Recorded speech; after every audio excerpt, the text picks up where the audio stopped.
Alright, I'm back. How's it going?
Another month or two.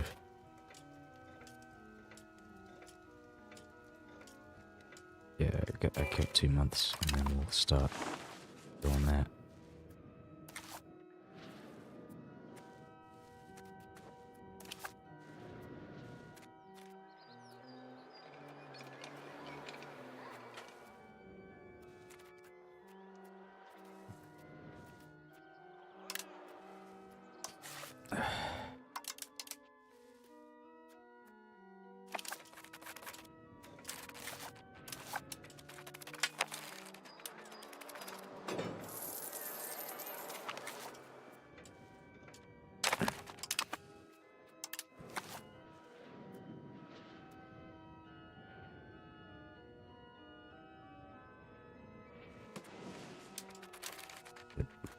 I think I'm gonna peace out after this month.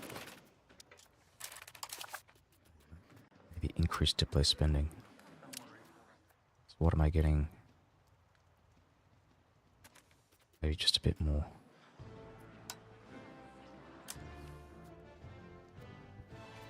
Perfect. Just so I can take advantage of the extra diplomats and then we'll spend those as soon as we can.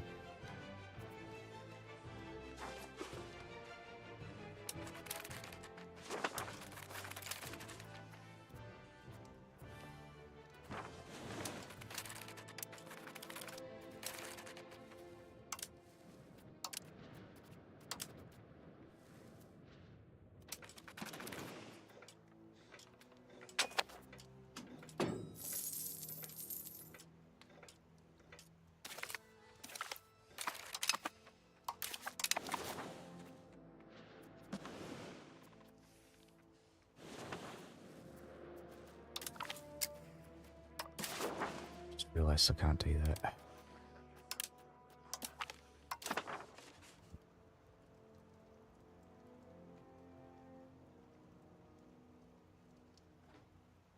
So I'll be at war with the rebels.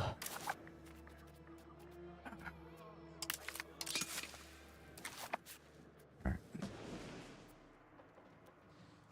Just gotta figure out how to assign these territories. I think I might form a vassal depending on how expensive that's gonna be.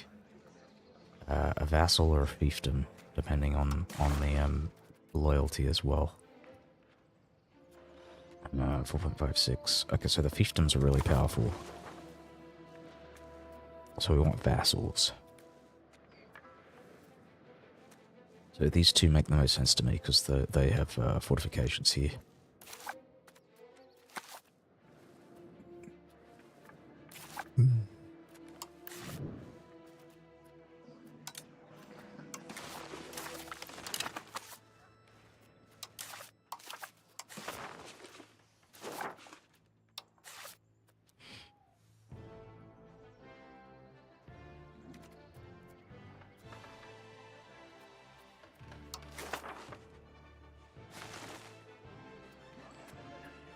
Oh, that's funny. So the vassal will go directly to me.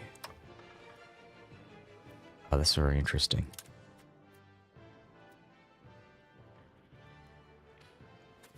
I mean, I'm considering something like that. I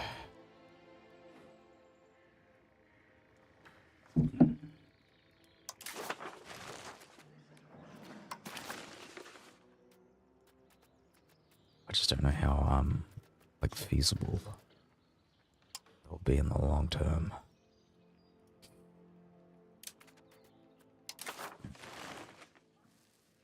It's alright.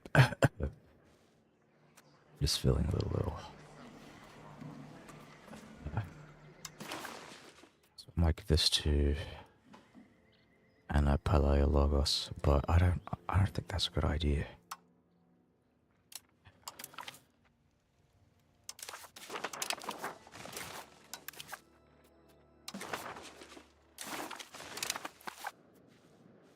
Trying to end this war as quickly as we can, and then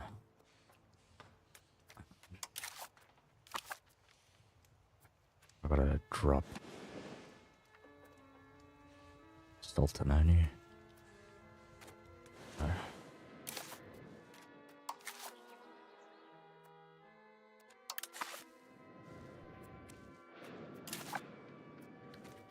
Two, three. I've gotta keep building stuff in the capital as well.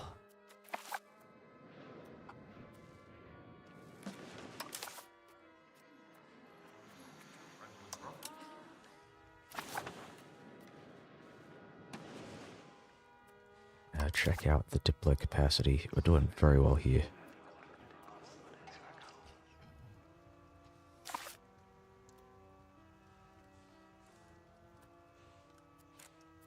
Alright, that's another thing I could do. I could start vassalizing, and annexing some of these small ones. So 1432 is perfect for Arcadia. 3235.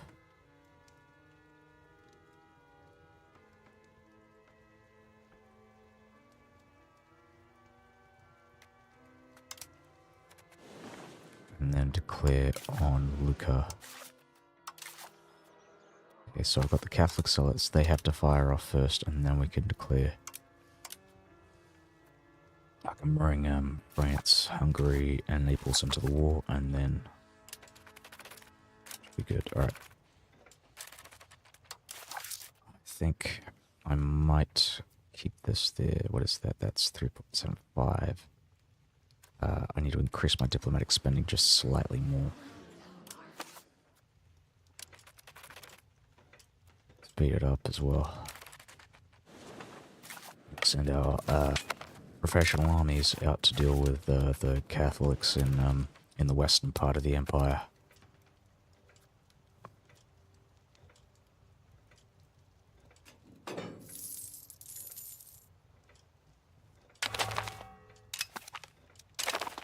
Alright, bring all of our allies into the war.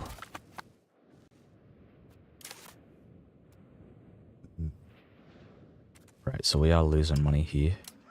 I'll drop the fort maintenance. And move the armies to there. So, yeah, there aren't that many Catholics left willing to fight this civil war.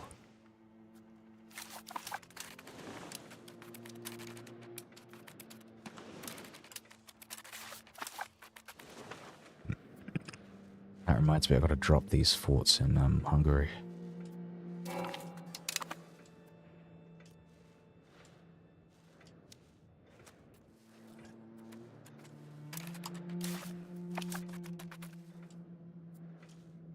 Oh, that's why I'm making more money, because the cost of legitimacy, the court cost is actually reduced because my my great power scores dropped.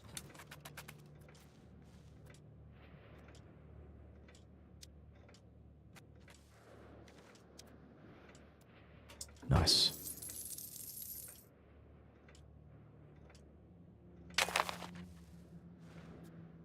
Right, so that's going to drop this as well. But it'll come back up once I win this.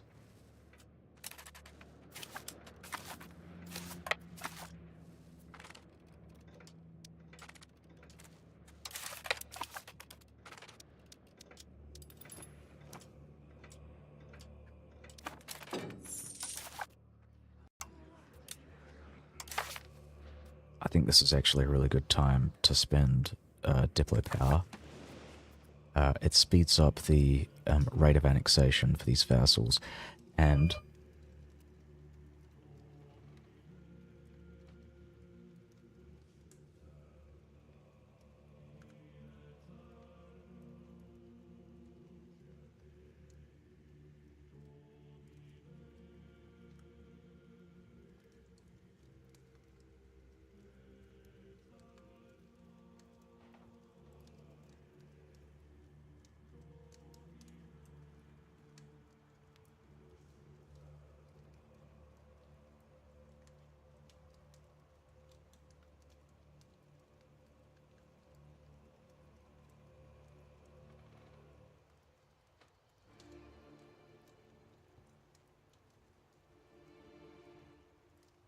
alright, I'm back. Is beating the Mamluks doable? It is doable if I keep investing in my military, which I haven't. I mean, I am right now, because I think the rate of my manpower increase is only going to be as fast as my population promotion speed. It's all dependent on my soldiery strata in the cities. So what I am currently doing is I'm building up garrisons, armories wherever I can to build that up. And once I build that up to a sufficient amount, I'll start building up more professional armies. If I can match the Mamluks, that's good. My only concern is that they might have upgraded their tech for their soldier of the units. So I'm probably gonna wait until I get the drill no, pike and shot, because then I can get the upgraded versions of the these units.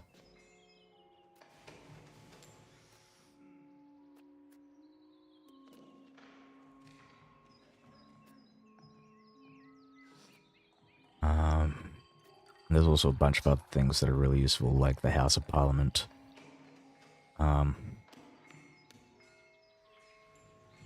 Your tax went from 1460 to 1495. Went from 1.3k to 4k. Did you increase your max tax, or was it production?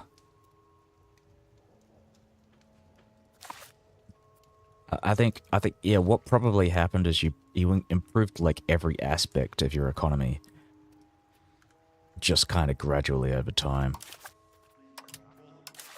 I kind of do it without even realizing it for the most part, but I am doing a lot to...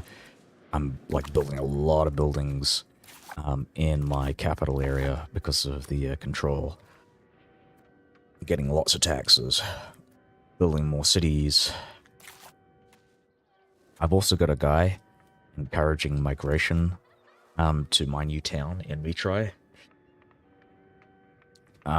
which is also, you know, so. But yeah, I've got like a fairly solid loop here. Maybe I shouldn't spend as much. You know what? I will. I will spend all the diplomatic spending while it's relatively cheap. You rearrange your local governors and let control grow on its own. Yeah, yeah. Well, this is something I'm going to have to do when I start moving my capital to Rome. And so I'm going to place a local governor in Constantinopolis. I might even go a step further and maybe just like move this local governor in Thessaloniki once I start building up my maritime control. Which I'm checking just to see. We're still on 100% power for the pirates, so I gotta keep building up my light fleet. The advancements for 50% extra wood and 75% extra iron. Yeah, I would imagine so.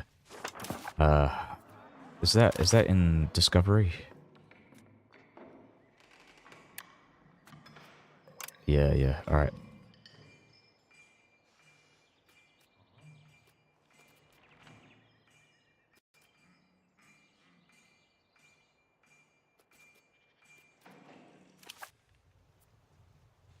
H3 has the best advancements here, probably.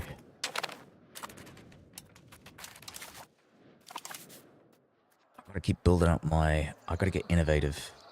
Like, so once I'm done with the Civil War, I'm gonna build up, my,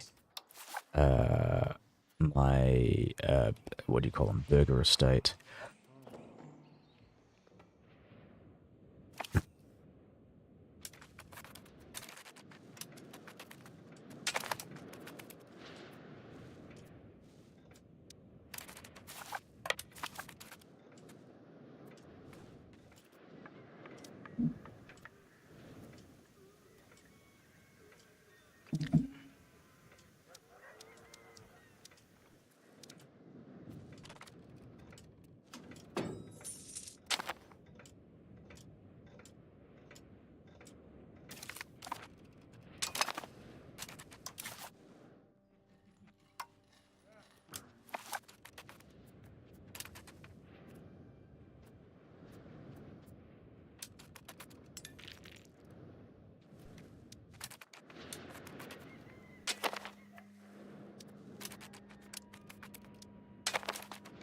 Populations are depopulating. Why?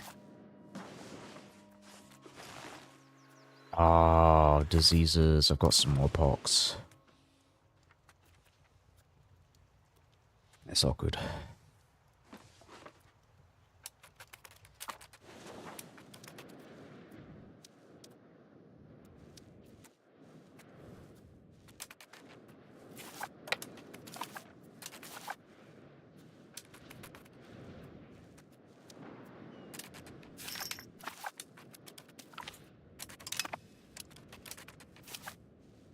I think killing their armies is one of the prerequisites for, like, ending their, ending the Civil War.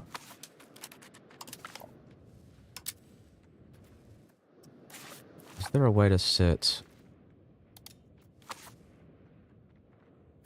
Oh, there we go. That's awesome.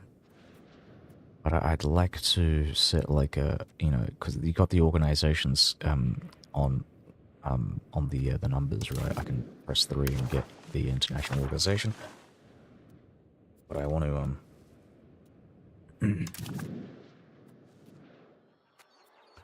I want to be able to, like, press 1 to build to look at Constantinopolis. I think that's a better way to do it.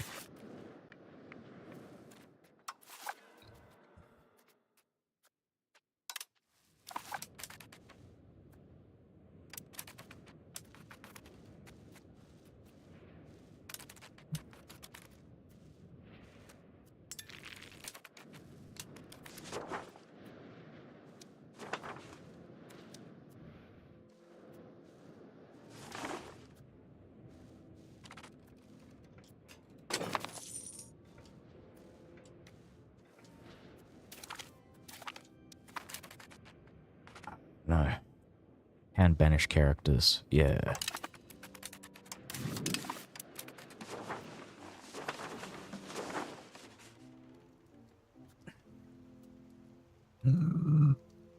Switching to Turkish to course stuff faster in Anatolia.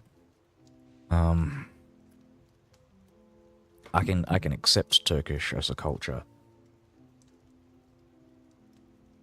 So to core it.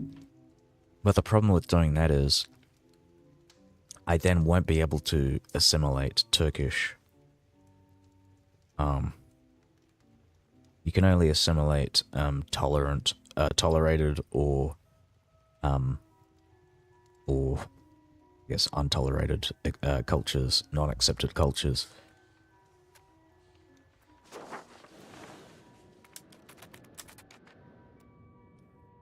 Which is kind of my goal.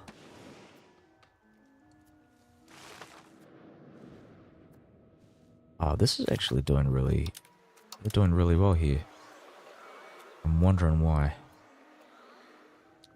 Subject spiritualist, tolerated culture. Oh, that might be it. Maybe it's because they've tolerated it. No. So tolerated culture actually reduces. You can assimilate accepted cultures. Really? Oh, well then why didn't it do it before when I was, Okay. Well, that's something to consider.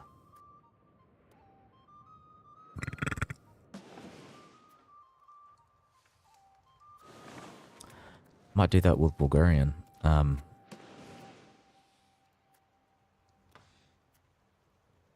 should have done that.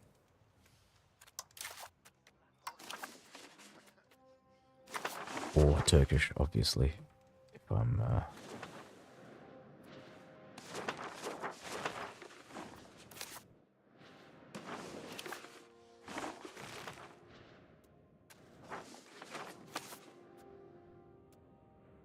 And that makes it harder, but not that much. Okay.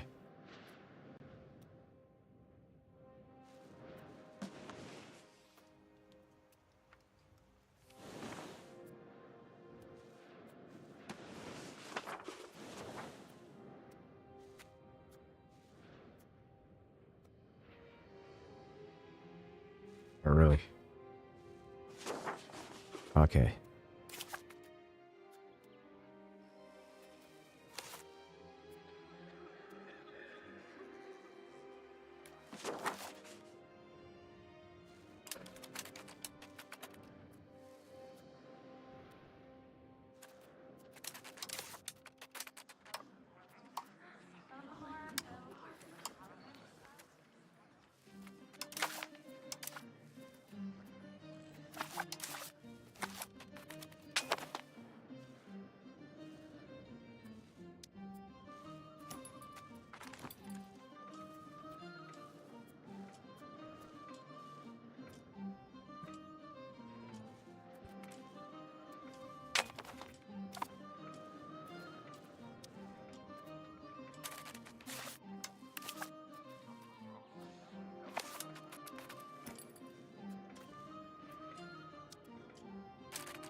Is that once you core the land by accepting culture and then de-accept it, doesn't uncore the land?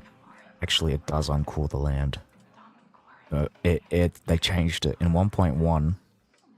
You could do that. You could accept it and then de-accept it and keep the cores.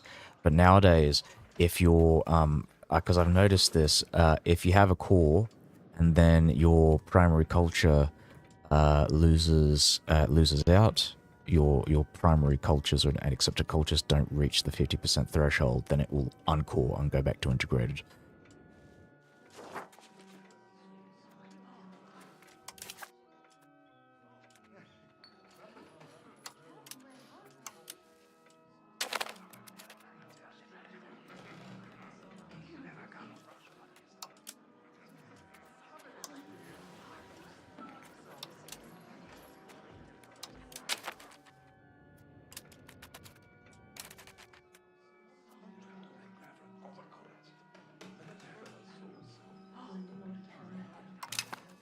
take it.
Where am I putting my local governor in Italy? No, I'm moving my capital to Italy. I'm gonna move it to Rome when I take Rome. But currently there is no local governor. I've got a bunch of vassals in Italy. Just actually putting my my Latinitas movement up because of all the Romance diplomacy. It's another thing. I'm getting rid of my my Greek vassals, as many as I can, so I can drop this one.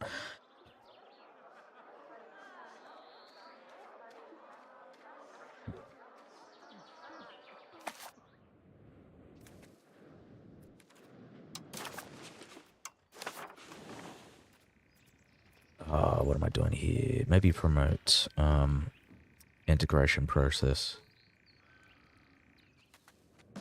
I've got a lot of pops here growing, and I'm not entirely sure why.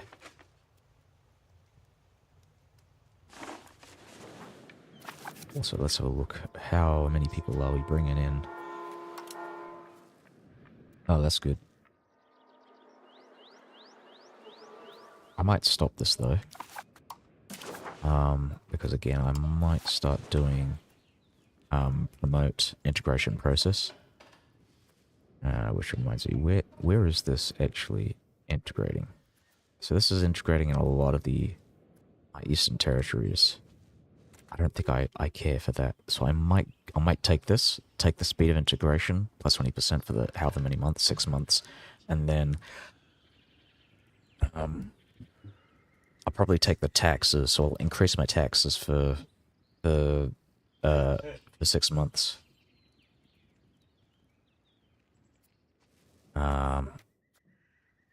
Because none of these are particularly good. I think they're all kind of lame. I mean, this one's all right. But I'm not making enough money to make it worthwhile. So we're going to do this, promote the integration process. I'm going to ask for additional taxes, increase taxes, blop, blop, blop, blop. Awesome.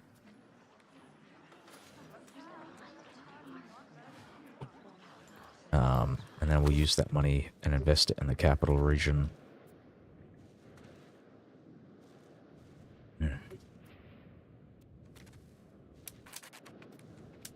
Just wondering when this ends.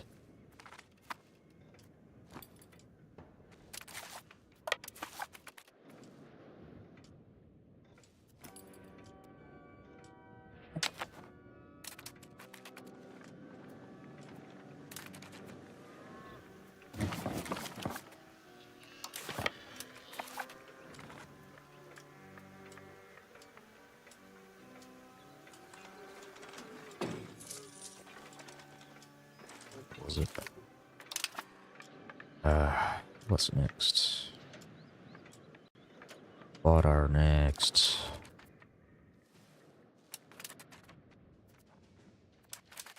They're sieging this down.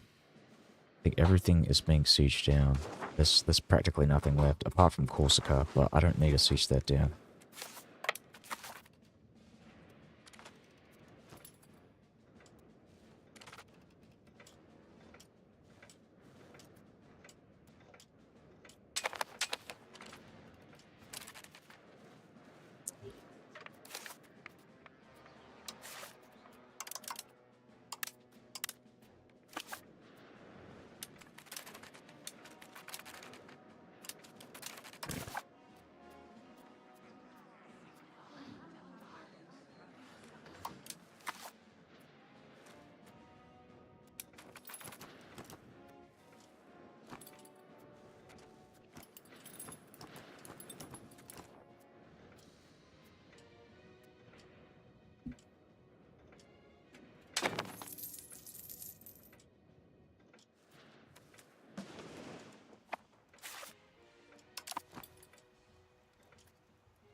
Oh good, so everything is being sieged down.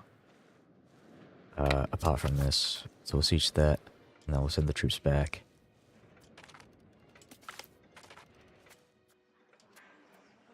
Oh, look at that. You know what I might do? Keep those skeletons in the closet.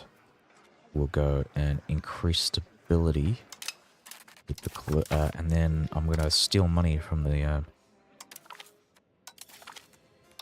from these guys while I've got my my 1.4 bonus here. I think that's it.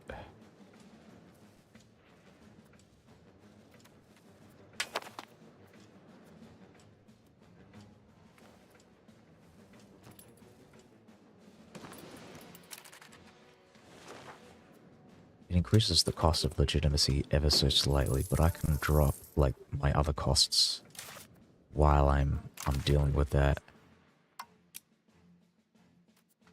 I can make a lot of money with paper.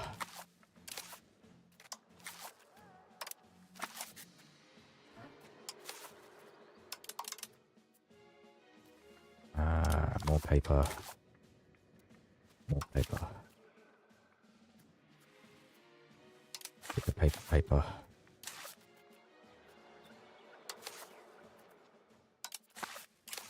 And the jewelers. Building that. I think I'll build an armory once I get the ability to do that. Yeah, we'll take the money. And then we'll go and build an armory. Perfect.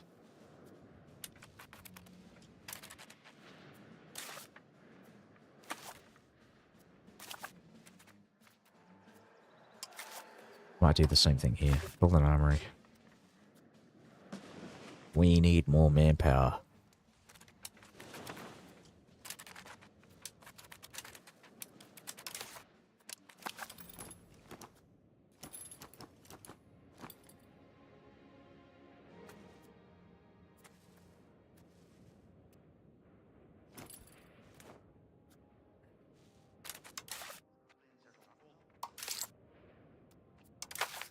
I think I'm going to do a similar thing with the Astoy as well. Should have done that before.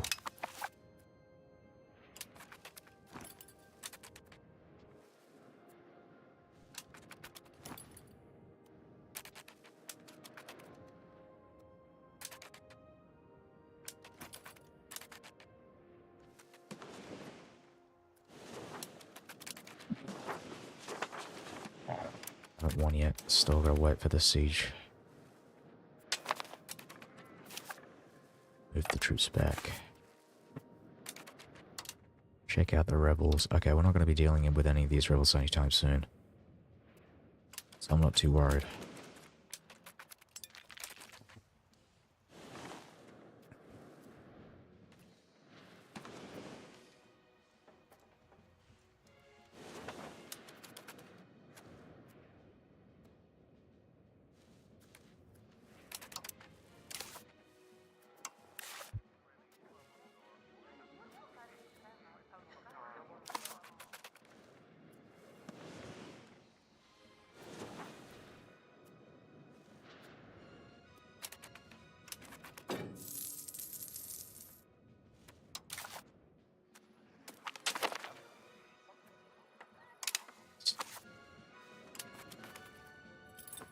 I'm going to drop the diplo spending. But I don't really need the extra diplomats. I mean, it'd be nice to have the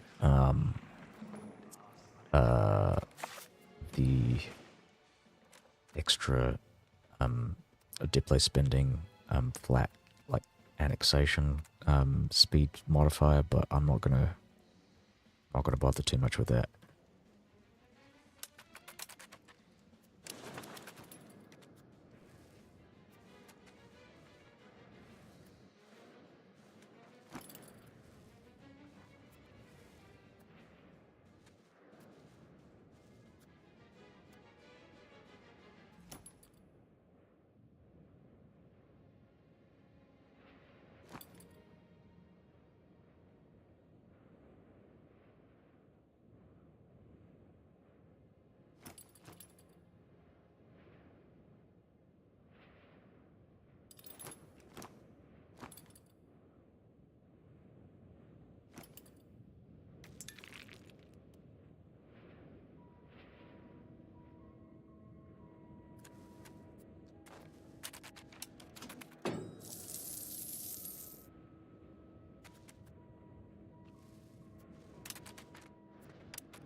Those navies from my rebels.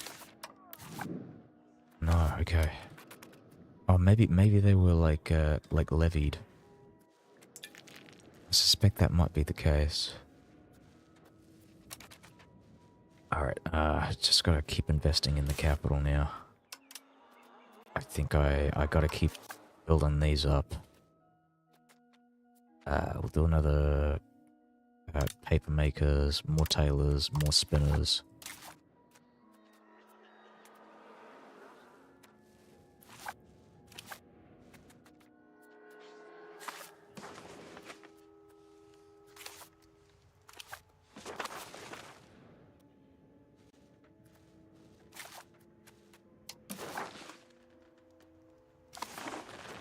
I need to build a road to here to get the extra control.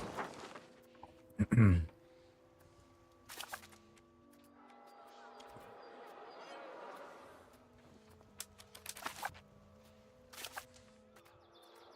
gonna keep building things. Maybe build a scriptorum.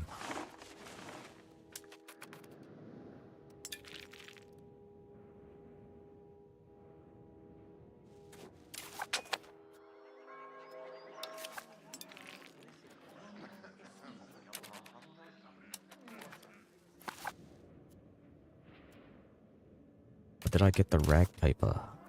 Yeah, I think I did. So we'll switch the production method for the Paper Makers Guild, and we're switching it to rag paper. Maybe fiber crops might be better. I don't know. But there's more fiber crops in the in here.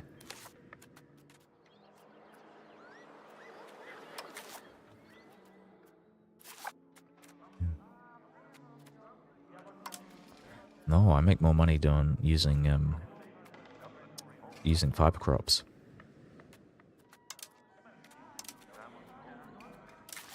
So we'll switch it.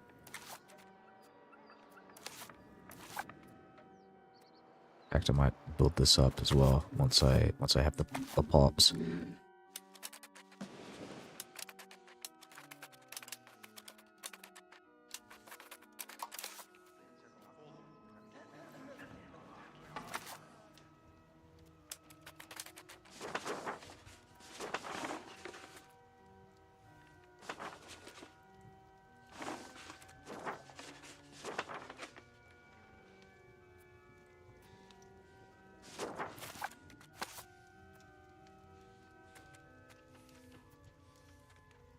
Yeah, I think once I get to about 0 relations with the Austrians, I'm going to drop the diplomat because I don't need him anymore.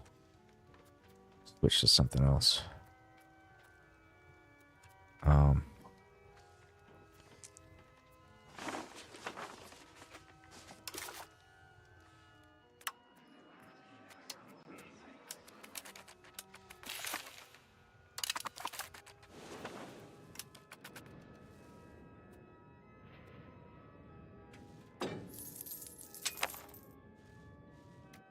We sieged some things down, so why isn't this ending?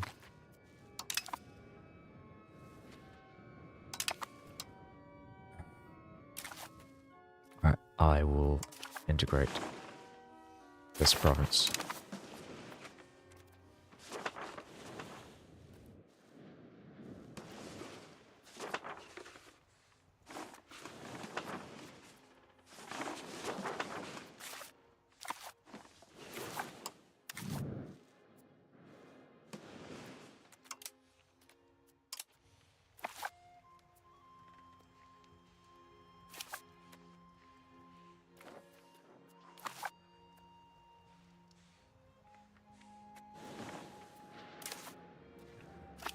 Good on.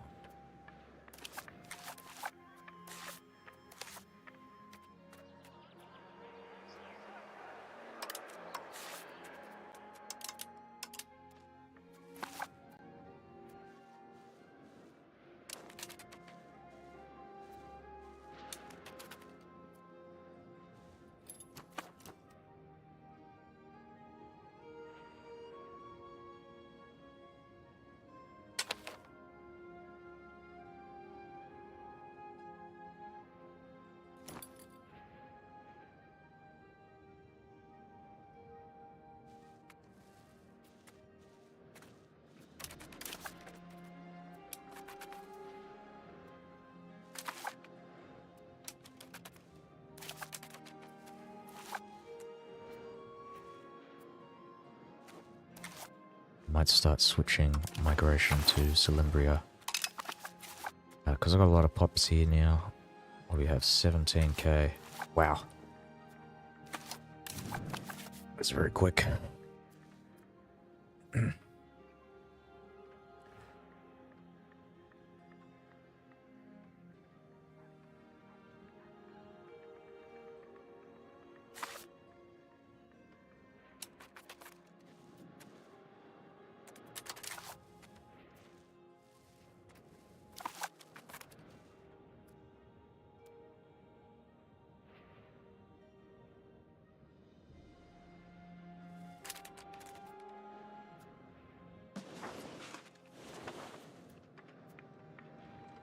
starting to convert some of these provinces up here.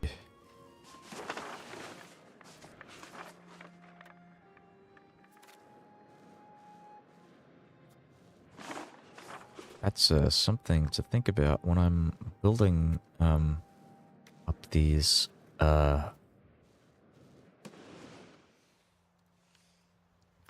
vassals. I might want to consider like doing more fiefdoms than vassals in places where I have wrong religion. But that's going to be a lot of places for the Orthodox guys, so...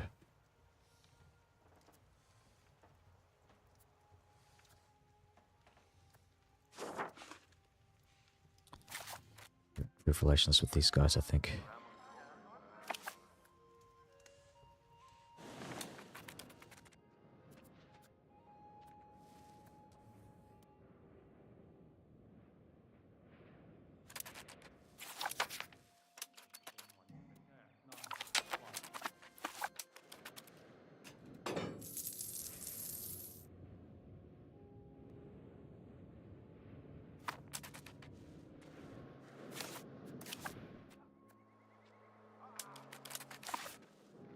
What is about to fall to rebels?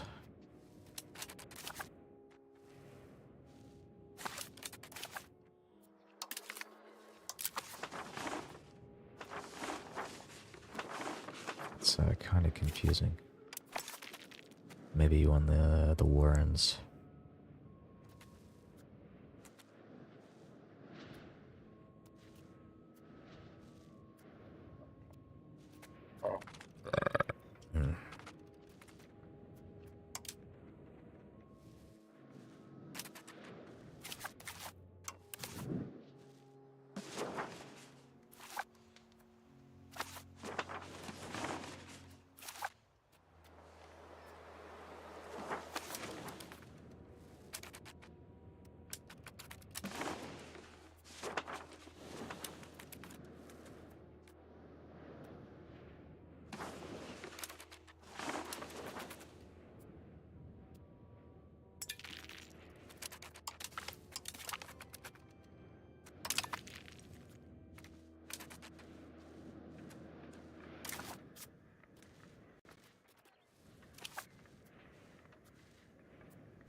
This is another one as well.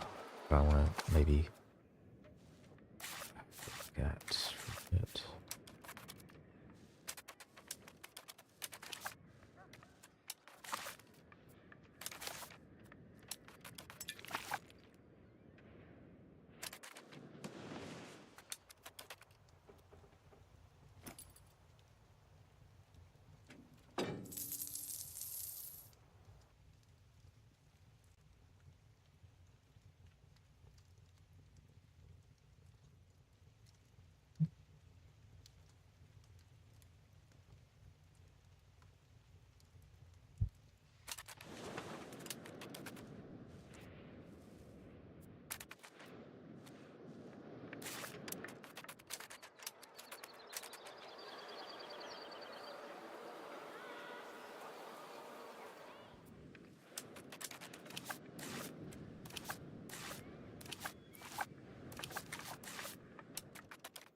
a great power.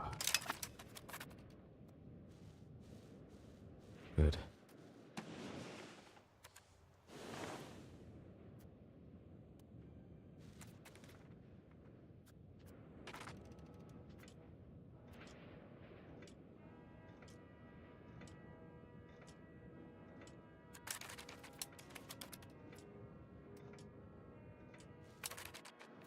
I got lots of vassals.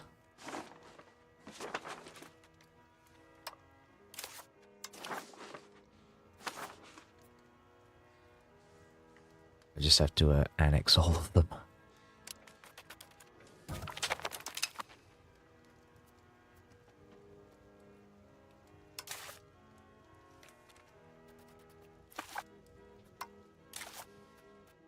I gotta find another crown member.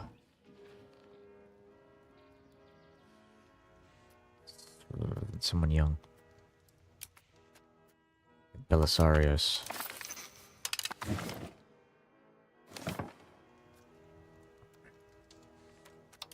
It's not my crown power, I think it's the dynasty, the dynatoi, the aristocrats that increase their power. Yeah, economic base of subjects of 13.77%. Not too much. And I'll have a look at this. Yeah, so the thing that is screwing me over is the used diplomatic, unsupported diplomatic capacity, but that's going to go away once I start annexing these guys.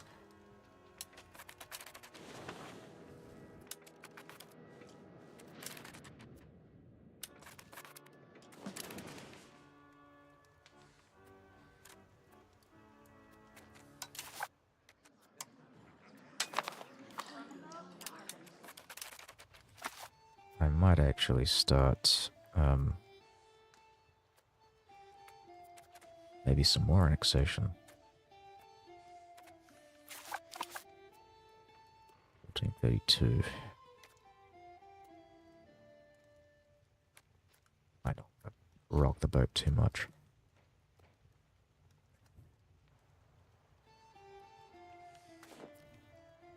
I have minus 44. I'm not sure what you mean by that.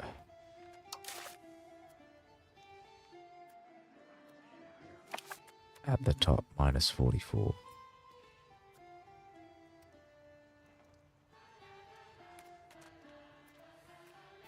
It's plus 44 manpower.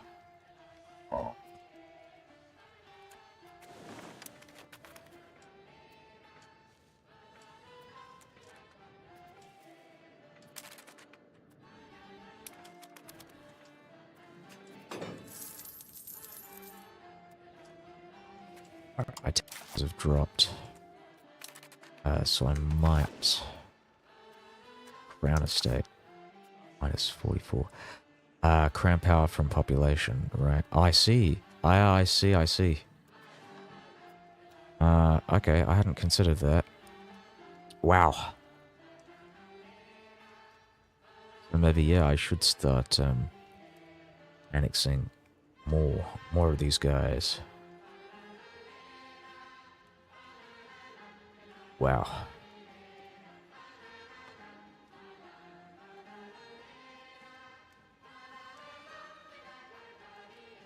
Okay.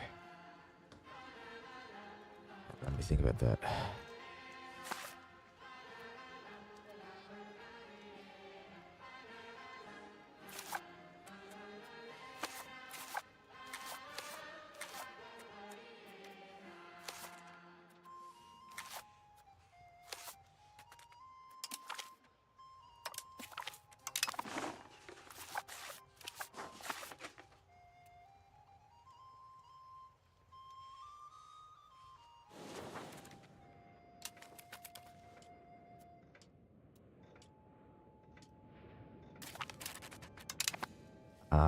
Creating vassals shouldn't destroy your control. So I've got a lot of control in like these regions, but like not having vassals reduces it. But it's a weird balance, and it's kind of hard for me to actually maintain control. And I can't. Yeah, I don't know. To yeah, I have to get rid of these vassals. Definitely 100%. Yeah, yeah, it's pretty good. I spent a lot of my early game just dealing with my institutions. I've gotten rid of the institutional corruption in my estates. I was in the middle of like getting rid of these privileges, but it's my emperor died and I lost like all of my crown members in the cabinet. So yeah.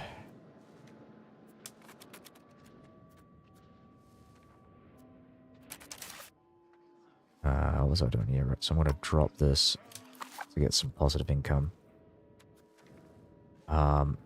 June. So we can go and get ourselves a claim. So get the hostile actions. Create Casus Belay, restore Roman borders. There we go.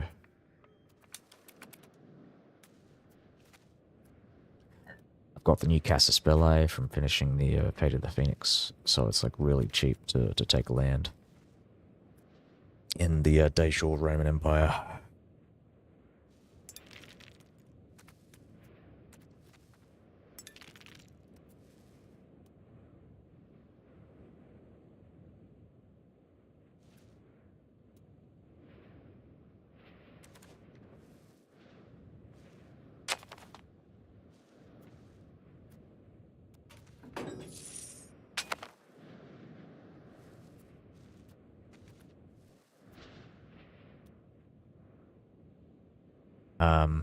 Interesting on northern Italy rather than working my way up to the boot. This is just more convenient because I've got military access through Hungary and I've got really weak navies. Not only that, but I'm also allied to Naples. They've been helping me a lot with northern Italy, so I'd rather use them to help out with northern Italy and then betray them after I wipe out the north. And I've kind of prepared for that because I've actually got an alliance with France as well. So once I break with Naples, once I build up those alliances, once I build up the claims, I mean, I'll be pressing into Naples and taking maybe not the south. It's kind of hard for me to export control because, like I said, I've got really shitty navies, and I'm just getting rid of the pirates now.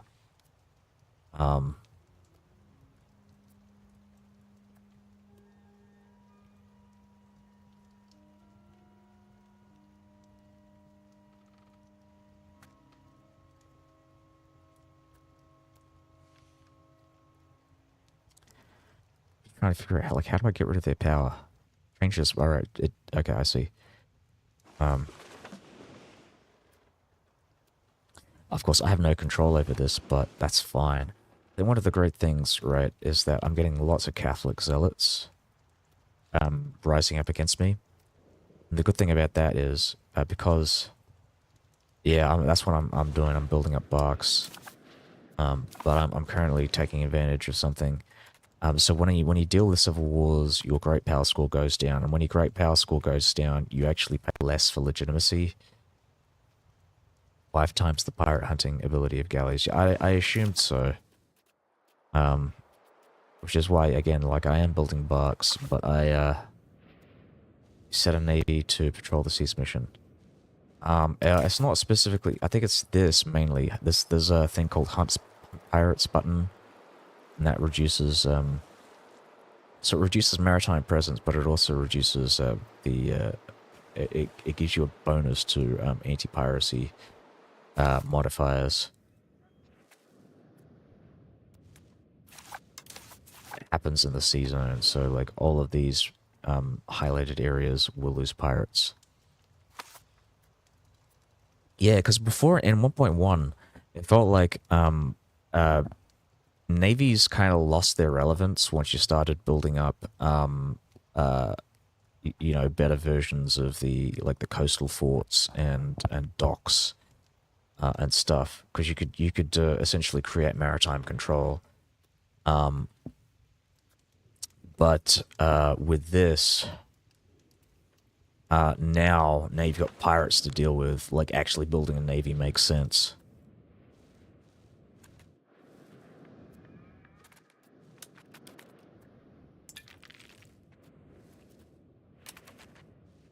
Can we get rid of this?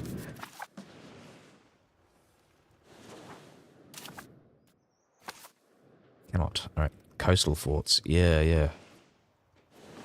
Because they increase maritime control. Maritime presence.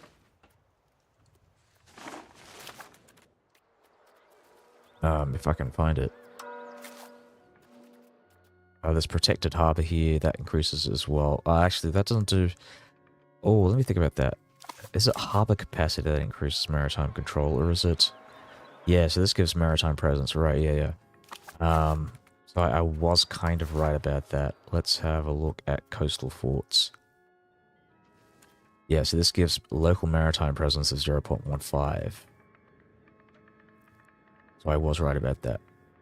But also any buildings that increases harbour capacity also has the side effect of increasing maritime control. Which is usually what I do. Like if I'm building a city in a province, I'm taking into account, can I build maritime control? Will this reduce my dependency on navies? That's one of the factors. Obviously, there's also like vegetation and stuff, suitability for building cities and local RGOs. But yeah, it's always something to consider. Right, Genoa is joining coalition, so this is kind of pointless. I was hoping to have ended this war before that happened. Not that it's a problem. I can take all this shit in one peace deal fairly easily. Okay, so we've won the war. I'm going to go and declare war on Genoa. Well, northern Italy.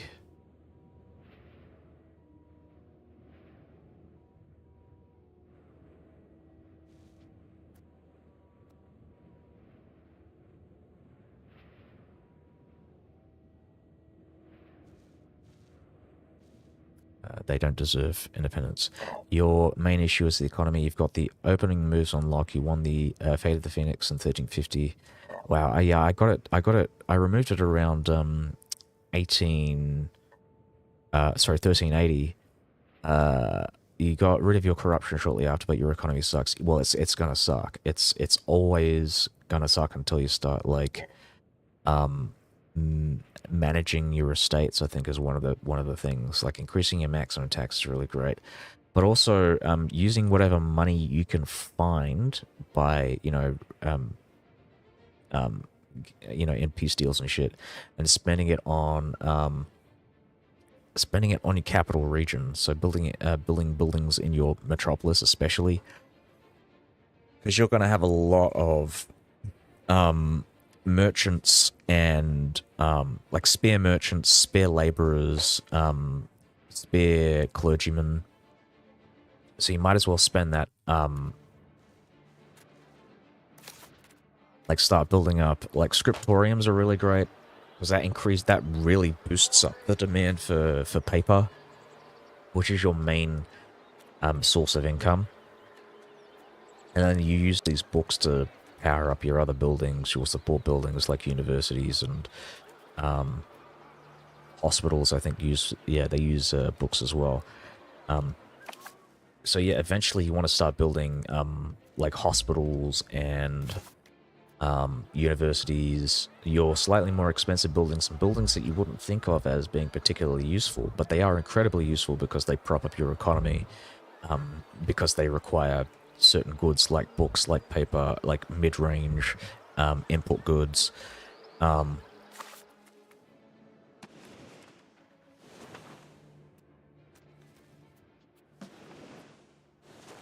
Also special buildings as well. You want to build up your... this is something that I didn't notice until like halfway through the playthrough, but you've got Royal Garden. This only costs about... I think the base cost is about 180, and this gives you monthly diplomats of 0.2 and 0.02 monthly prestige. There's also... I think you have one started built at the start of the game, but you can get a second aqueduct system upgrade in Age 2, and this is something that I prioritized on getting because it increased my monthly legitimacy by 0.1, which again is very useful. Hospitals to increase demand so you can make money supplying the demand. Exactly. Well, and it's also, it's not just that, but it's also building up um, building up disease resistance. You're going to get lots of diseases, so building up disease resistance is really great. It reduces the amount of people who die, so in the long term you make more money because less people die. So it has a kind of a knock-on effect for your economy. You want to build hospitals in your cities.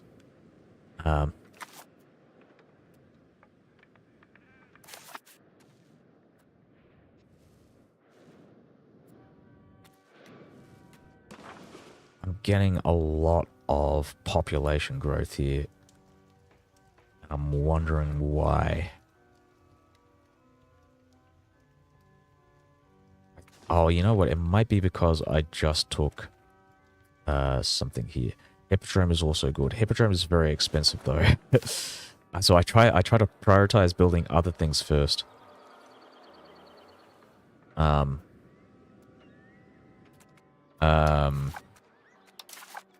Just trying to find it. Where is it? Hippodrome.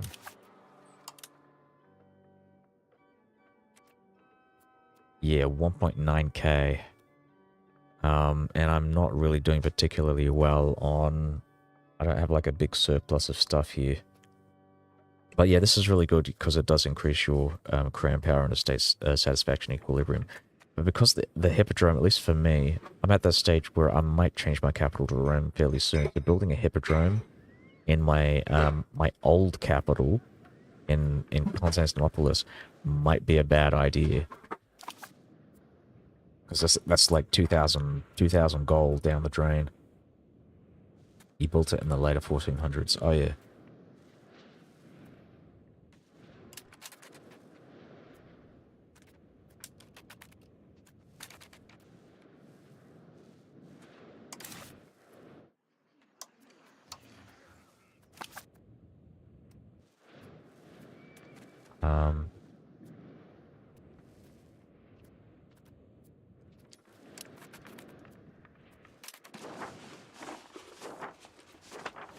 All right, yeah, I gotta declare war on this guy, so we'll... Fuck. I think I'll force the Naples into this war, because I've got a lot of people. A lot of these, like, border territories. Florence is another one to go for. I'll just check the top of the list here. I think Siena might not be involved. Yeah, that's unfortunate. But yeah, we'll force Naples in. We'll force France in. Actually, I'll check France. Do we have favors? We don't have favors. I might do that. Boost it up. Yep. Don't owe Hungary any favors. That's interesting. I've never noticed that.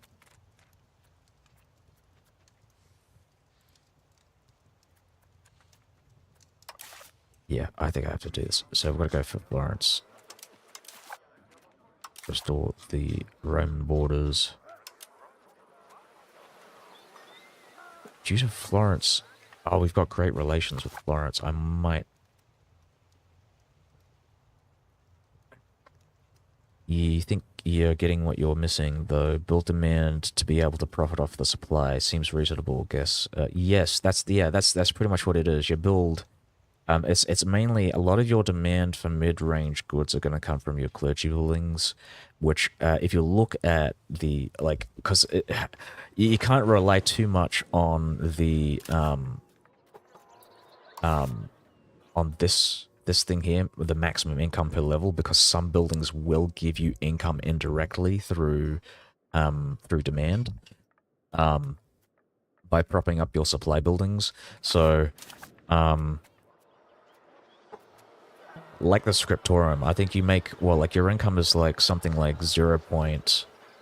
At least on the building macro builder, it'll say 0.15, right? but it's really more like 1 or like even close to 1.5 if you consider the fact that you're essentially increasing your the cost of paper and other things, I think. Yeah, dyes, lumber. So if you have RGOs that supply dyes and lumber, you're also increasing the cost of those resources.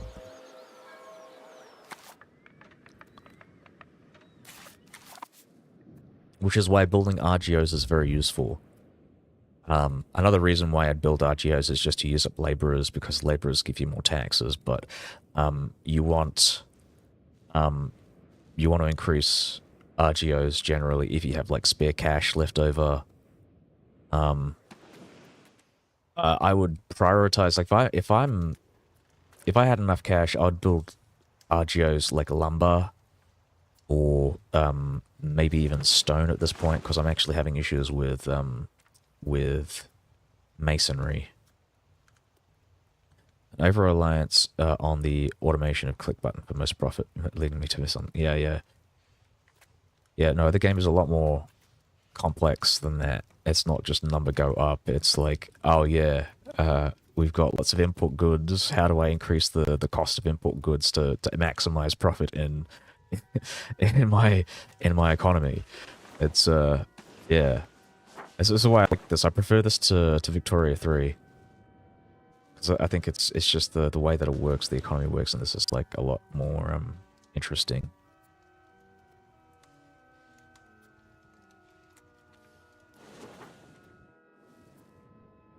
Lumber and stone to reduce building costs. Yeah, definitely. Well, more specifically masonry, but you get the stone RGOs to reduce masonry costs. It's stone and marble as well. I think I'm more likely to find marble in Rome. So like this one here. I think there's marble here as well in what is this? Thasos. Thasos. How's it going? Hey, that's pretty good. Were you listening to my economy explanation?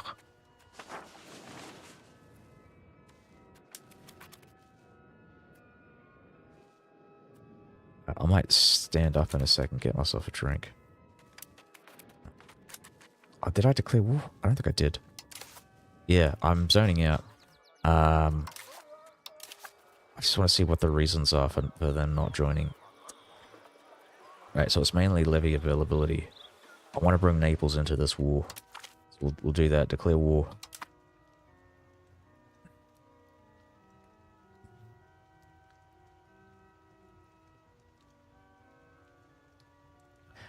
What made you realize you need to learn was that your 12 million pop Byzantium had 18,000 tax base, but a 3 million pop Britain had 1,000. You were incredibly inefficient. I'm just going to have a look at my tax base here. Yeah, well, you know what? I'm not doing that great, though. But I think a lot of my strategy, I'm squeezing my estates. I've got a lot of wealth, though. Let's have a look at their tax base. You know what? I'm not doing too terribly. Yeah, okay, so I'm slightly less efficient than Great Britain currently. France is very efficient. But again, I'm kind of late to the economy game. Yeah, that is my main issue. I'm not really too concerned about that right now, though. I've got so much land, and a lot of vassals. Yeah, that's what it is. I'm just but right now I want to take advantage of the cheap diplomats first, and then I'll start building up more barks once. I think once my great power score goes up, which I think it will, because I'm not fighting the Civil War anymore. But again, I want to take advantage of the cheap diplomats. Mainly because diplomatic spending increases the speed of diplomatic annexation of vassals. Or subjects, I should say, because obviously you don't just have vassals anymore, you have fiefdoms and shit, but... yeah, so where are we? Yeah, we're making 4.35 for Arcadia. Which is pretty significant.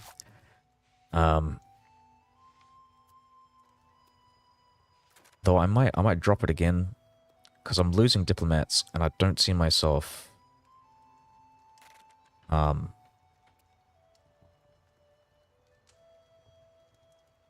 needing to... I might drop some of these guys. So Sultanonu and Safranbolu. That's an extra 20. I'm losing.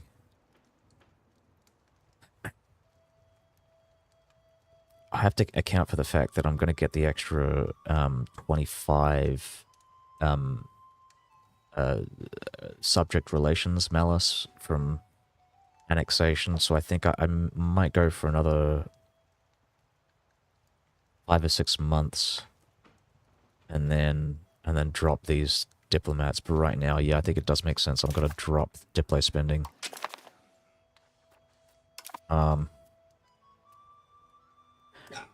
Which is a big deal with the 200 base cost to annex. Yeah.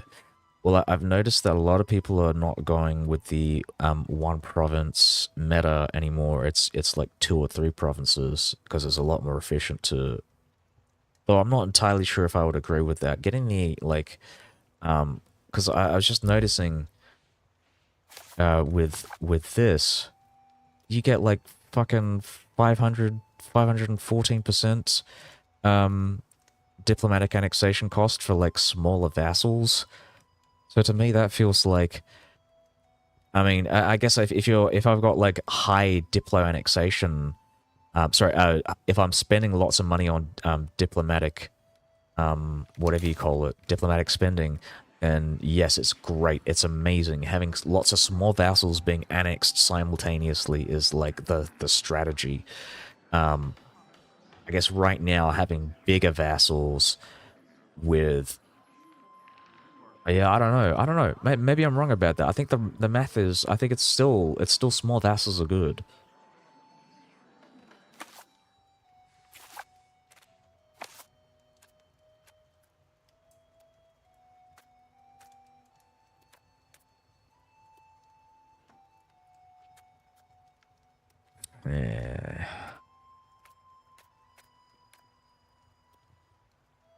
Yeah, anyways, I'll just go back to this war.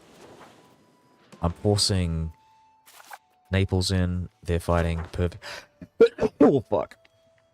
Ugh. Oh. And now I'm going to use this money to build up my barks. And I got to remove these fucking pirates. They have to go.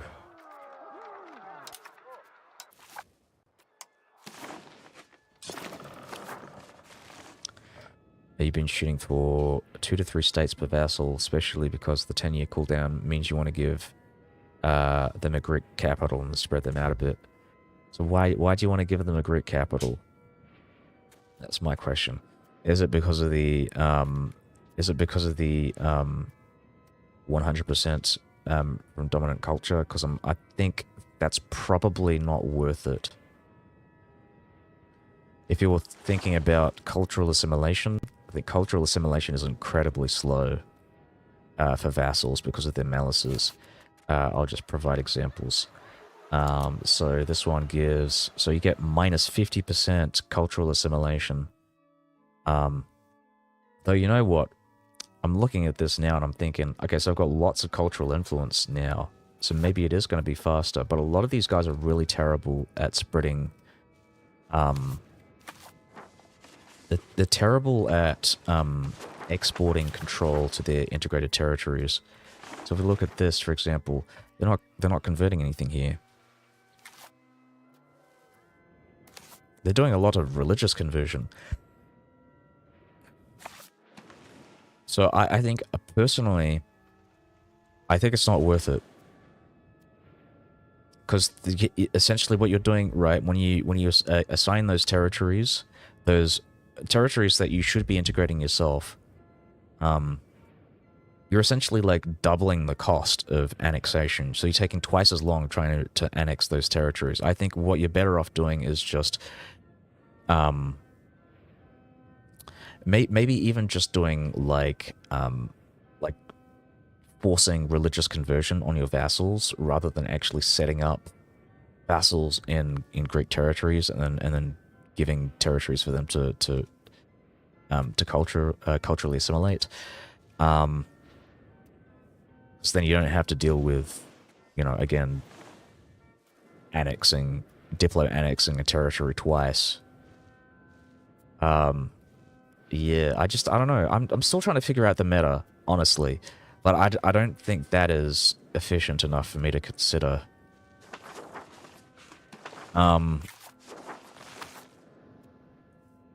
Depends on how quickly you plan on integrating it. In 1350, you don't have the economy to support all that land. Yeah, yeah. Right now for me though, the Turks are really weak. And yeah, I'm not really too concerned about any rebellions from the Turks. I mean, yeah, sure, it hurts because I don't get to core the stuff, so I get less control, but yeah, I don't know. I think really you're going to have problems controlling these territories in central Anatolia regardless as to whether you've got cores in them. So for me, it's like, okay, should I bother? Is the micromanaging with like cultural assimilation worth the effort for what little control I'm going to take in this region? I mean, I can build up roads. I think maybe in age 3, age 4, it makes more sense.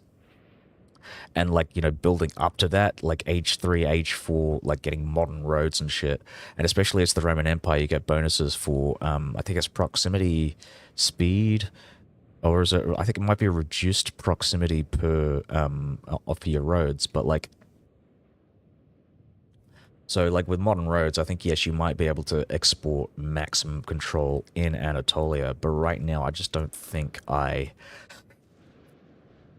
don't think it's worth it.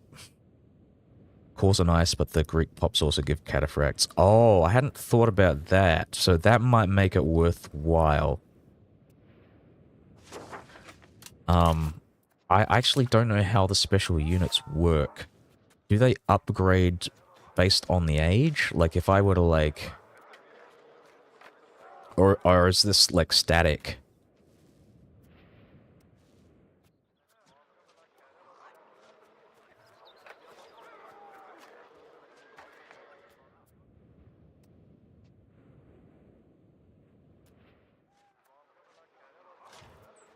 Oh, you do get... Okay. Oh, that's interesting. So you do actually get upgrades for these. And I'll check this one as well. We have special regiment. So the Varangians don't get me anything, though. There's no, like, upgrades. They're just...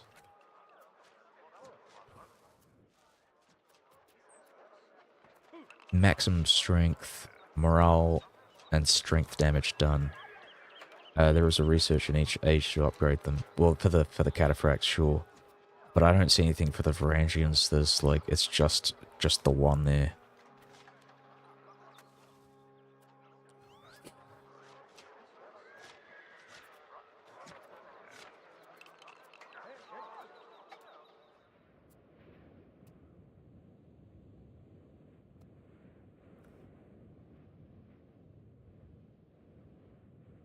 Taper off really fast. Yeah, that feels like the case. But since I've only got the one Varangian, I'm capped out at 1. I might as well just keep it like that. What am I doing? I'm gonna maybe drop fort maintenance. I'm also gonna have a look at my forts in the region and see if maybe I could... I want to destroy them. I don't want to deal with these damn Catholics with forts.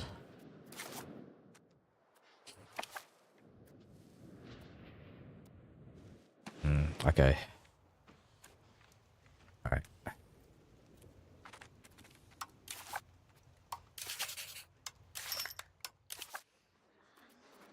Maybe there's something I could do.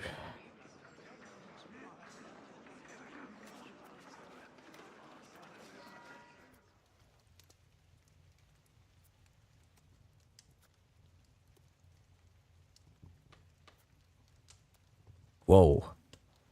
More tax efficiency. Yeah, I think I might go for that. Conversion efforts are good too, but I'd rather do assimilation. I'm really good at conversion because I've got spiritualist as a virtue. Orthodox proceedings, research, cabinet, examinations, I don't care about that. Foreign policy, 3 diplomats, extra speed of integration, I don't care about that. So yeah, I'm still going to go with this, I think. This is really good. And I'm trying to remember which one it was. Clerical taxation. Yeah, more taxes. Get me more money. That's pretty good. Oh, thanks. Thanks, yeah.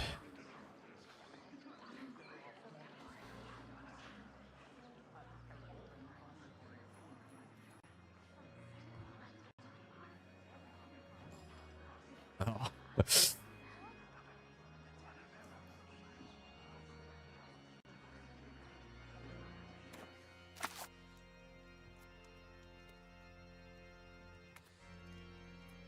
Yeah, yeah. Oh, right, yeah, yeah. I am distracted. I keep like yeah. We'll just give it a sec here. I'm just trying to figure out like if there's anything else that I need to do, any bookkeeping. Right, so I spent my money. I don't need to spend it anymore. I'm building a boat I bought, and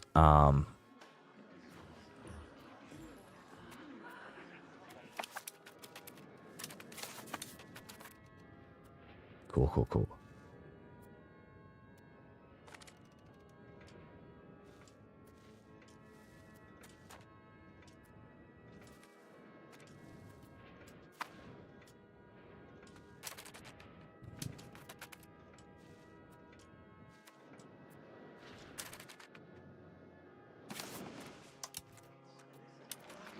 And I want to see if I can...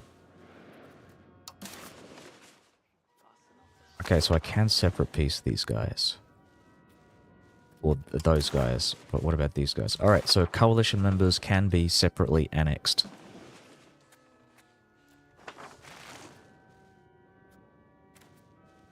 And I think I cannot annex any of these HRE territories.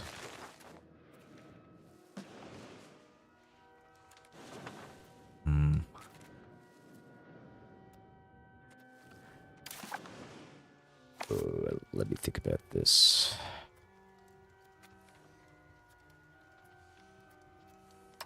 So if I start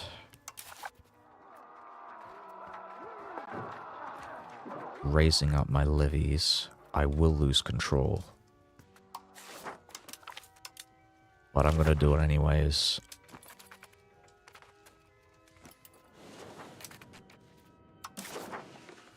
How much does this cost me? Oh, back. Separate suit for peace. Lop. Lop. And I hope I could take this as well. 24 points. So yeah, one of the things I want to have a look at, I'm going to keep improving relations with Austria. And I want to get it to the max. And I'm going to do the same thing with these guys. I'm just going to improve relations with a bunch of these strong regional Holy Roman territories in the south. So Hochenloch, Würzburg, Luxembourg, Bavaria's, all the Bavarias, Austria, Bohemia possibly as well, but I have improved a lot of relations with these guys.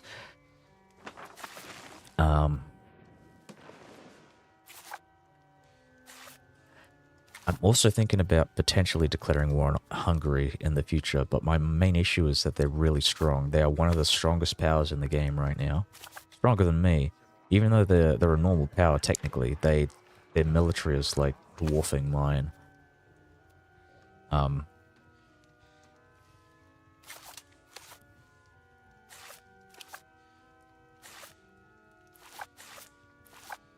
So maybe alliances with these guys and the east to like fight Poland. Again, I'm not really too confident about that.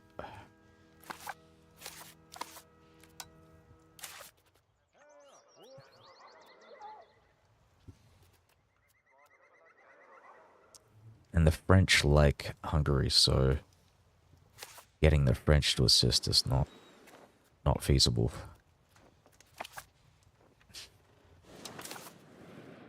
Also, I have to keep an eye on my navies.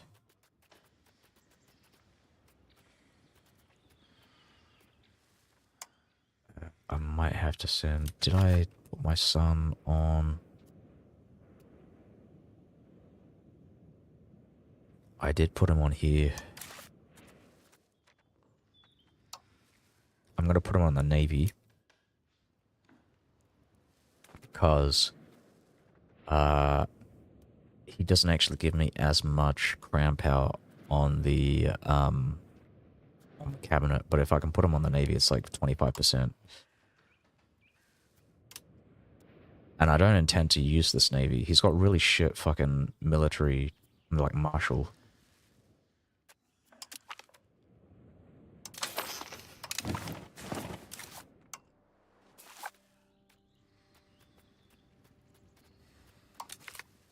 I might as well give him the despot title as well.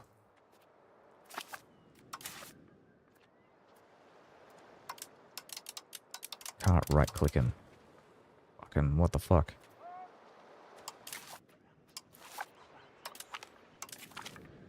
Let's make sure I have done that.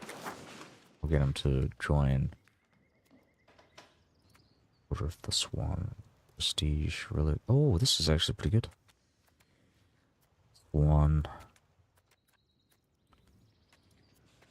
Swan band. Prestige, military ability. Morale. St. George. Prestige, diplomatic reputation, military ability. Thinking about the Swan.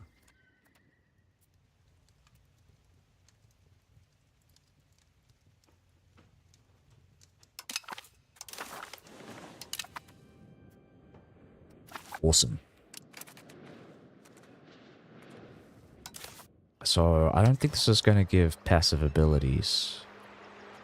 The passive, it's not going to give me the thing until he, like, succeeds me, so... But it's nice to have.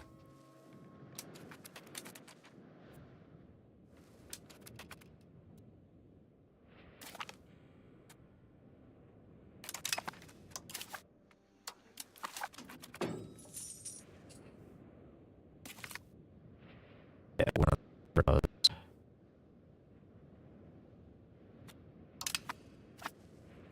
And I just grabbed a bunch of diplomats as well.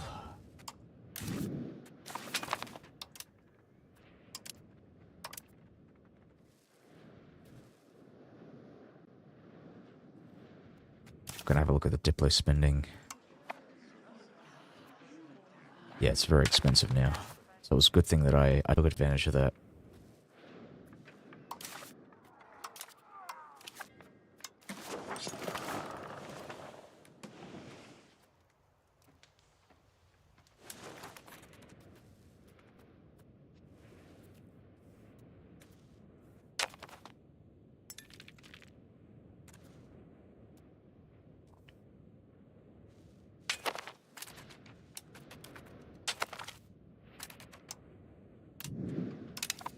Whoa.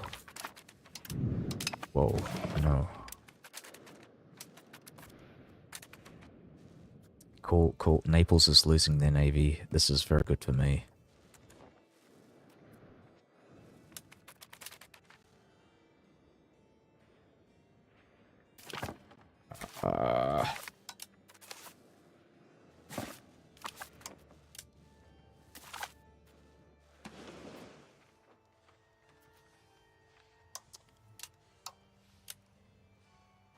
I might need food access.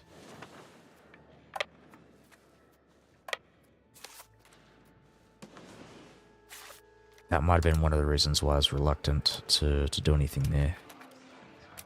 Yeah, I need to request this. Oh, that's not good.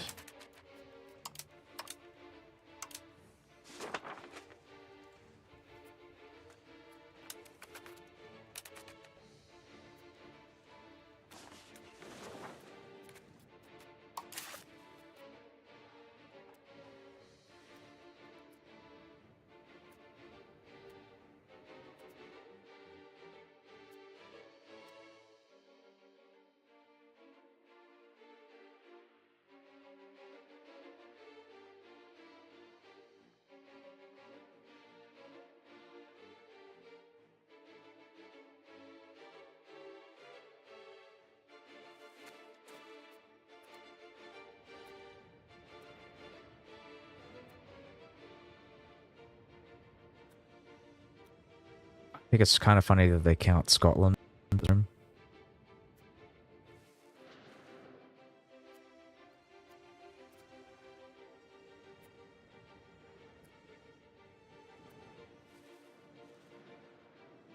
But they don't count the lowlands, though. They drop it down here. It should be more like up here. Up here. Via up here.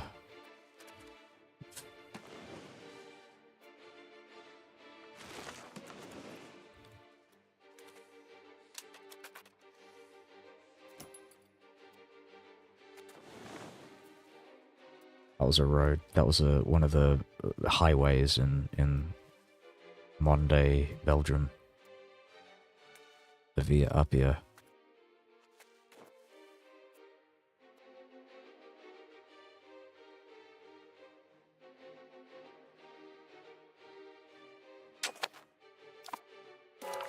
Oh, just give me a sec.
apparently these guys have 15k troops, but I don't see anything here. Oh, currently raised. Oh, so these are mercenaries. I see, I understand. Oh, that's interesting. Maybe I should hire mercenaries.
Did I get Jerusalem? No, no, not yet. I haven't messed around with the Mamluks yet. Mainly because their economy is like 10 times bigger than mine. 3 times bigger than mine. So I'm trying, yeah, I'm trying not to poke the bear.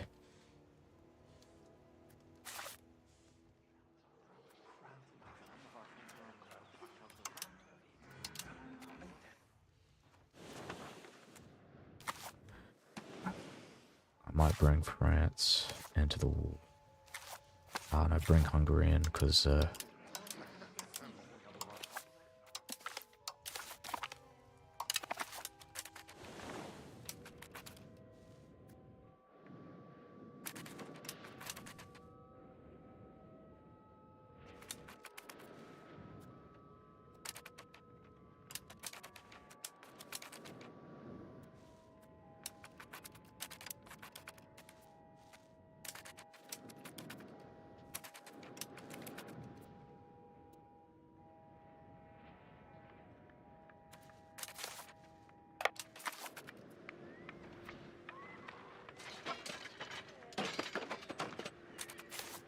Jesus.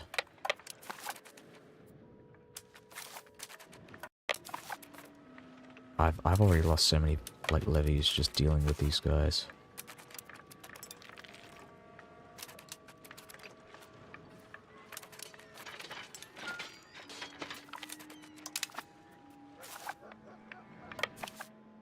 Those are acceptable losses, but at a certain point, I really just have to consider like building up this professional army because I'm not gonna.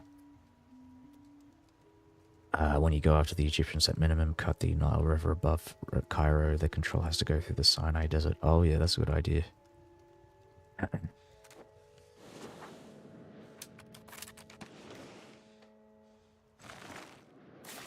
So like, Khalib. This is their capital, so maybe like cut them off at the up here.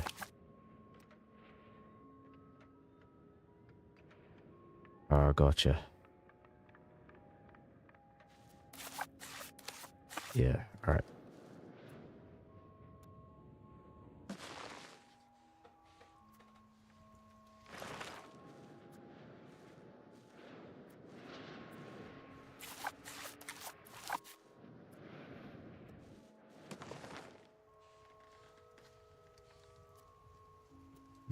I think at that point, I'm probably not going to take Alexandria.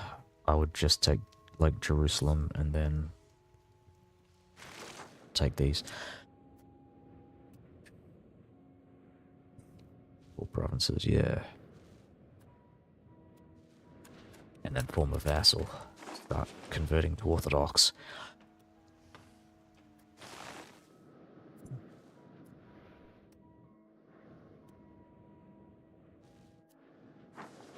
Awesome, yeah, yeah.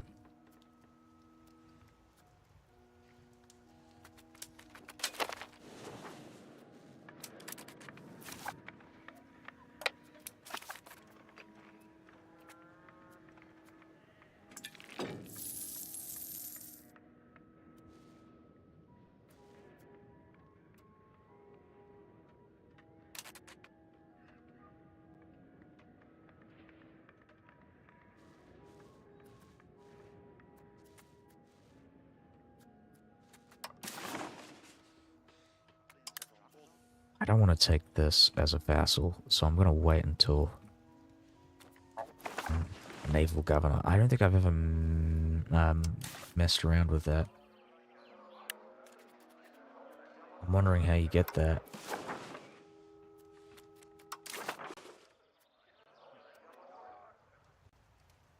Is that just like a normal governor?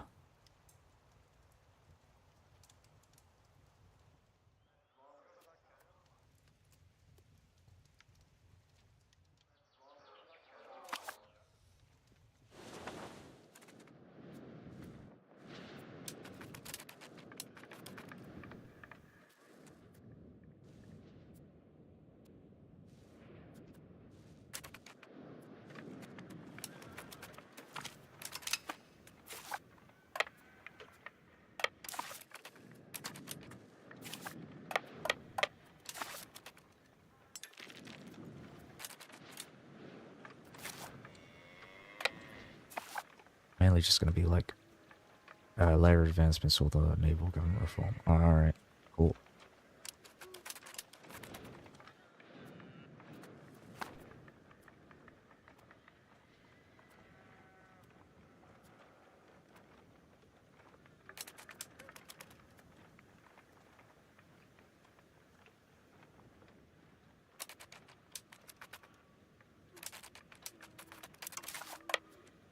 Yeah, I'm going to lose this one. It's all professional armies.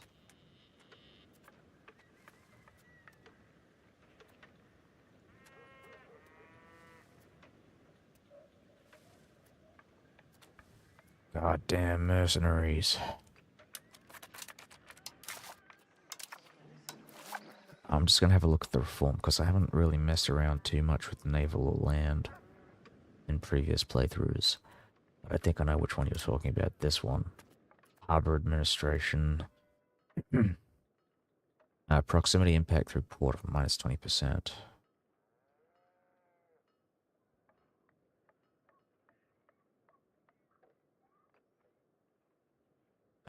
Monthly development growth.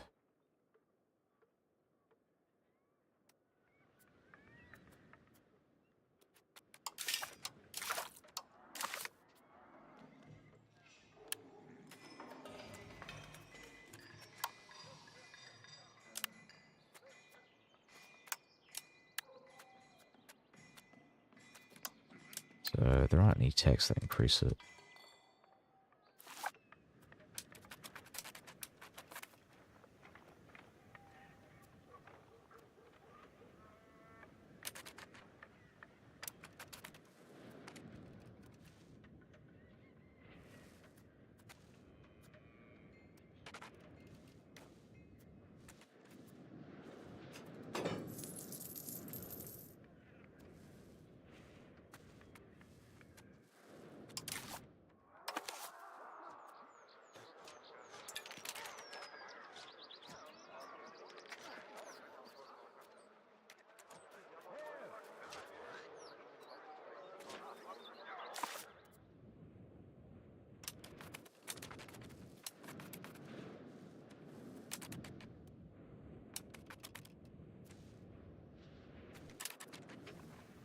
We were sieging this down before.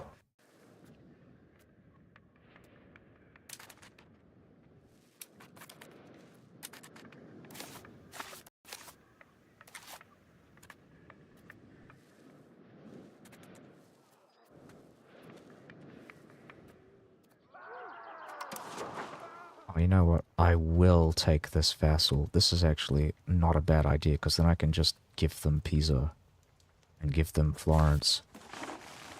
So this is the plan. I am winning kind of slowly. I'll get there.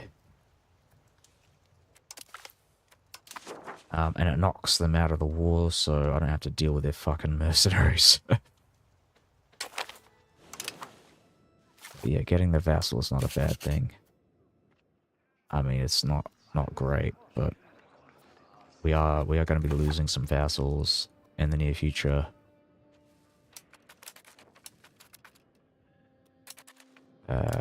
Fucking fuck.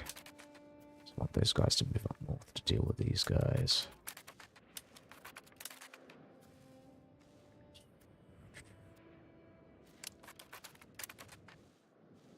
So I did call Hungary into the war. What are they doing exactly?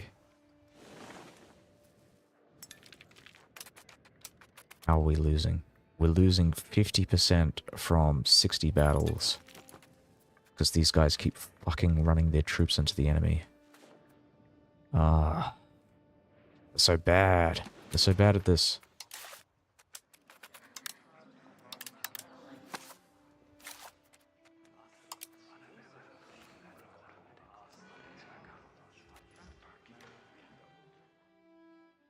Levy availability is the only thing that's stopping them.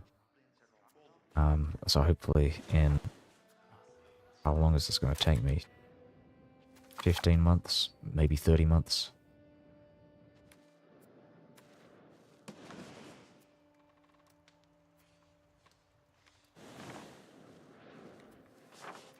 I might start investing more cash in diplomatic capacity.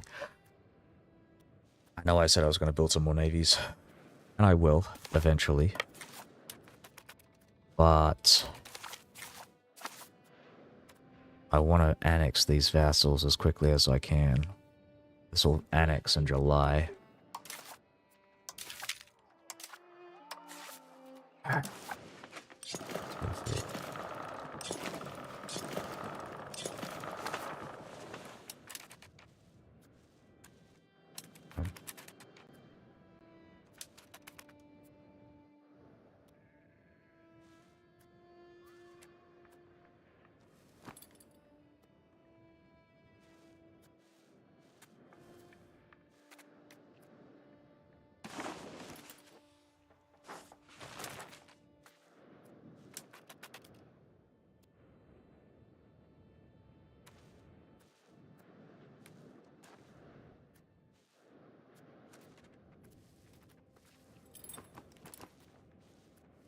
Jeez.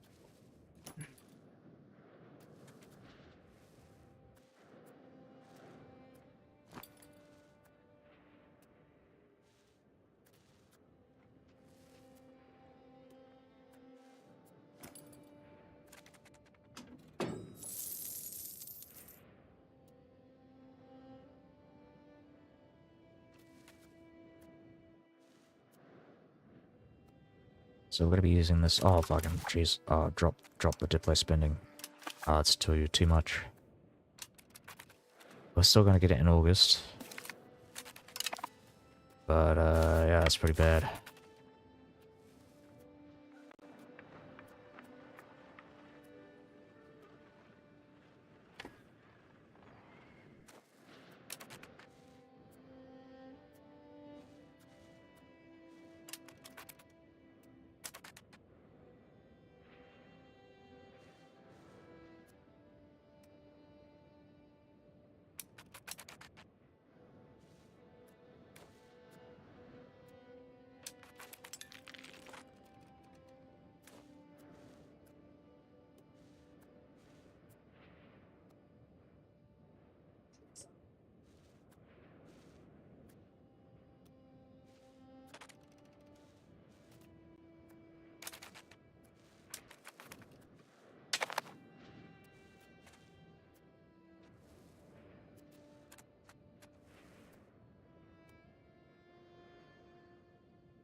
What am I doing?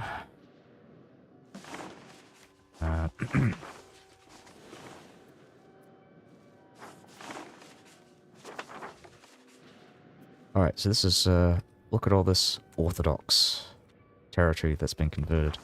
Not so great on the culture conversion, but religious conversion is going incredibly well.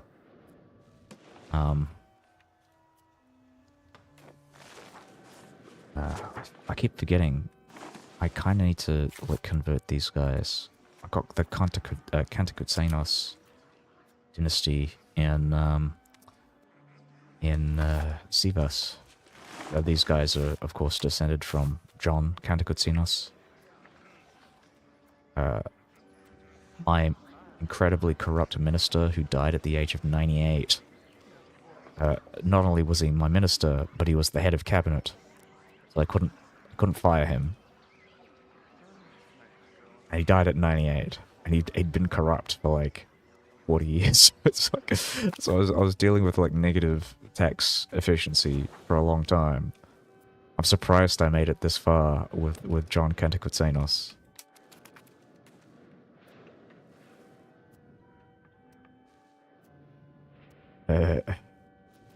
He's an asshole, is what he is.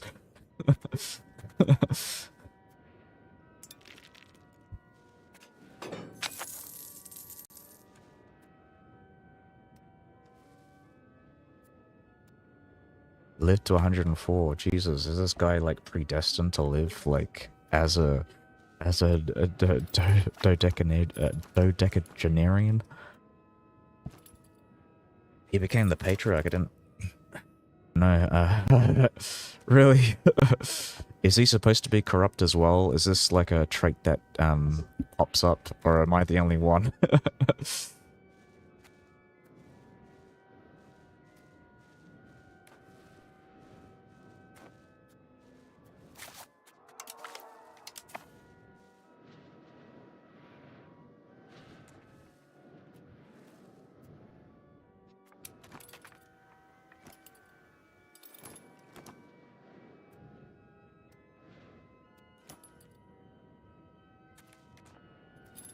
I'm thinking I might actually lose this war.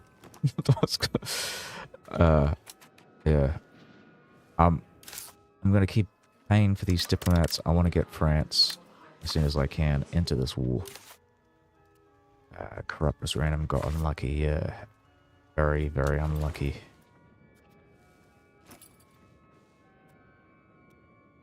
I might just actually like start minting like crazy just to get some mercenaries. Might bribe some from these guys.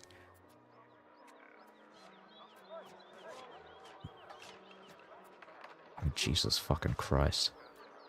It's awful. This is, what, first? No, it's the Kusetsina. Oh, so this is showing me they've got, like, apparently, like, this army is made up of mercenaries, but I can't find the mercenaries on the map to bribe.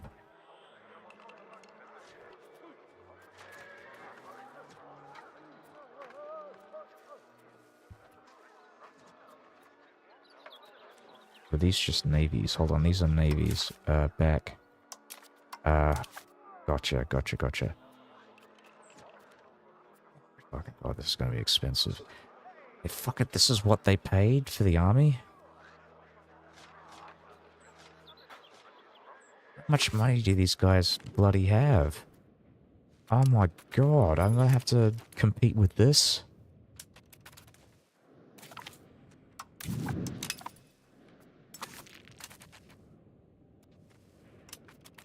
Ah, that's insane.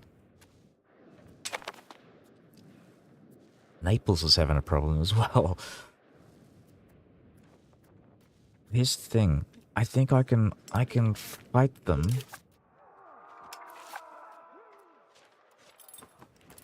Or... oh, God knows.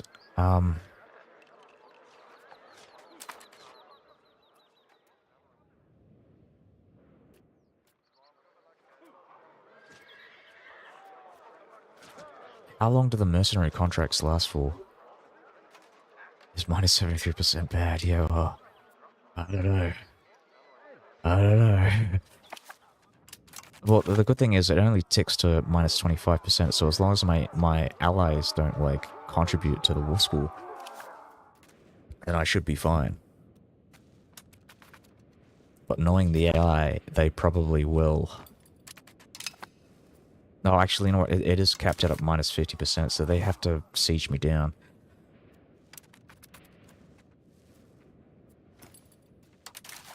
Bloody hell, this is so fucking annoying, though.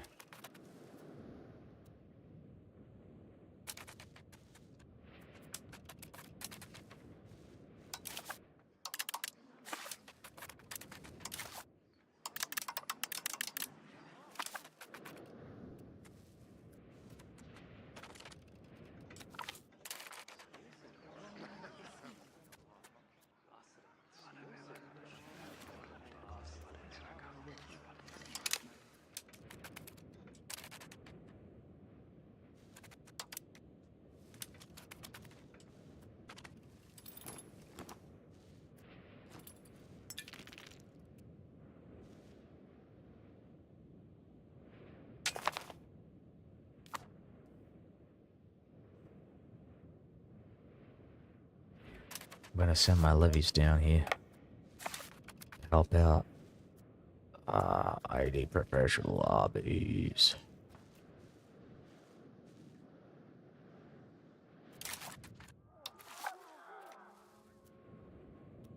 I think, yeah, I'm gonna go with, like, footmen. Um...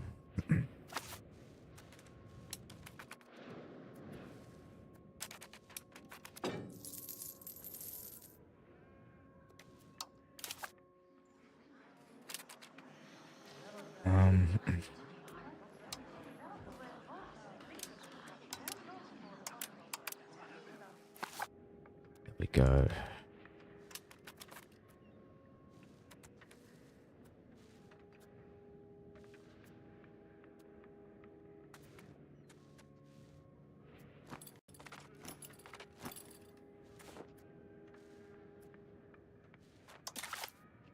Damn.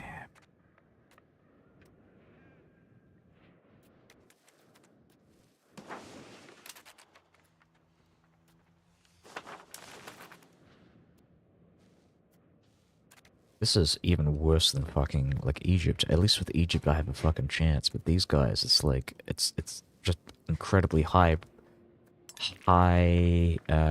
professional armies. Mercenary armies. It's terrible. Oh, now I'm losing my ministers. Oh, good. Oh, good.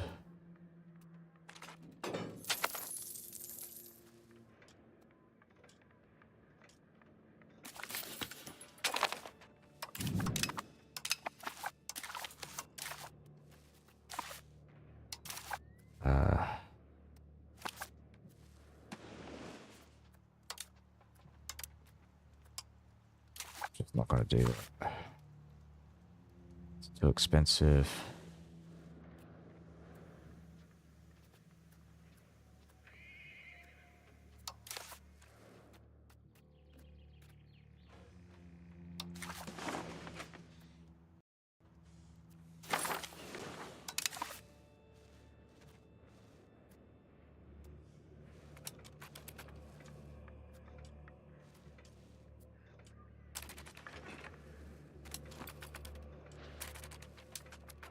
Oh my god. Look at that. So that's Naples out of the war.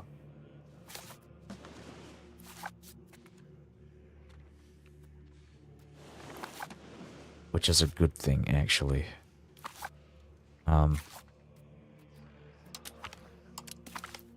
Free those favors.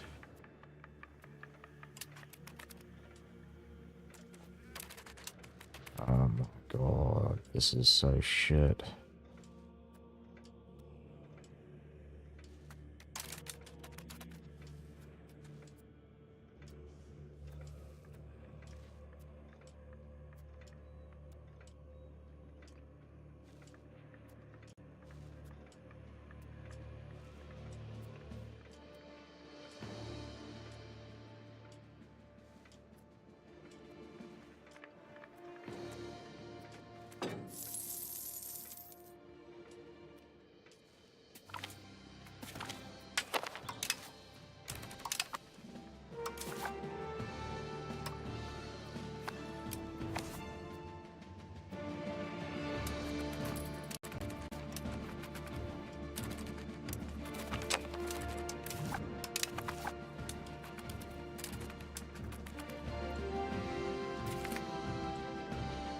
Oh god.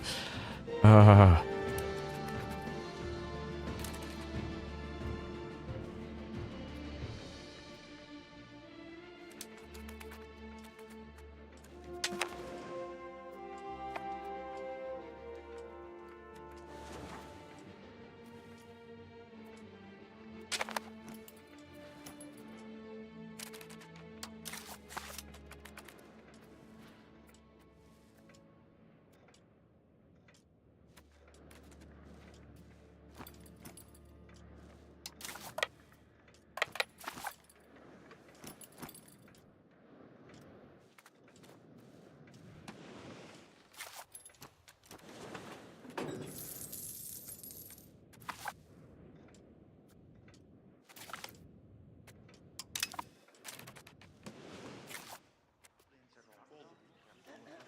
I'm very close to bringing these guys into the war. Yes. Okay. It's just the target. The levy availability is the only issue.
Yeah, we can do this. We've got this.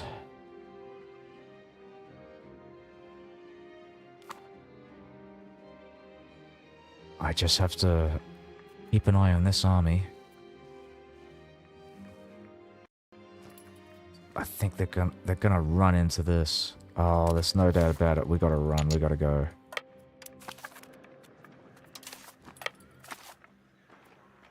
Nope. Back.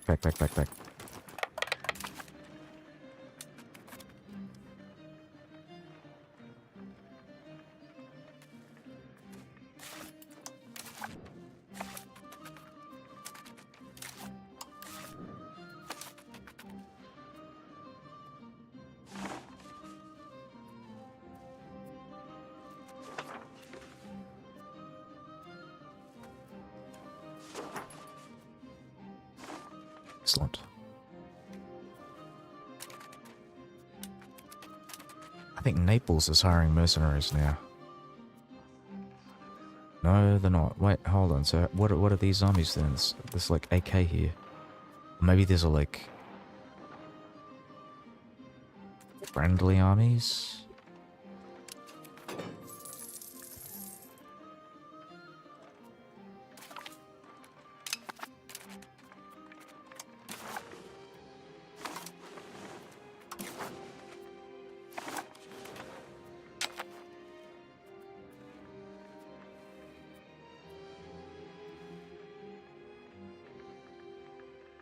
Okay.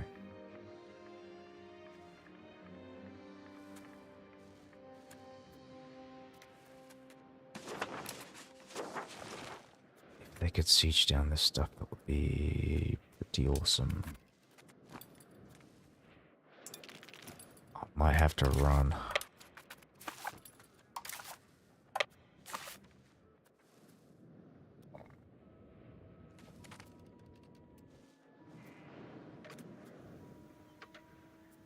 As you can see, it is capping out. They're actually having problems trying to get more war school. So I'm actually safe for a bit.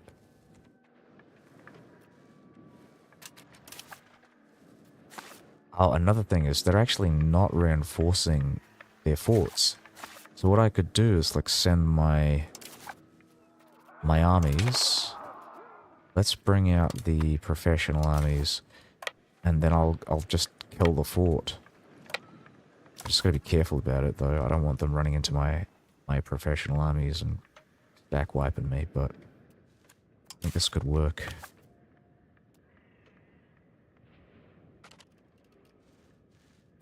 Let's get that scouting expedition. Same thing up here as well.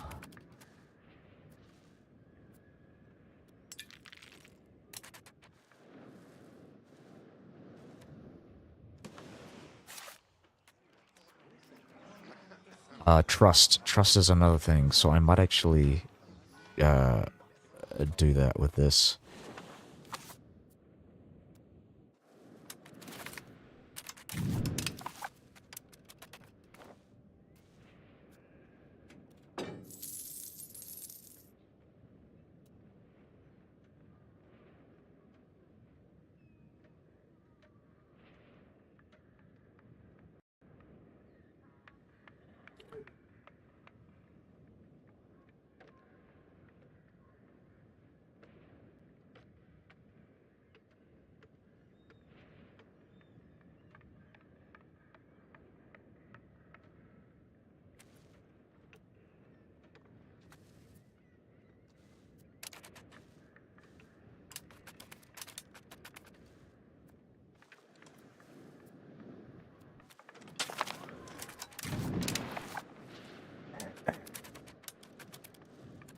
I think this is going to get wiped. So, kill the fort. Awesome. Move up, move up, move up. Go, go, go. Kill the forts.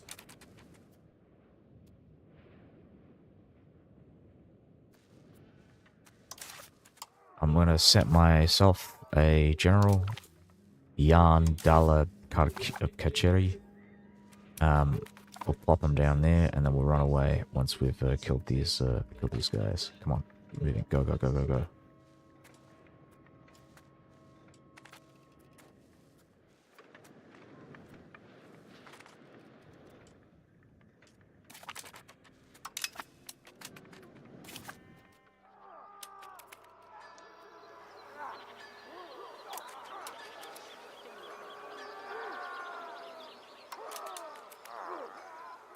Okay, I don't trust this. I don't trust this at all. We're gonna have to run.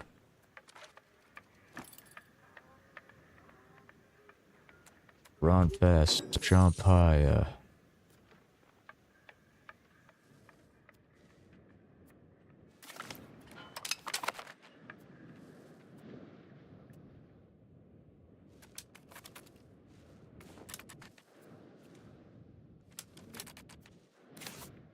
Let's check this out. Do they still have their mercenaries? They do. Okay. I can deal with that.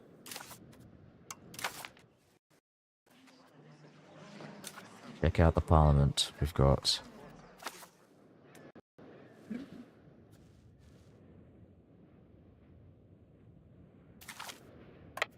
I'm just going to close a bunch of things here because the game is actually starting to run really slowly.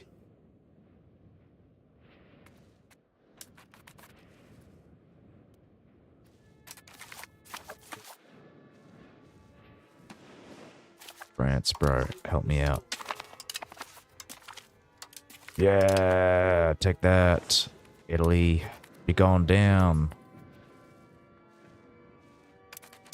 Big man France is gonna go and swamp you.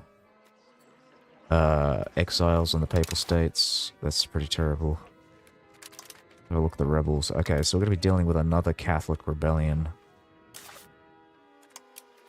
Ah.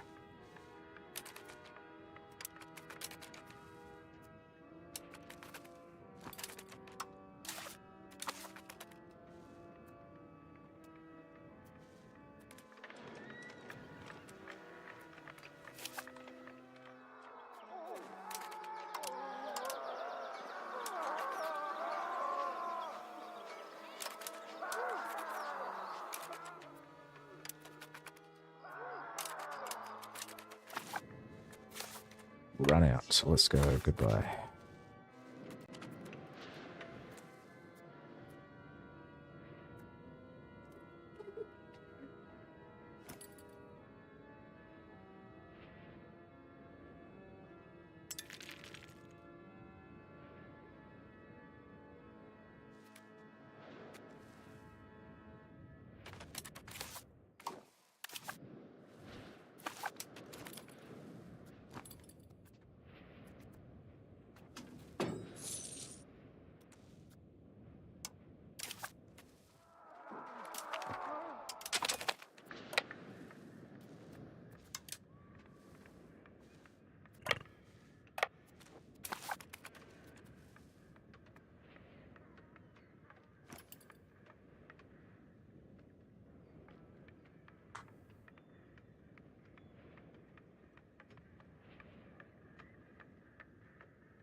Yeah, for some reason these guys aren't actually involved in the war, and I'm not quite sure why. But what I will do is maybe set myself with a war with the Papal States. Just gotta figure out how I could do that. Okay, so I declare war on Naples and then get at the Papal States through them. Again, they're a lot weaker now, so I have the luxury of considering a potential war against the Neapolitans. There's also Aragon or Cagliari, but, you know what? That might actually be easier, because then I can bring Naples into that war. I would just have to take Naples, though. But if I time it right, I can, like, set a spy network on Aragon, and then get the claim on Cagliari. Though this actually, no, we're not adjacent technically, so maybe, yeah, though I would take this. Yeah, okay. I think that's the plan. Another thing that I want to have a look at is getting,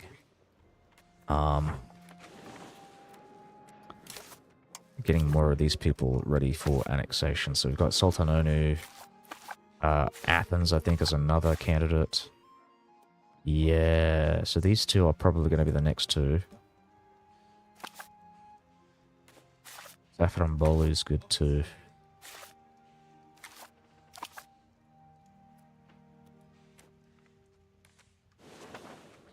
Alright, I'm just gonna get myself a drink. I'll be back in like a minute.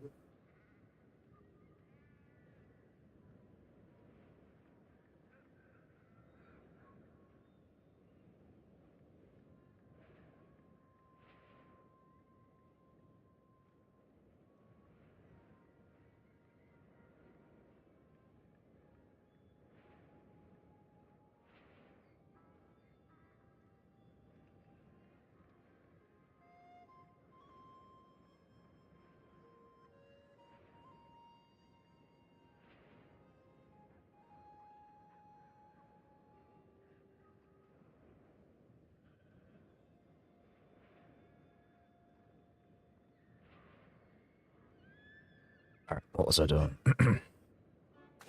Right, so we're gonna go and separate piece this guy, actually. This is perfect. I don't think they have any troops out though, but it's not gonna make any dent in the war effort, but getting my vassals, getting France's vassals to siege down these minor Italian states is helpful. I'll get money out of it. That's the thing that helps me out. It's all those juicy taxes and juicy lump sum tributes.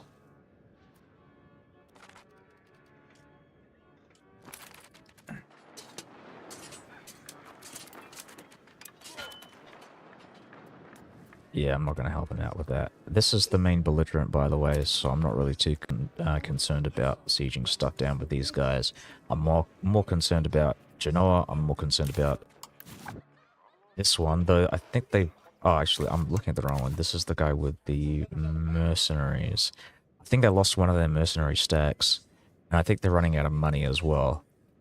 So, I think we're safe. And it's a good thing, right? Because I'm getting these Italian states out of the way. I don't have to fucking deal with them anymore in the future. Like, that's for sure.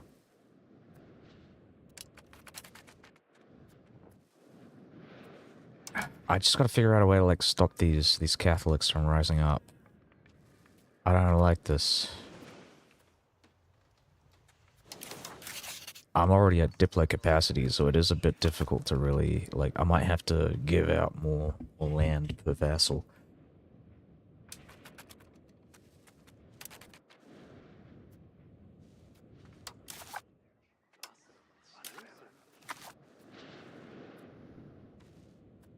Yeah, I think that's what I'm gonna do. There's a lot of fortifications here as well to consider.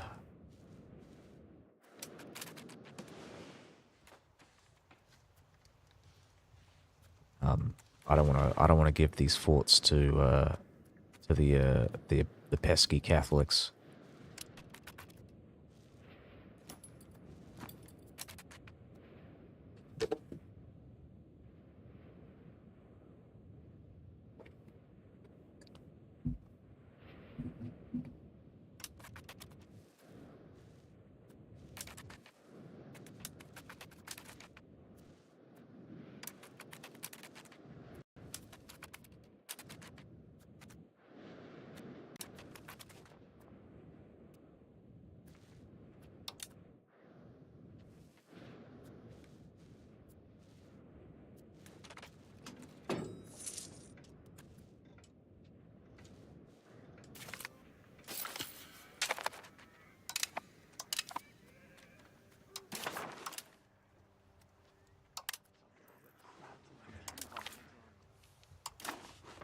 Excellent.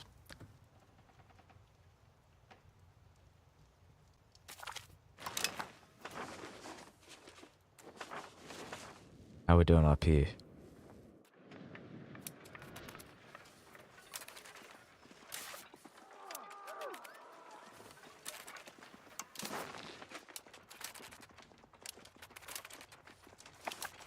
Oh, so I can't even take this. Right, well, I'll take the cash, though. Ooh, oh, fuck.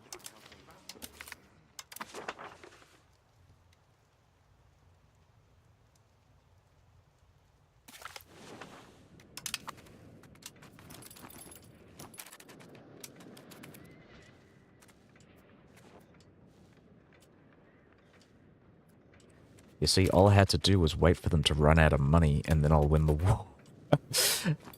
Because the mercenaries are so expensive. This, like you saw that, it was like 3,000 to bribe. I'm assuming it's about 600 to purchase, like for the higher rate. So the base cost for hiring. And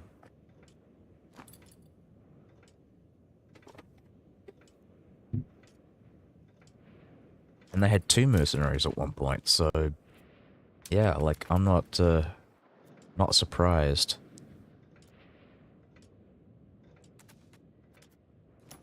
There we go. Yeah, we're not at 73% war score anymore. Right. 59%.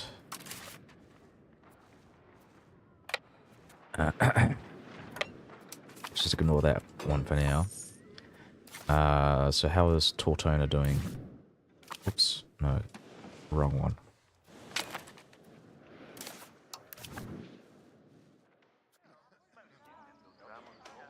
Defense and depth, exactly, yeah. Or shoddy AI is what I like to call it.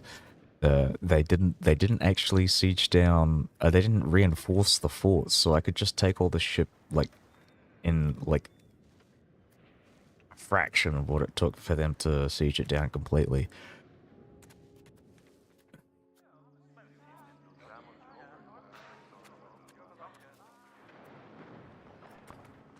What was I doing? I was checking this. Right, their mercenaries are gone.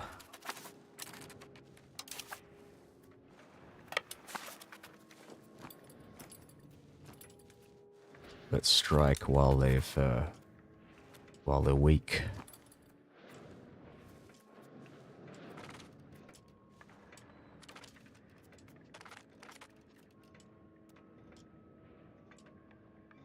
I'm also going to keep the war going because I want to take the extra cash.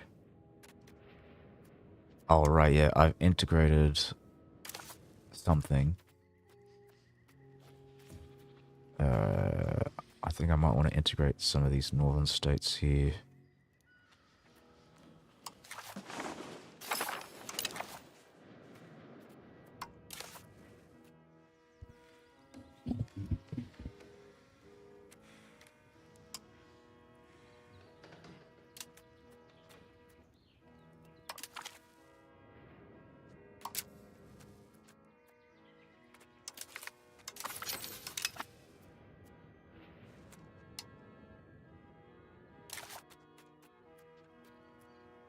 Oh, perfect.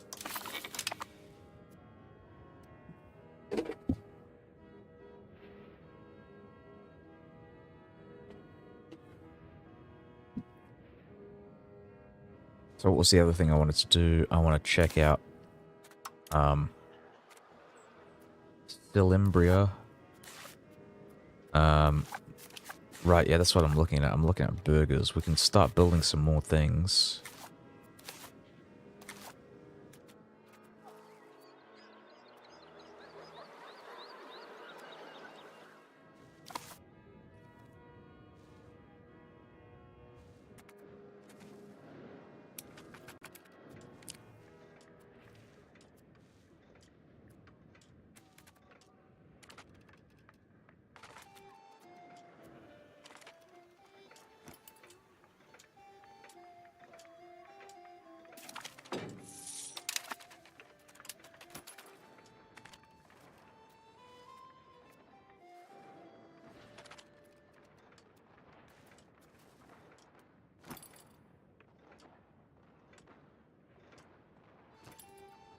Yeah, siege it all down for me.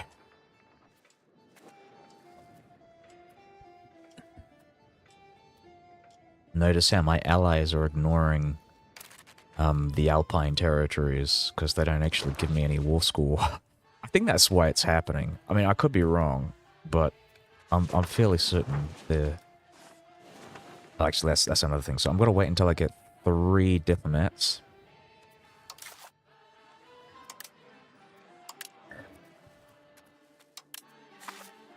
So we'll take the 3.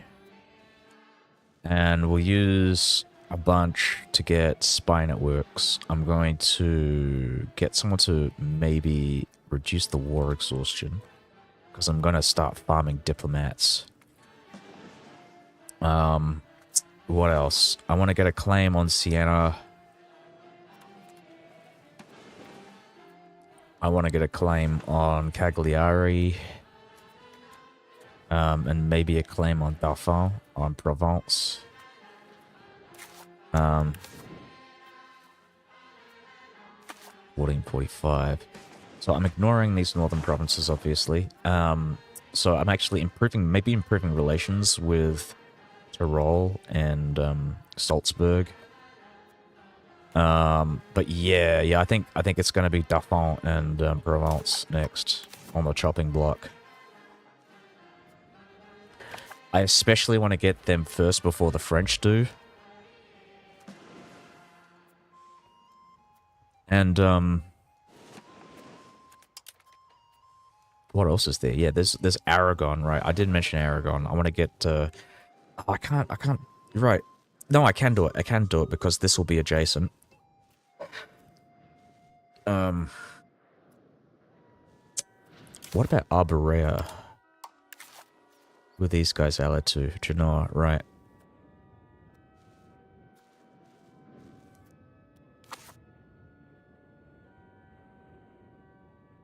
Let me think about that one. Okay.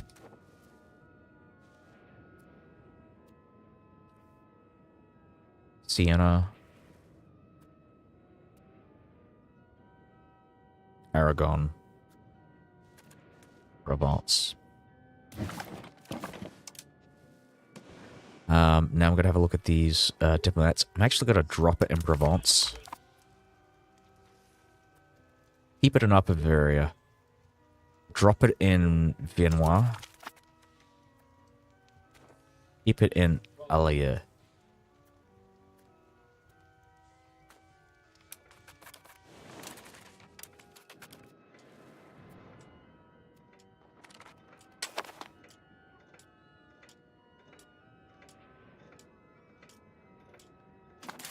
going to check my income. Okay, so I'm going to drop fort maintenance, increase taxes, just to get me above 0.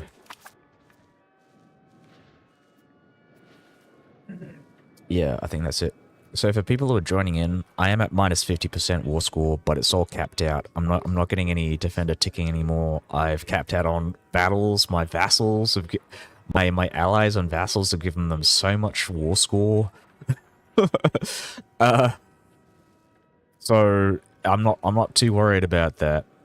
The negative war score is just kind of an inevitability, but I pretty much have what I want here with these guys sieging down these territories. My enemies have run out of money, so they can't hire mercenaries anymore. So they're pretty much at the will of my armies. I just have to siege down these capitals, and that's it. We've won.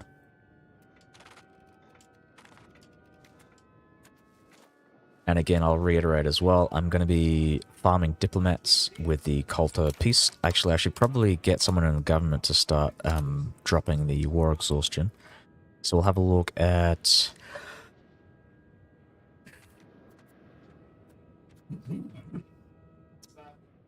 I think we're going to do it with this guy. We don't need to encourage migration anymore.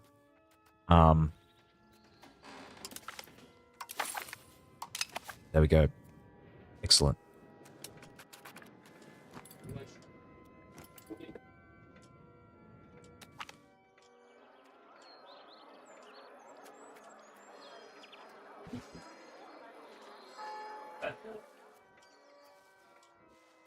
I'm not sure if I should take the favors. I might take the opinion.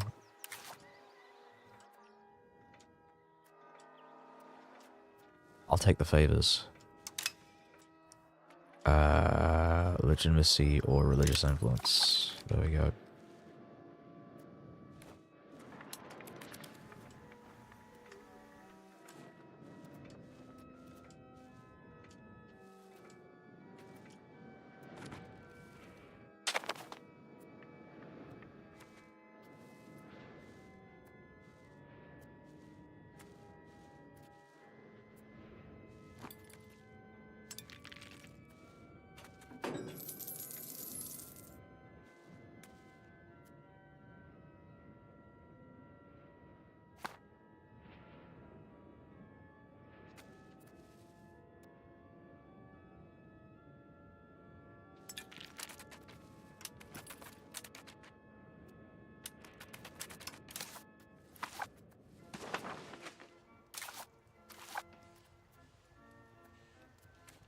So yeah, just following through with what I mentioned before, I'm probably going to start giving vassals more land.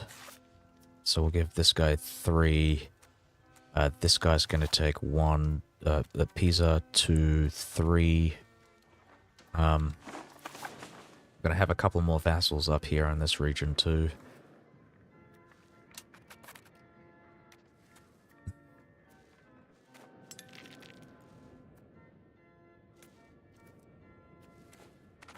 And we're leaving these guys alone.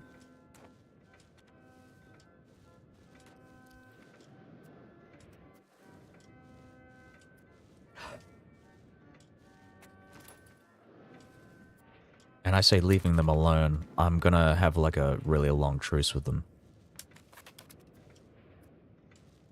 However much it is, 20-year truce, 25-year truce.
So I mentioned, um,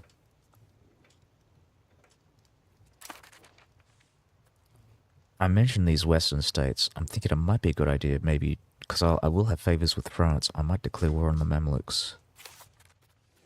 They have an alliance with Georgia, but I'm not too worried about these guys. And I can bring Hungary and France in with their high quality armies, and maybe Naples as well, if they'll let me. They've also got really high quality armies. So yeah, let's do that. The Great Roman coalition against the Egyptians.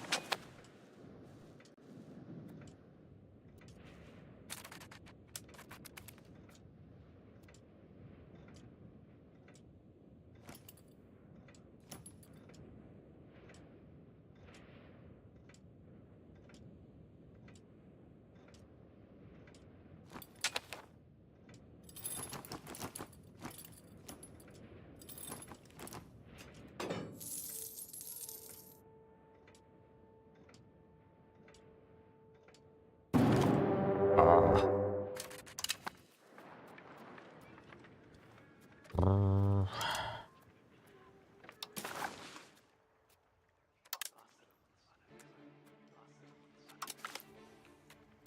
Good.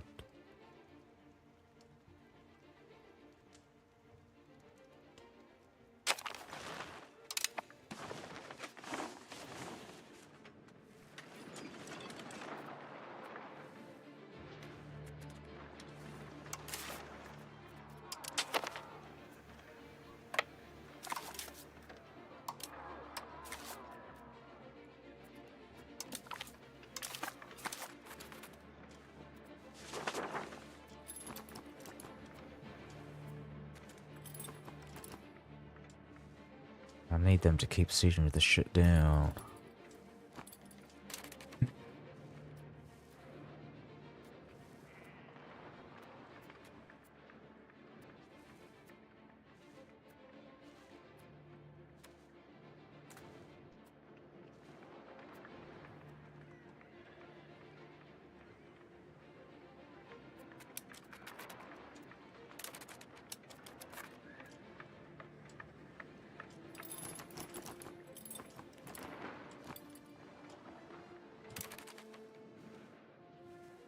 How my boats doing? Maritime control. Yes! The pirates are gone. Perfect.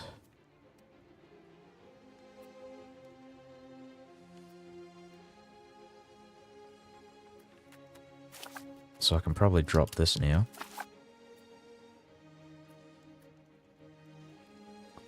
Cool, cool, cool.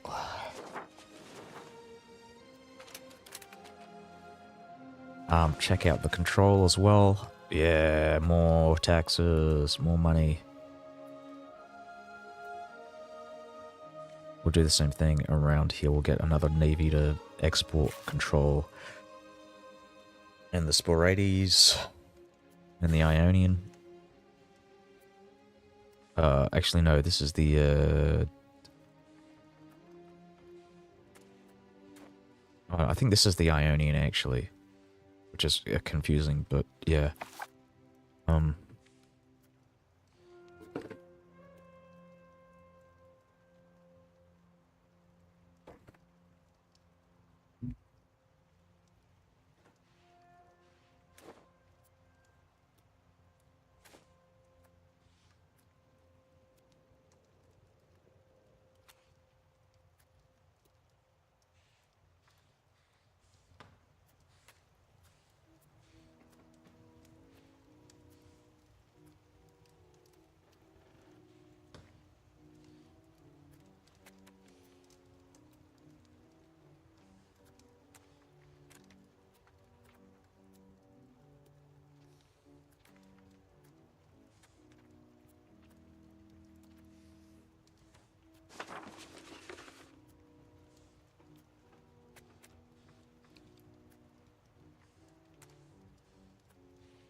the other thing? Oh, I don't have any, I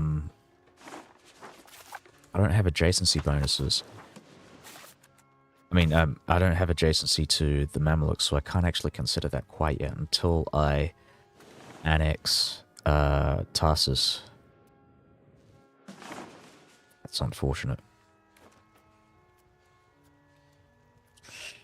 Hmm.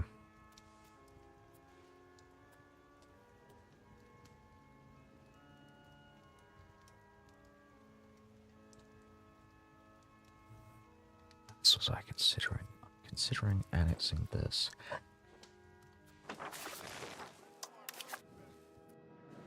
And maybe this, because this is a coastal province.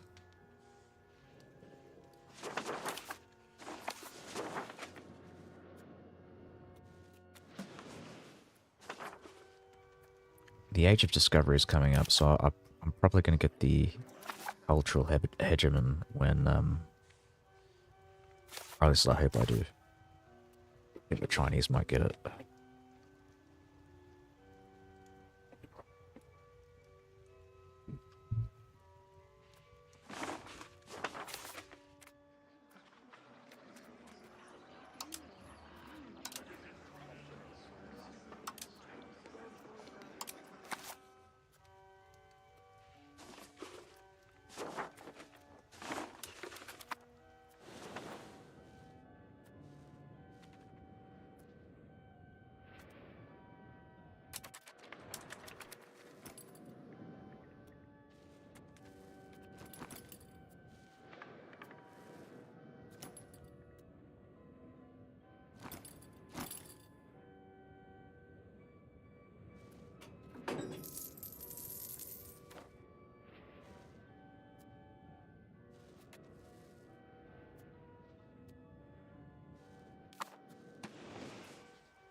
Oh no, Bellet Zero has left.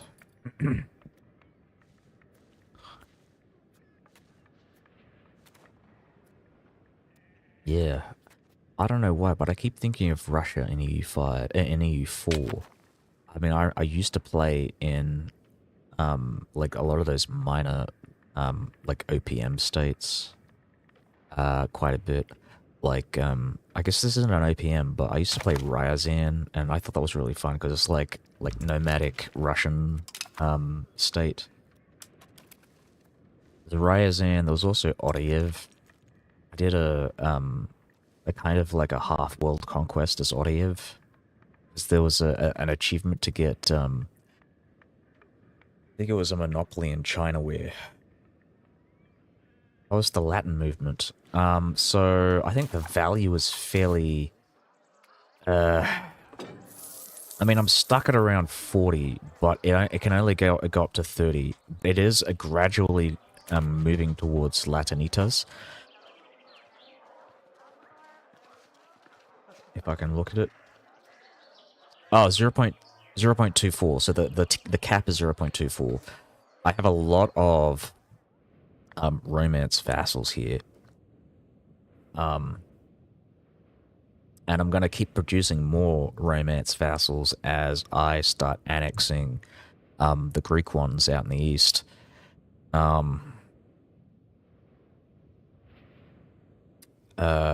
Yeah, I'm gonna actually, turn Median into an accepted culture. And when I do that, I'll start, switching my dominant language, my court language, I should say, and my liturgical language, hopefully. I don't know if this is even possible, but I'll switch it to Latin. And I'm gonna be moving my capital as well, so that'll actually change the market language as well to, an Italian language. Anything else here? Romanismos. Capital is Constantinopolis, so that'll give me a negative 0.05. Don't care about Orthodox. I'm gonna keep Orthodoxy because that's the proper Roman, literally the Orthodox Chalcedonian position. And a lot of Greek pops. But there's not really much I can do about that. Only one I say not to do is convert to Catholic. Yeah.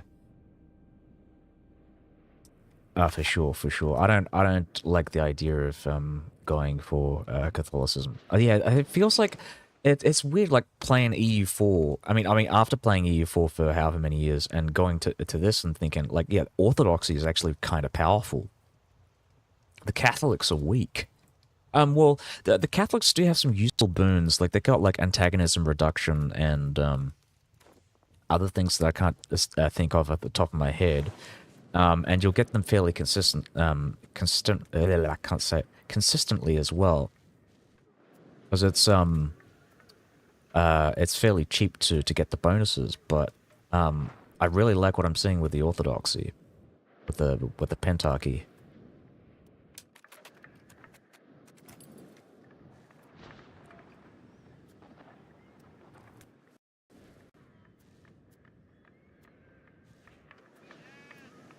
The papacy mechanics on EU4 are incredibly busted. I would usually 33% manpower in every province is no joke. Yeah, that's pretty good. Yeah, I like the versatility of the Catholic faith in EU4 because you had so many of these bonuses. Like you got like diplomatic annexation cost was the big one.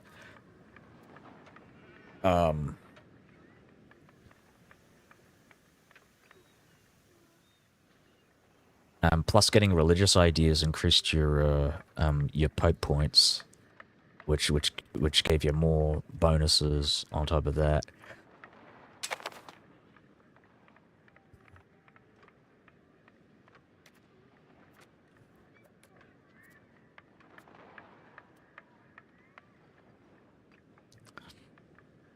I mean, the icons and the Orthodox faith were good, but you could only have one icon at a time. You could have like several bonuses simultaneously with the Catholics.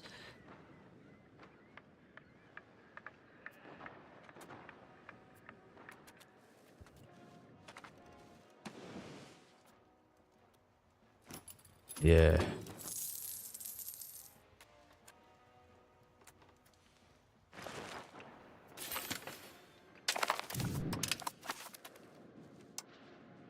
I think Orthodox is more powerful in multiplayer games. I would say, like, I generally don't have to worry too much about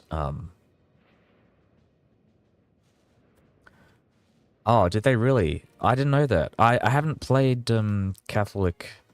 Maybe I did play as Catholic Japan, but maybe I just didn't really pay too much attention to the papacy with that, but I didn't know that was impossible.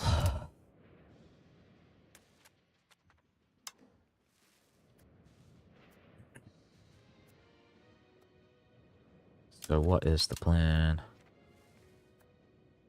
Oh, I'm wondering if I can drop the Catholics here. I might be able to drop them when I produce vassals out in Italy.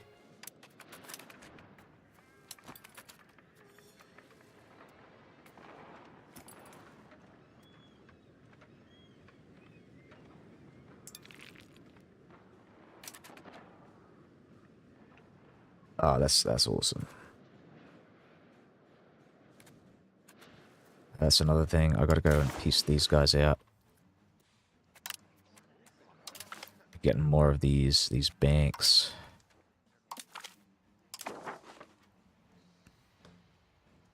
They consider it since it took until 2010 for there to be a Latin American pope. Yeah.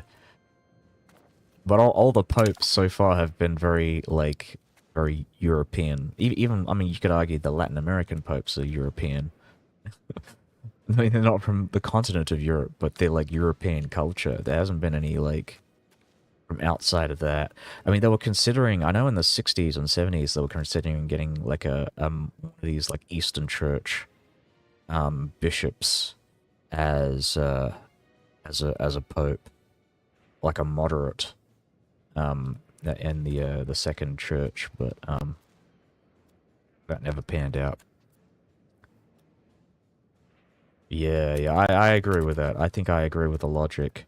But I think it shouldn't be impossible. It just be like really difficult and politically untenable.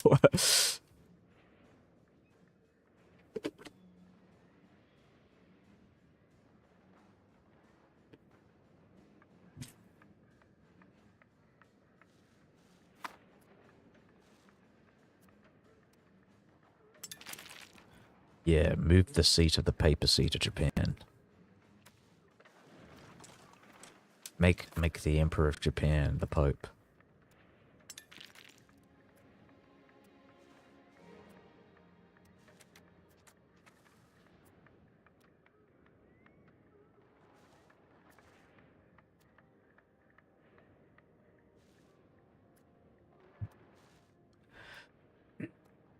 I can't remember. Do they? Is there something in EU4 for like getting rid of the emperor if you convert to Christianity? I know that was one of the main concerns behind. It's one of the reasons why they got rid of the Christian missionaries was that it was disturbing the societal well, the shogun control over society because the shoguns controlled the emperor as the like religious leader of Japan. And if you lose the emperor, you lose the people.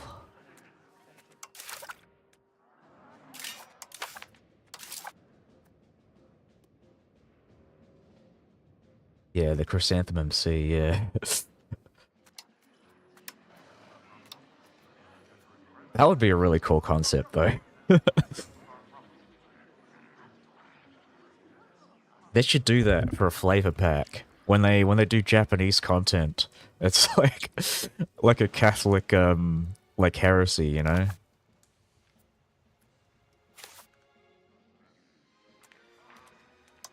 Kind of like you know with Crusader Kings 3, they're adding they're doing a DLC pack for Catholicism, and they've got advanced features for like the different I guess cultural differences, like the insular Christians and the Christians down in Spain. The trick was that only a daimyo could convert. Yeah, you had to leave the Ashikaga alive in Kyoto because you couldn't take it or you'd become the shogun. Oh yeah. Yeah. But I was thinking it would be really neat. At least I mean, you can do it in Crusader Kings 3, I'm imagining, but you could probably set yourself like a rival, like anti-pope in Japan.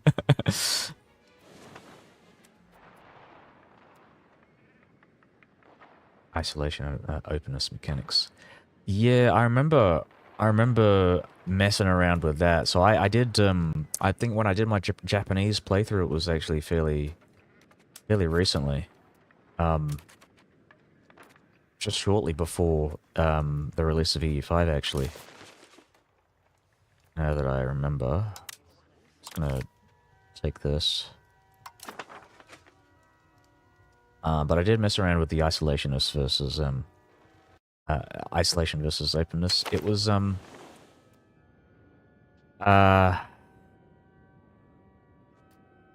yeah, look at those casualties.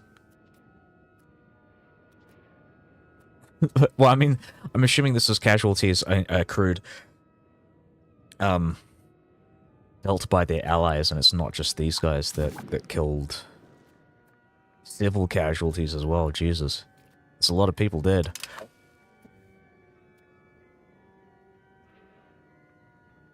North Korea mode plus papacy. Yeah.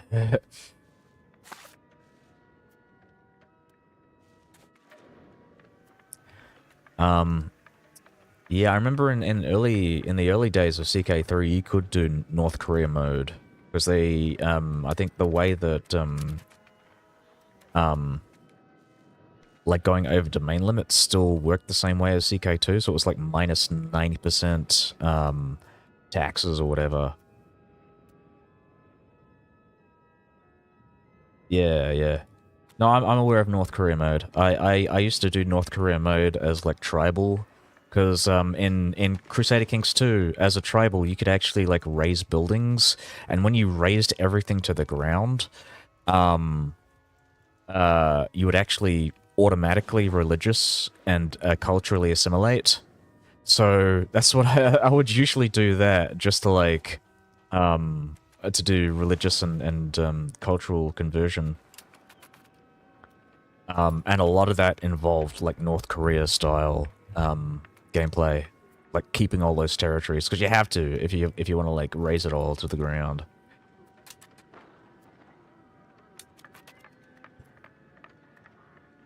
And in CK2 it's a lot easier to revoke titles as well. Because if you pause the game, you could just revoke everything in one go, and they'd all just like let go of their territories. So it's like, especially if you just like recently conquered land. Oh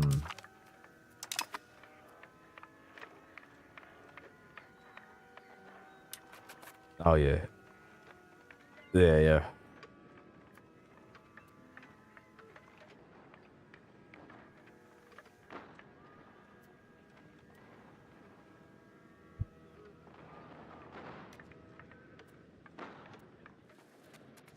I'll just get back to what I was talking about. With in CK2, I think one of my favorite countries to play was like there was this county up here called I think it's called Olayets or something. It's like an island um up in Russia. I used to play that and just as a kind of like a challenge run and just make my way all the way down to Russia and convert everybody to like Yelet's culture, Nenet's culture. That's it. I think it was Nenetsia.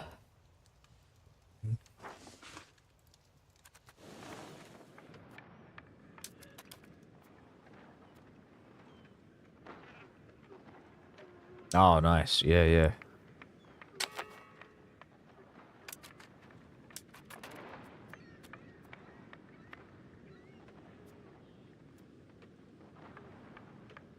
Yeah, that would be a cool achievement. You could probably do that. They might add that if they have like a Francocratia DLC.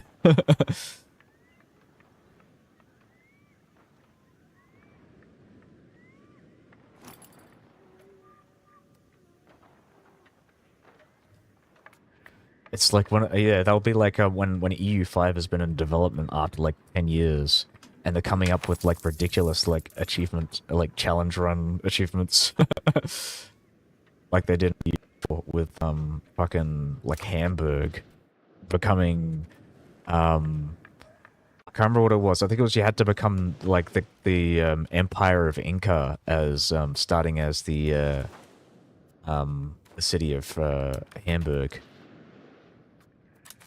And you had to form Jerusalem on the way. I keep forgetting about this. So we're going to build the spy network in Siena. Spy network in Aragon. And spy network in Provence.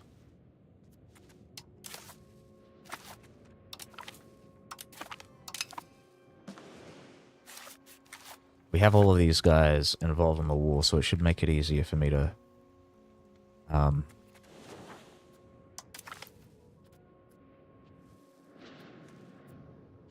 and it's just these guys, so we're going to decline that, thank you. I'm good. I'm going to take all of Italy from you. Bit by bit. Okay, so I'm going to switch this. I'm just going to let the Catholic revolts rise up against me.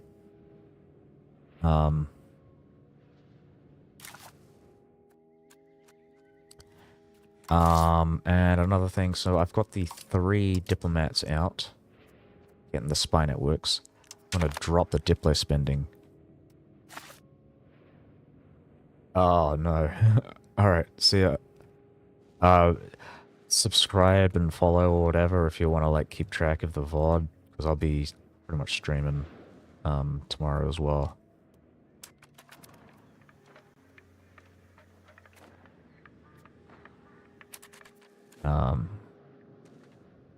What else is there?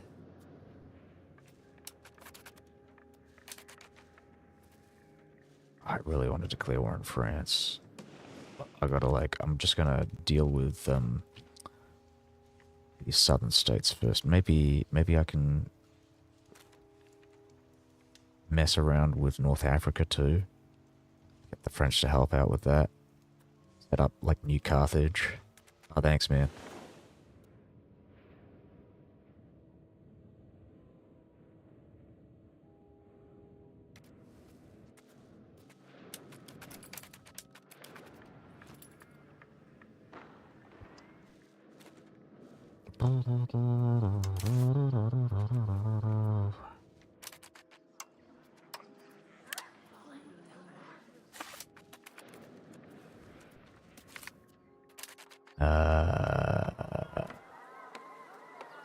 Awesome. So we're going to drop our Romanismos trait. So we'll reduce that thing there. I want to have a look at the Latinistas. Latinitas. If I can see that. Okay, this is just going to go in a circle here. Yeah, okay. Let's check that out. And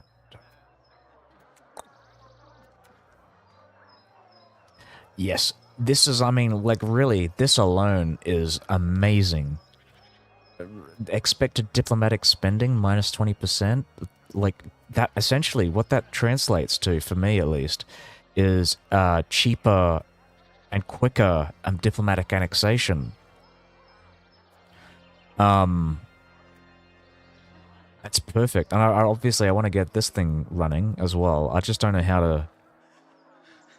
Romania must be leaning towards Latinitas and own an urban location with a Romance-dominant language that has average satisfaction over 50%. So I definitely have to get cultural, some form of accepted culture here. Oh. I burped and sneezed at the same time. Jesus. Ah. Lovely.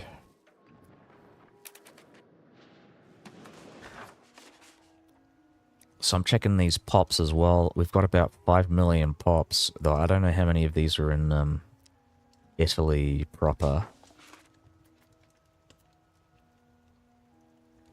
Burgess, we've got Naxos. Just checking the rest of this. I think the next thing that I might want to do is start converting, doing some religious conversion stuff. There's also cultural conversion out in bloody Carpenisi. The French seem to have converted this province of Bonitsa. You know what? This is how they converted it. There's barely anybody here. There's only 2,000 pops, so this might actually be very quick for me.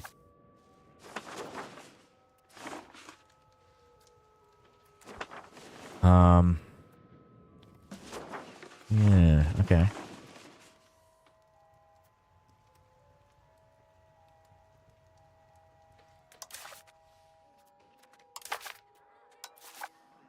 So I'm going to check out the Parliament. We have 1 month to go. I'm going to increase minting. I'm hoping that I can get the balance the budget to reduce my my inflation. I think I can repay this loan, and we'll take another loan out. The reason why I do that is because you actually lose. Oh, maybe I can do that again. I'll repay it and then purchase it. I take another loan out. So by doing this, if I balance the budget and I actually succeed in passing the agenda, I can reduce the total amount of cash required to pay off the loan by half. So that's free money, essentially. That's free money. And I've also got reduced interest because of certain modifiers. I'm not entirely sure if I got that state bank, but I know state bank definitely reduces interest. There's also technology somewhere. I'm probably going to have a look at that later.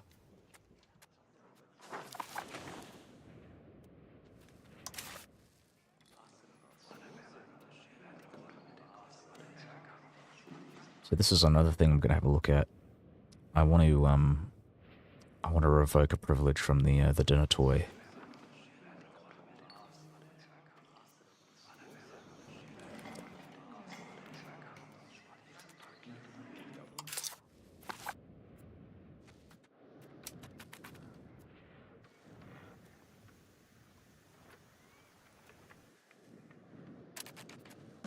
Oh, right. So I think I want to build counting houses in all of my cities.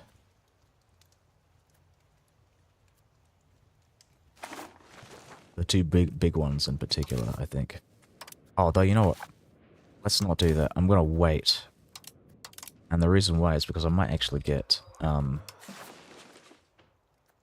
if I do get the balance the budget, I want to build them after I reduce my inflation to 0. So otherwise I'm paying an extra 7%. It's unnecessary. It's an unnecessary cost, so I'll wait until the parliamentary agenda. If it doesn't pop up, then I'm gonna buy it for sure. At whatever it's gonna be, like 8% inflation in a month. Whoa.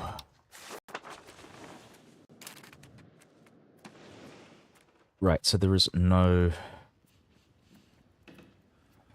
It's not popped up. Alright, so we'll do...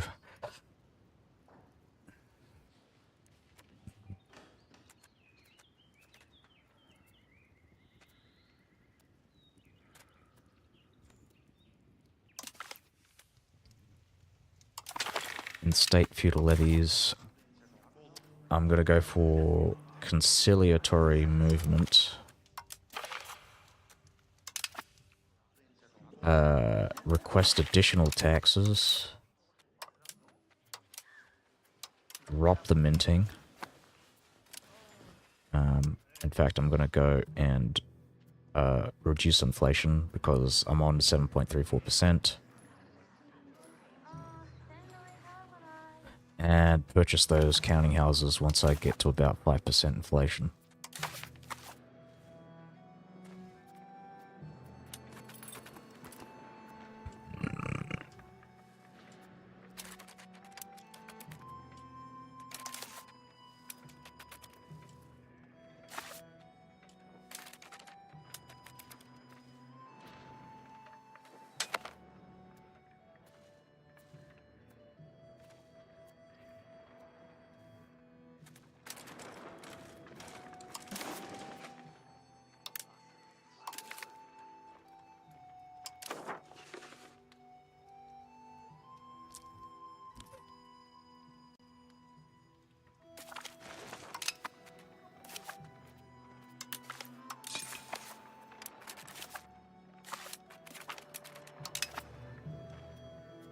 Coalition has been disbanded.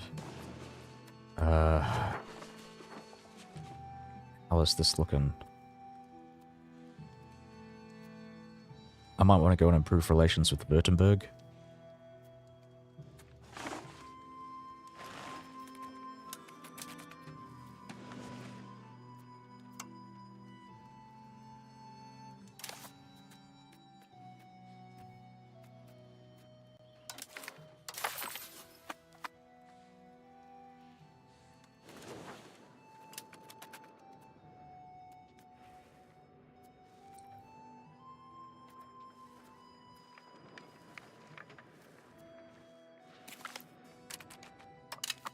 Perfect.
Didn't even realize that was a separate thing.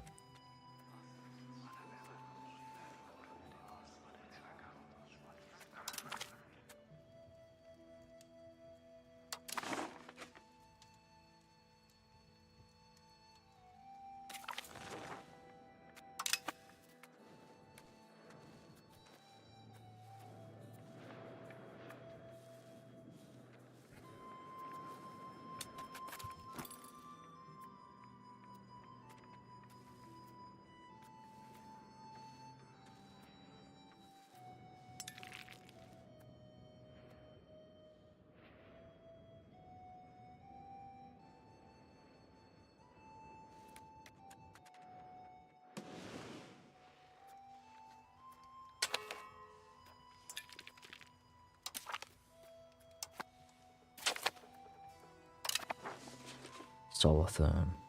Oh no.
What I'll do is just keep building some more.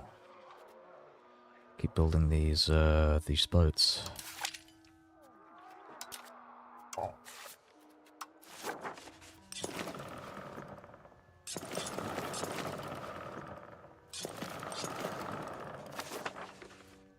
Might as well.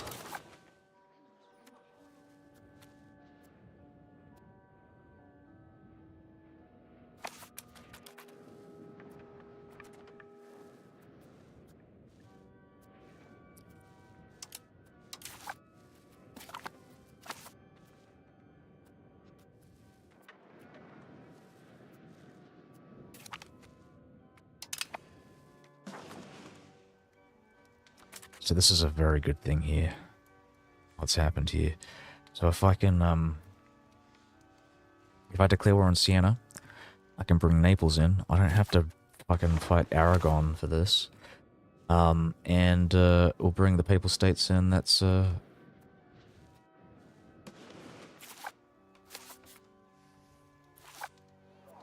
it's awesome.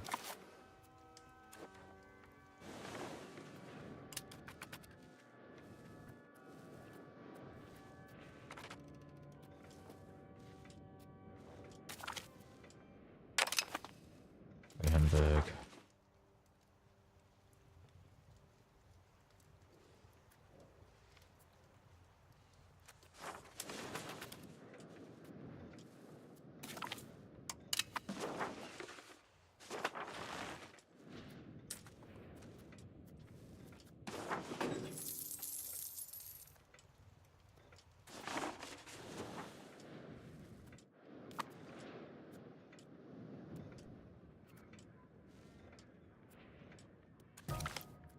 Give that to me.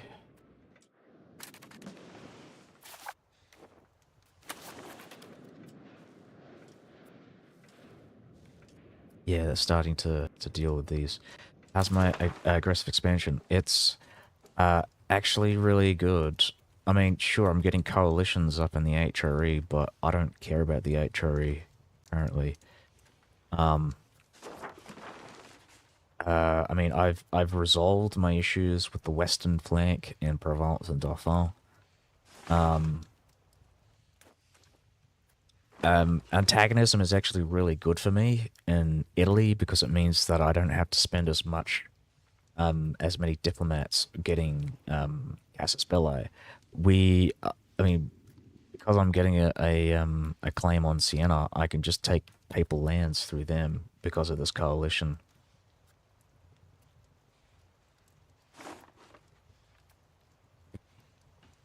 And from there, I can probably declare war on Naples. Of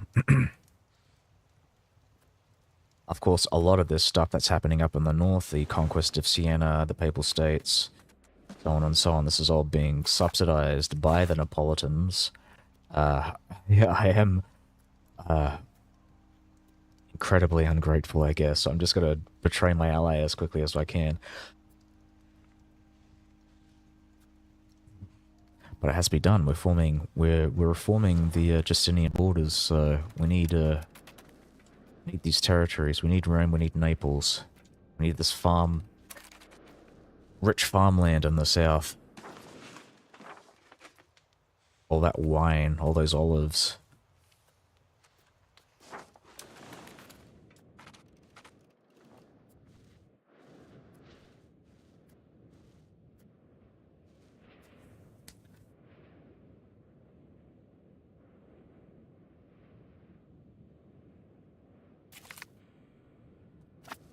Nellenberg.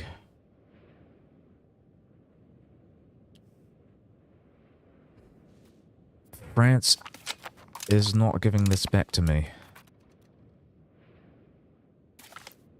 Why is that the... Oh, good. Okay, thank God. I thought they were going to steal it from me. Exactly. Yeah, I'll treat their subjects nicely. But yes, they will be a part of the kingdom of the kingdom of Rome. Juan the Devious Sonido.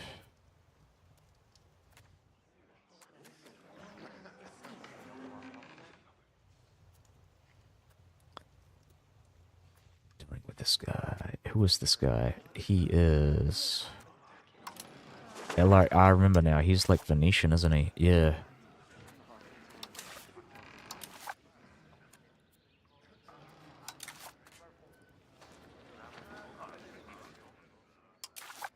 Right. So the former Duke of Naxos, and his descendants became the kings of Naples, which I think is really kind of awesome.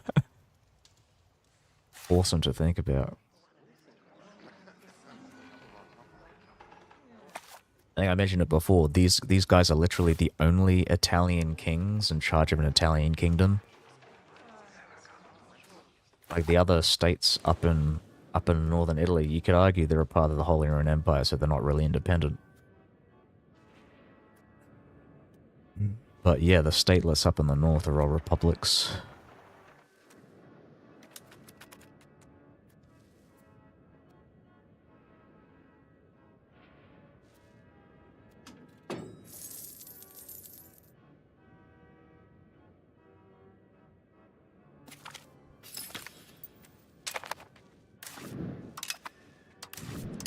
I don't think he had Italian monarchs until I think Tuscany might have been the first like Italian monarchy. Because you had like the two Sicilies, which were for a long period of time controlled by the Bourbon dynasty, the Capetians. And before them, the Normans.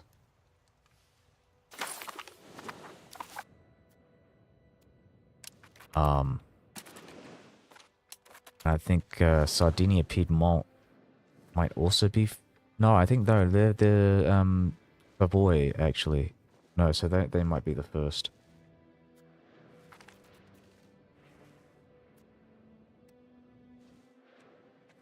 I know Florence, the de Medici family consolidated their control over the Florentine Republic and the Tuscan area and formed the Duchy of Tuscany.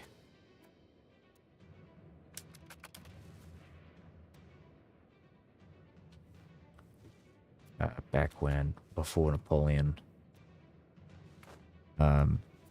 decided to invade Italy.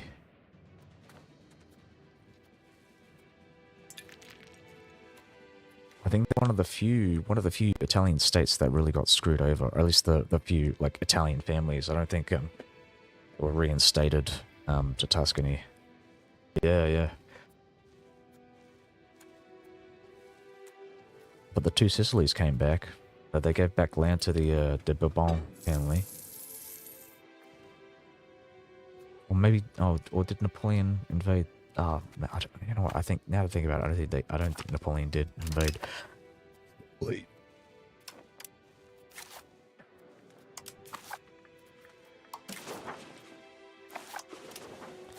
I didn't realize there was a second thing here. Yeah, the Medicis are cool.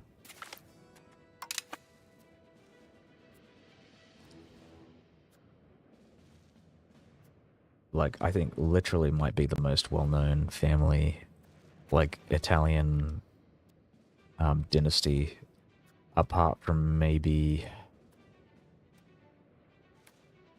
the Savoy.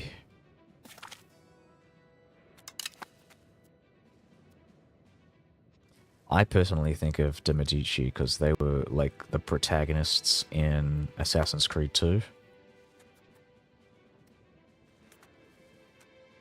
And Brotherhood, possibly.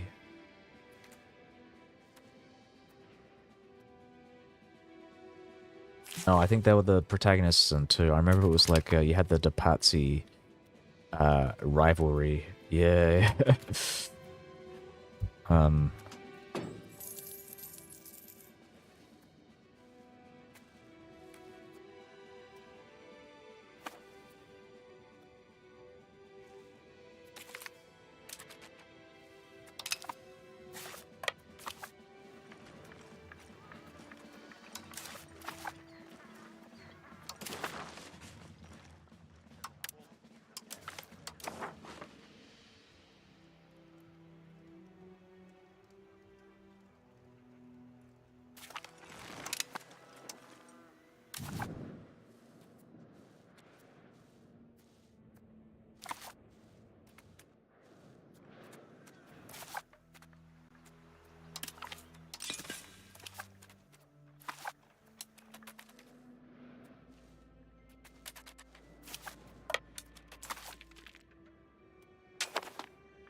Yeah, let's support them with money.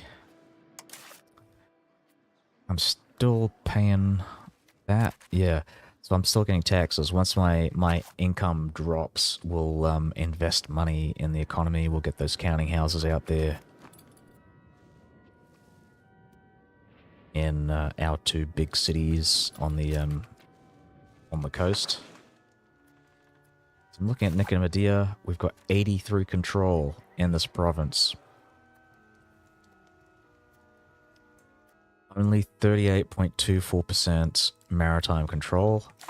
Just checking maritime control once again. We get 0.53 a month. I want to increase it even further. I've got a couple more barks coming up. Let's check out the piracy situation as well. No more pirates. Perfect.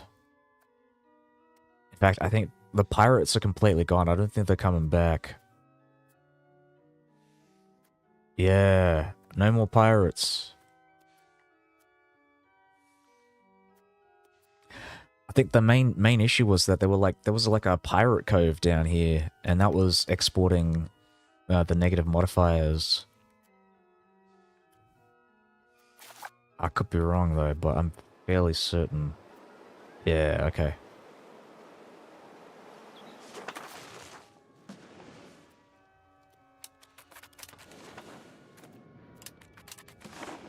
So glad we're getting this roll back.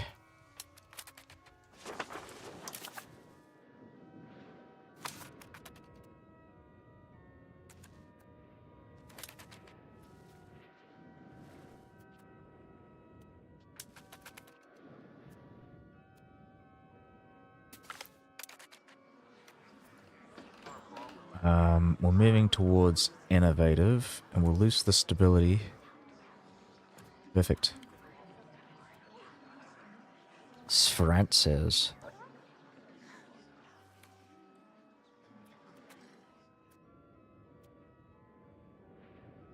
Cool. Yeah. Create that propaganda for me.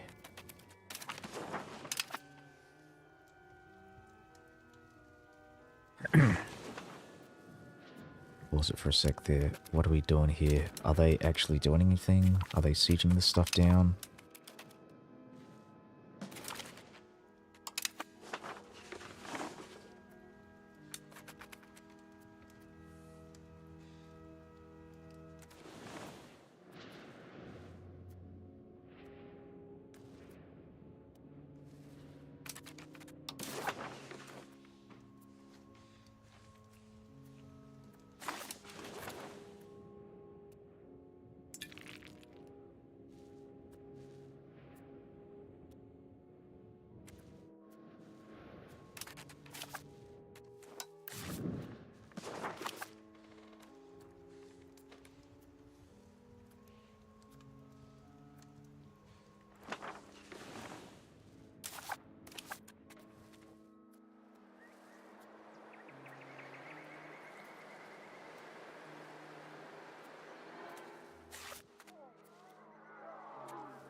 That's 2 vassals that I'm taking here. How long is this going to take for me to annex? Alright, we'll get 2 vassals at the end of the year. One of the things that I might do actually is maybe increase my diplo spending. I might speed it up. 36, 35, July. July 35, September. Yeah, I don't think it's worth it. Not yet, at least.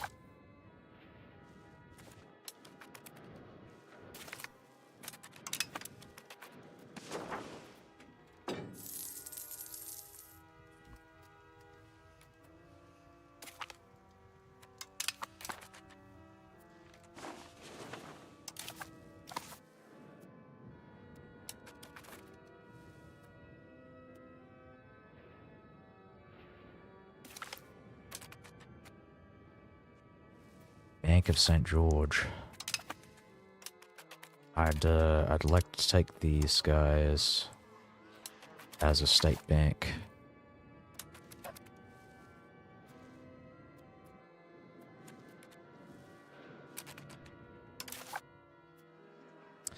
Yeah, I'm not sure if you know this, but I'll say it anyways. If you have state banks as vassals, you actually get reduced bank inflation, and you also make your money back from any potential, sorry, not inflation, bank interest. It reduces your bank interest, and you also make your money back because as a vassal, they pay you taxes. So in this hypothetical situation, I'm paying 3.58 ducats. It reduces it, I think, by about 10%. So I'd be paying only like about 3.3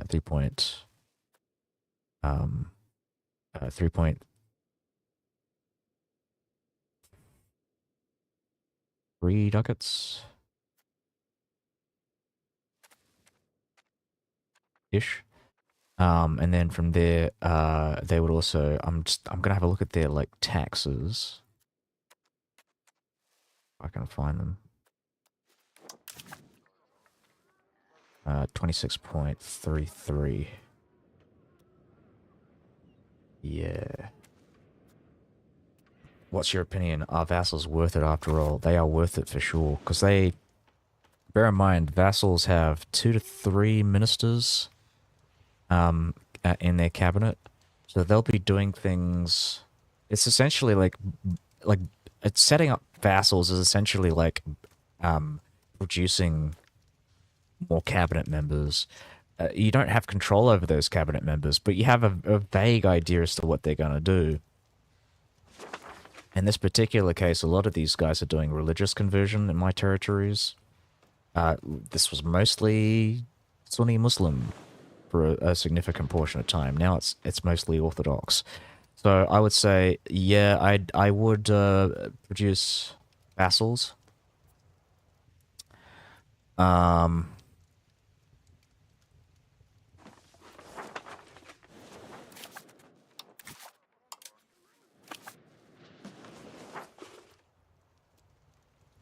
what else? They don't just do religious conversion and cultural assimilation. They also integrate faster for you.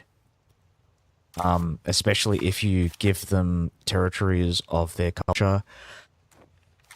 So Sivas, for example, is majority Turkish, I believe. Oh, they're Armenian. So mostly Armenian. Is this a fiefdom or a vassal?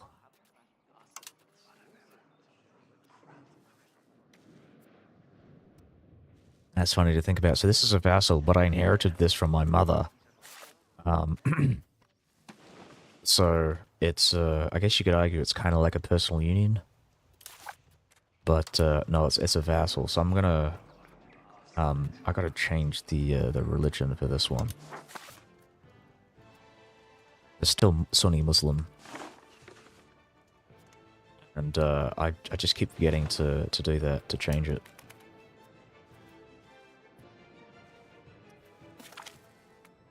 I suspect that because these guys are actually still involved in the war, I'm not actually going to be able to get the call for peace.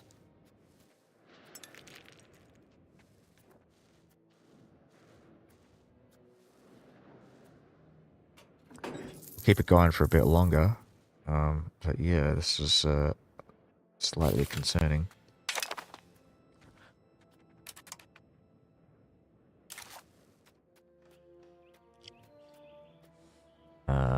Speed of integration. We want to integrate things. Or maybe I should do religious conversion.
Oh, right. Awesome, we've got resistance to measles.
Bank of Bardi and the Bank of St. George. Alrighty.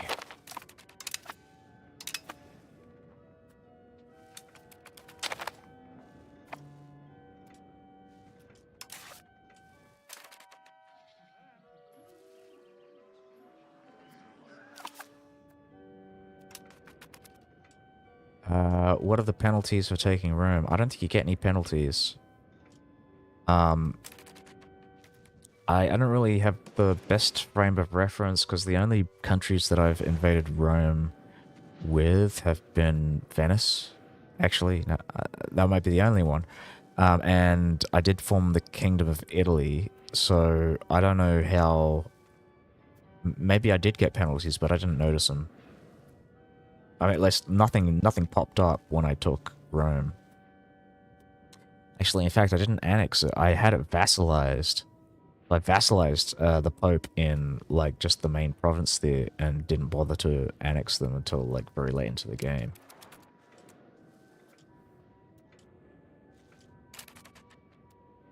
I vassalized the Pope because I wanted to get the extra taxes from the tithes.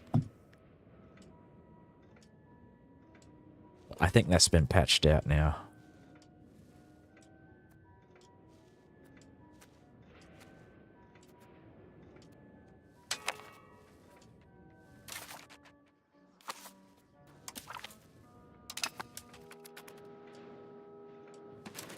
I think they're out of the war.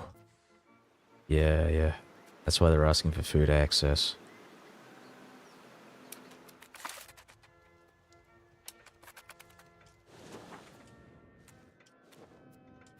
That's a really good way to know.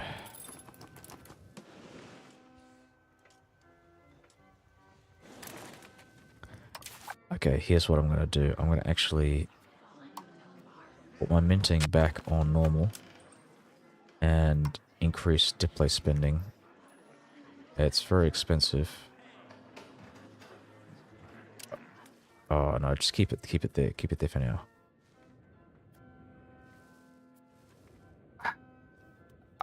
I'm also dealing with legitimacy issues. What happened there?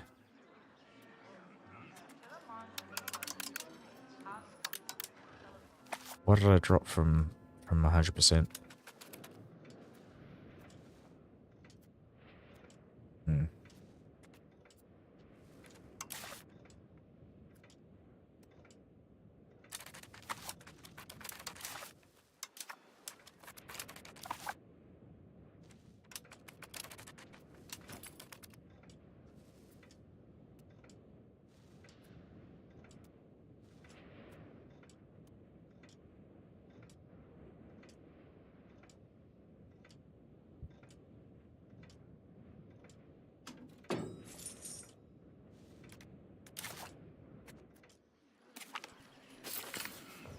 Taxes are back to normal. Integrated roads. We have cores in Carpathos.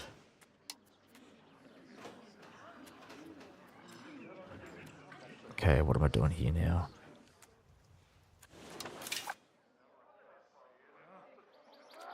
I'm going to build the county houses in Constantinopolis and Nicomedia. I won't build any more. I think I might just focus on getting navies.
Oh, I do have a new emperor, that's why.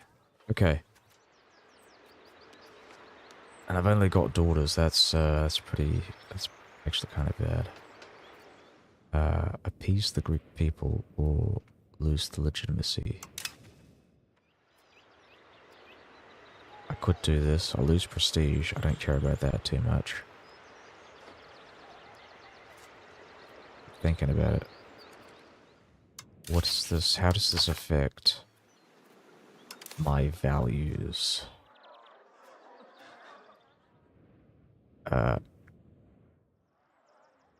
Primary culture in Roman group. Rulers' language is Romance. Consort is Catholic. That is perfect. In fact, you know what? I might actually start. I might get my diplomat to mess around with the Latinitas movement.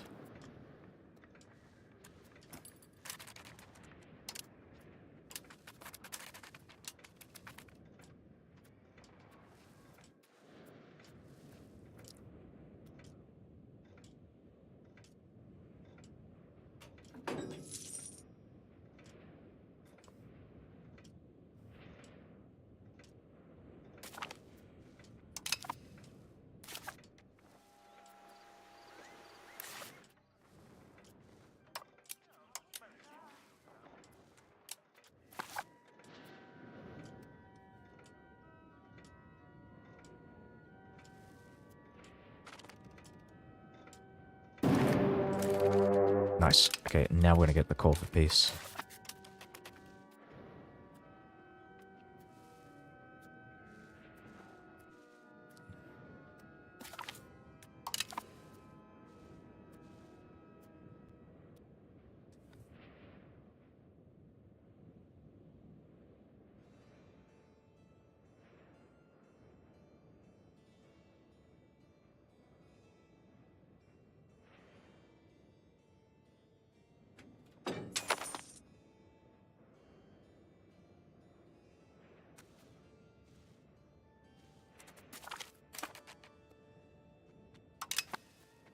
Here we go, call for peace. More diplomats, please. So how am I going to farm diplomats? I want to get some diplomats for annexation. I've almost fully annexed these guys. So maybe I'll get 2 diplomats for annexation, 1 diplomat for declaration of war. I also need diplomats for when I break up these spy networks.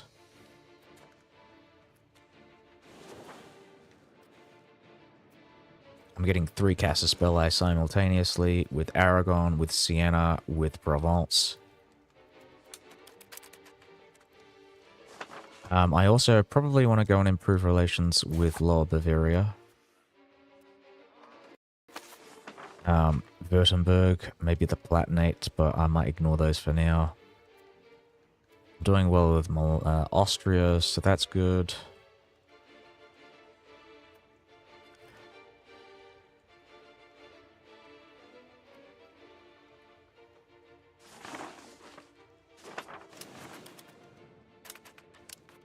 I'm going to focus on getting the my first claim on Siena. Drop the maintenance. Might drop the cost of court as well. But we'll keep it as it is for now. More guys out there. Go, go, go. Check it out again. We got 0.68. Maritime presence. That gives me 82 effective control.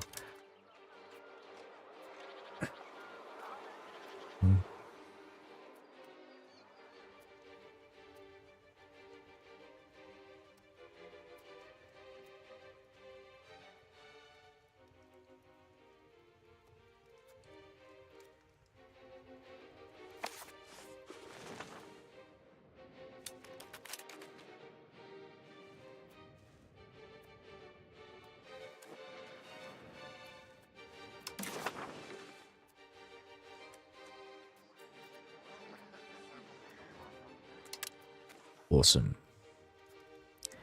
So I take all this. Bam. Genoa is no longer... We have defeated our great enemies, the Genovese and the Venetians.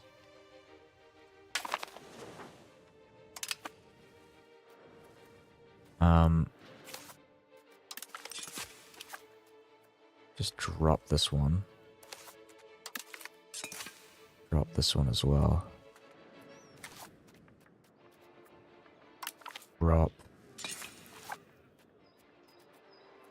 Drop castle. Drop city walls.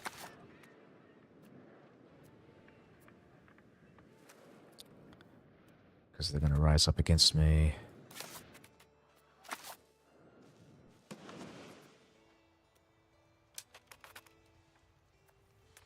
Have 200 total building levels in one location.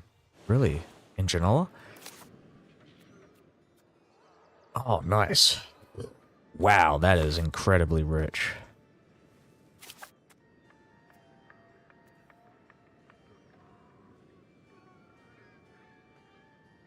This is what Constantinopolis wants to be.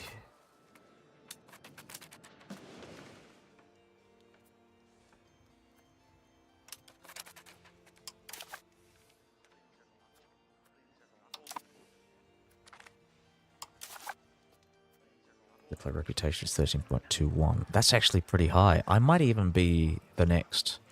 I might become the diplomatic hegemon.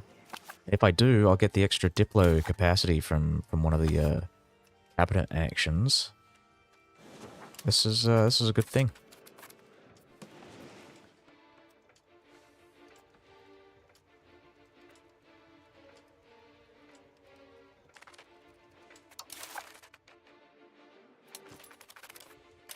This keeps going up though. God damn, it's so expensive.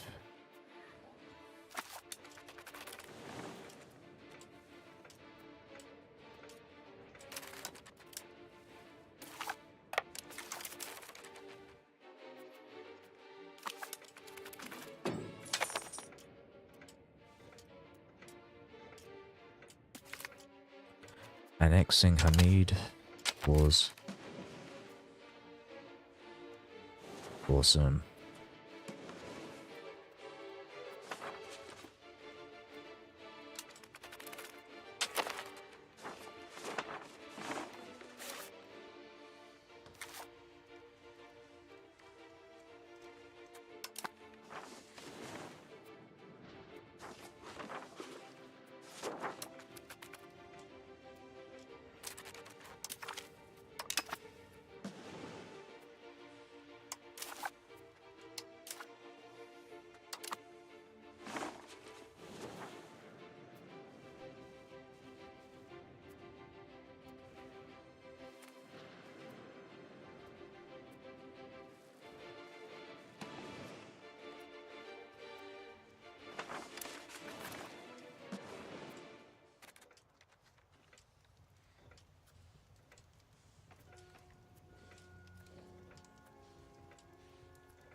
You know what I can do? I can have a look at this. Maybe I can start canonizing people as well.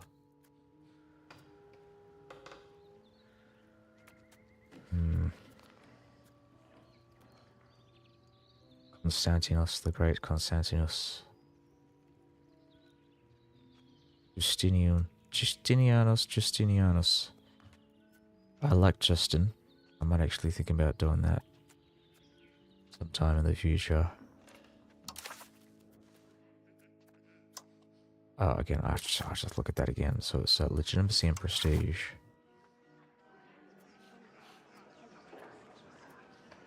Do a pilgrimage. Orthodox Synod in 5 years. Let's canonize. I might go and drop my cost of court. Just so I can fully take advantage of this. I want to get to about like 85 legitimacy, and then we'll start canonizing. Yeah, I can give the saint title to previous emperor.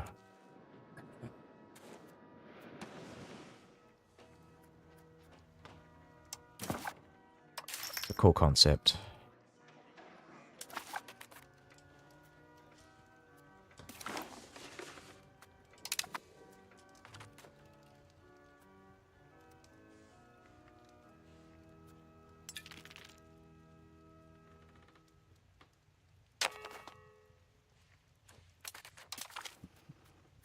Decline, I think.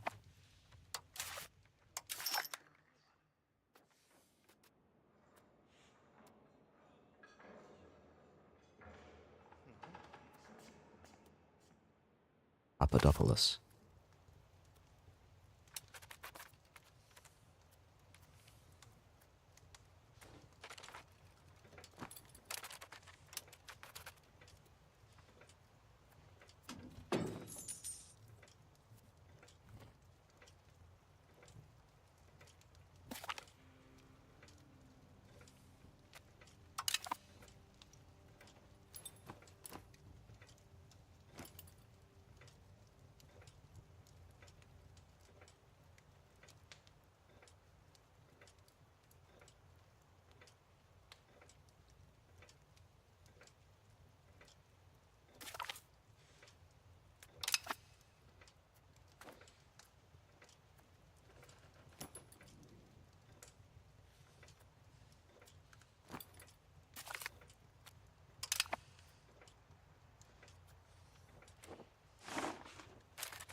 Right, wanna build gunsmiths.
Right, we gotta switch this. We're switching from converting in Ilia to which one was it? It's the no, we want to get someone else, maybe this guy. Check out what they've got first. Yeah. Let's go with this guy. Reduce war exhaustion.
Andy is another one actually that I kind of want to go and annex, but I want to just kind of go for the ones that are closest to the my city, my metropolis. So I'm probably either going to go for Sultanonu or Safranbolu. Who was this guy? It's Alaya. Maybe some other time.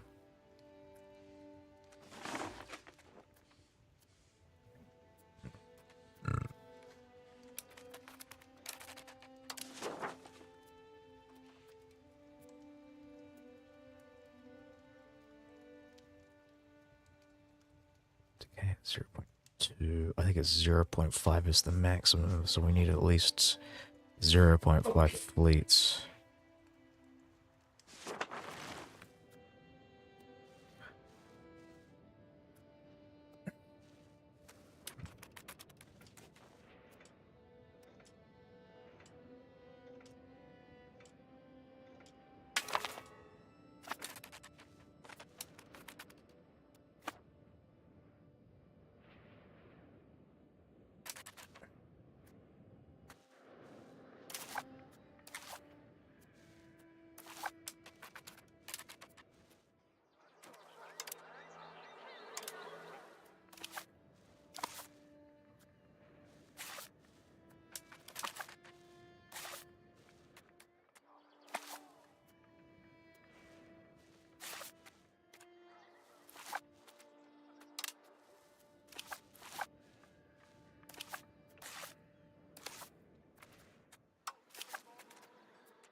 gonna drop these two just to make it a little faster.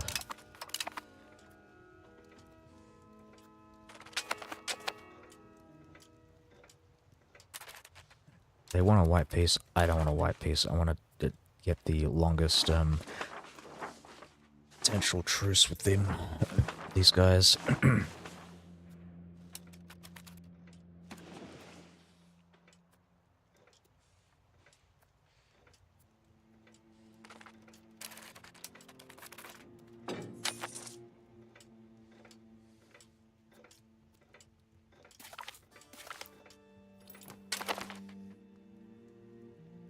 Yes, I've got a just king.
What am I doing? Right. Here to cast a spell. I'll do one in Provence as well.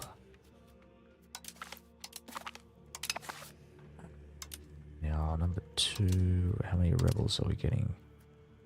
I'm going to try and form as many vassals as I can.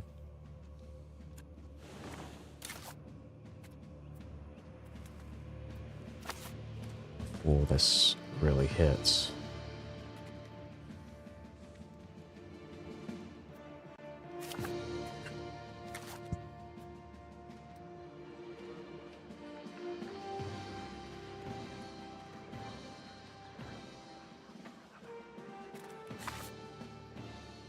I might improve relations with Saffron Bolu, but we're going to go for Saffron Bolu and Athens as the 2 vassals that are getting annexed.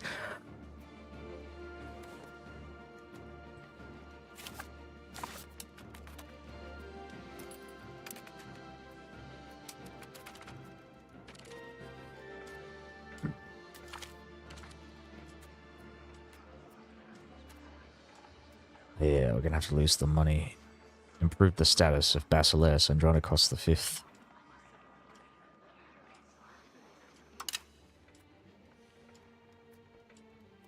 As the previous emperors were born in purple.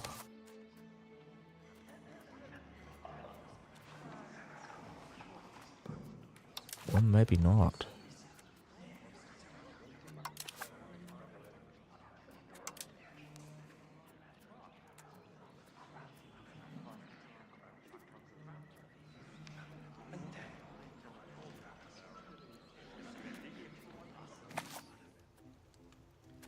Oh, that's another thing. I might be able to switch the court language to my language. To Romanian, which is a Latin. It's a Romance language. That'd be really funny. I'm honestly, genuinely thinking about it. It's going to cost me 20 stability, but it can be done. Language power. So it's the clergy that really gives it the power. No, it's not. It's the other thing, right? So I'm gonna check out my values here. Latinitas. Um,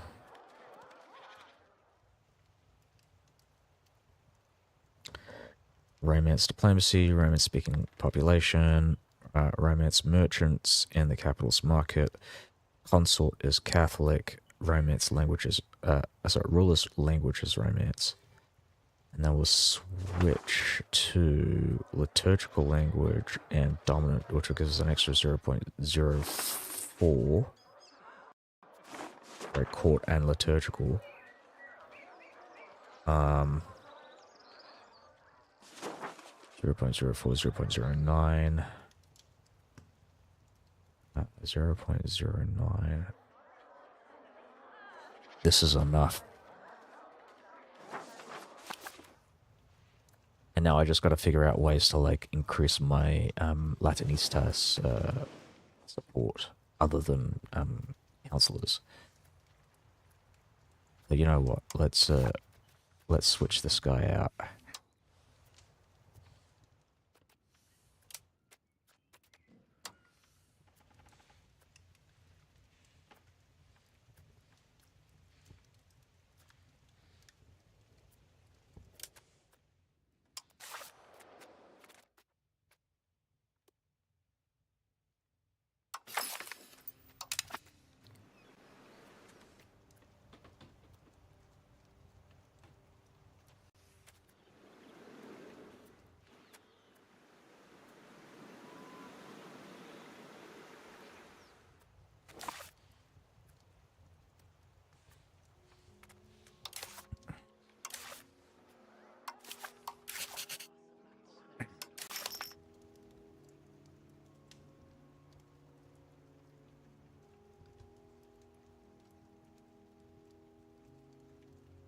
I want to save just in case, because I am going to be switching a bunch of things out.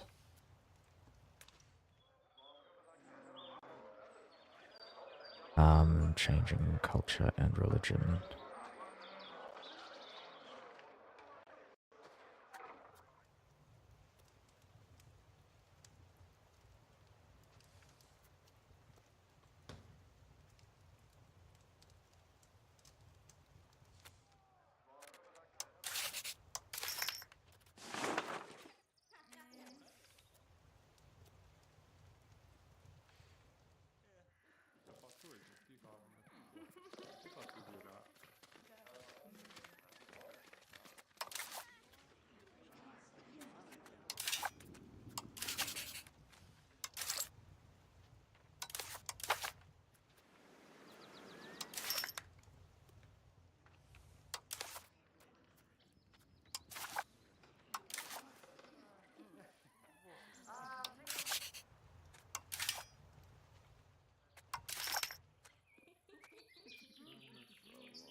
And we'll switch the religion language.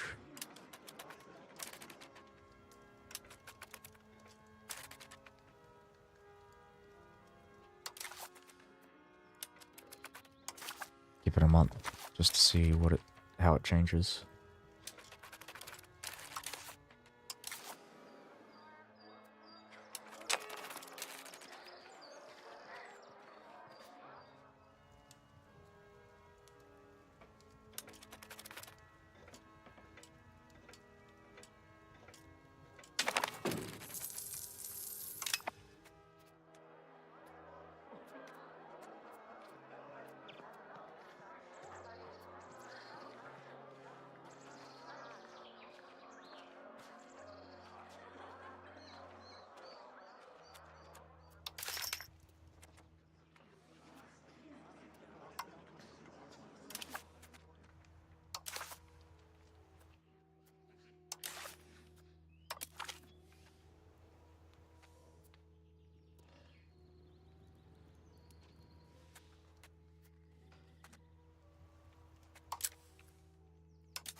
I won't be able to declare war anytime soon.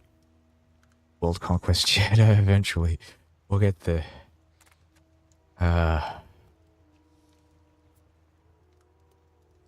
It's been about 100 years and I've only been able to conquer this stuff and bits of northern Italy, so it's a bit...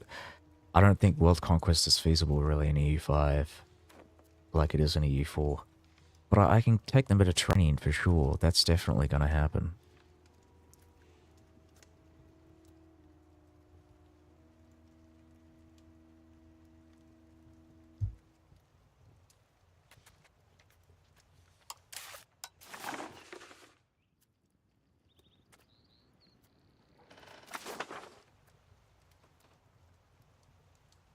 There is a CB for conquering all of Rome.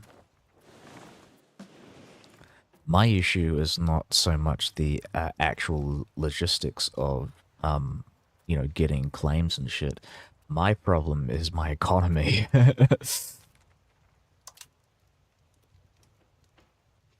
Because, like, Greece starts with a terrible economy. It's one of the worst in the game. And it gets a lot worse because of the Black Plague. So if you look at my development...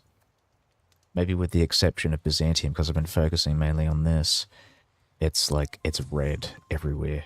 So I've been trying to build this up, this kind of economic area, as it were. I mean, I'm doing alright, but it's not amazing. And not only that, but there are societal values that I have to switch over as well.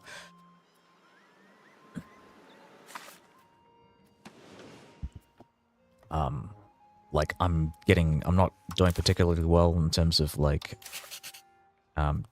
research speed. So I've been trying to, like, yeah, I got several things that I have to do here, essentially. Building up my liturgical language, I've switched my language to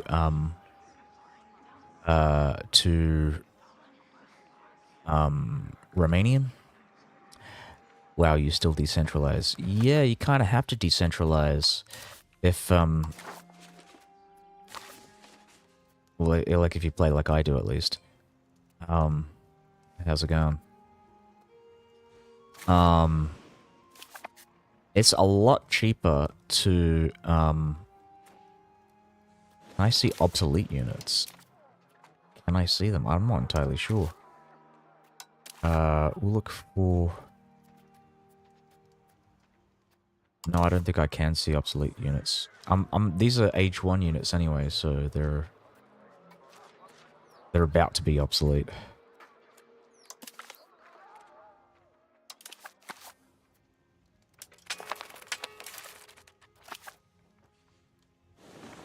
What am I doing? I am going to improve relations with Saffron Bolu.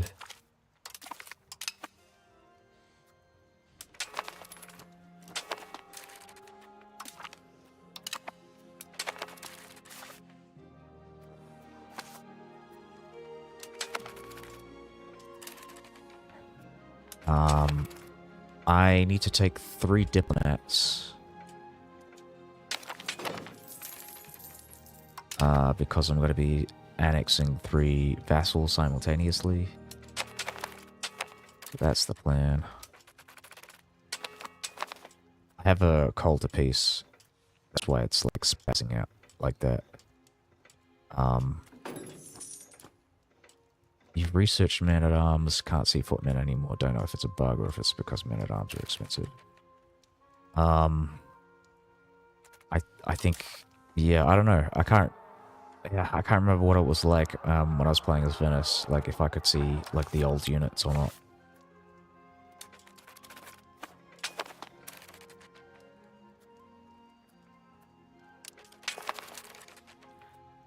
So we'll take this last guy here.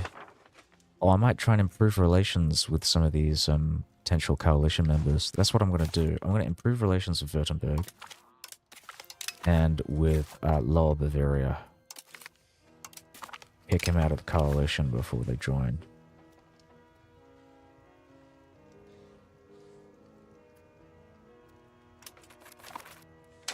Maybe Salzburg as well. So I'll just keep going with this, with the call to peace.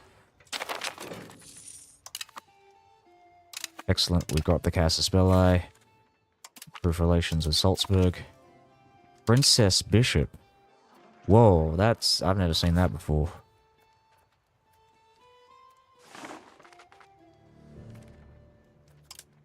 You've got Catholic zealots coming up. I gotta form some vassals in a bit.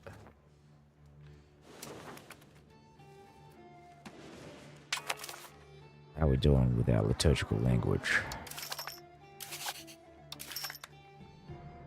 Liturgical language, we're on 27.16%.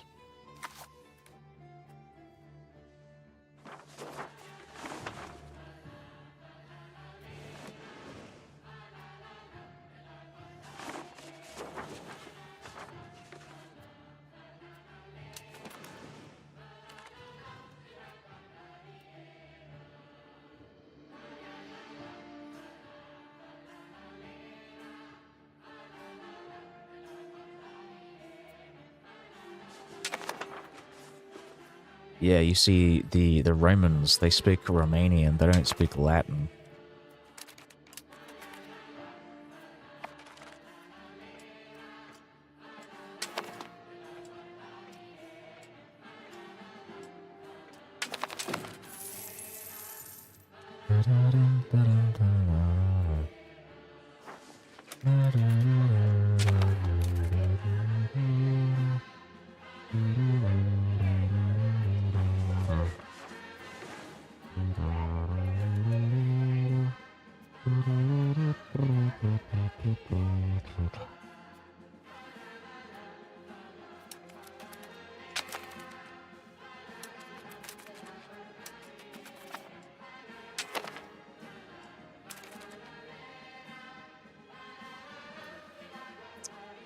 What was the other thing? Have I got my thing on them? Awesome. What about Austria? Yeah, we don't need to improve relations with these guys. I think we're good. We can just keep it as it is. We just want to accumulate more diplomats. Give it another month or two.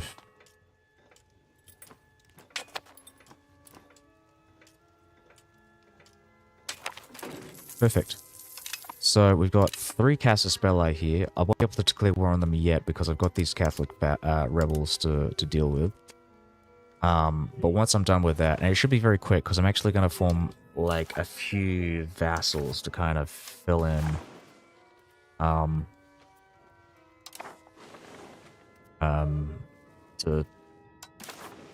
to occupy my forts for a short while. See, take it.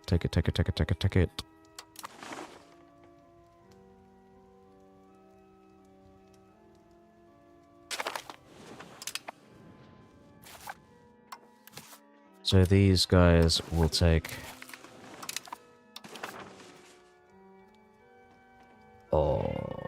2, 3 provinces. You can take this. Take another province for me. You in Corsica can take a bunch more stuff from them. Thank you. These guys can take Northern Province. These guys in here will take this one. I'll have a vassal. I'll form 2 more vassals.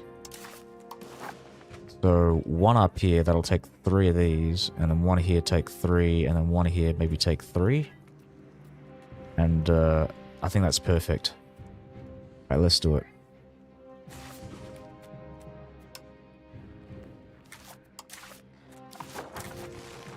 Check out the fiefdoms and the counties. Okay, so we want to form more vassals. I think the fiefdoms are a bit too powerful right now.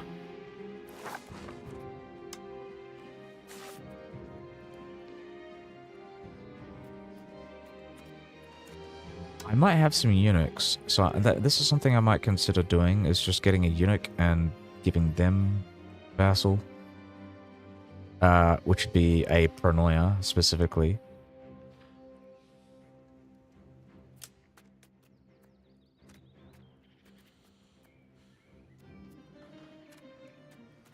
Yeah, I don't see any paranoia. I mean, sorry, what do you call them?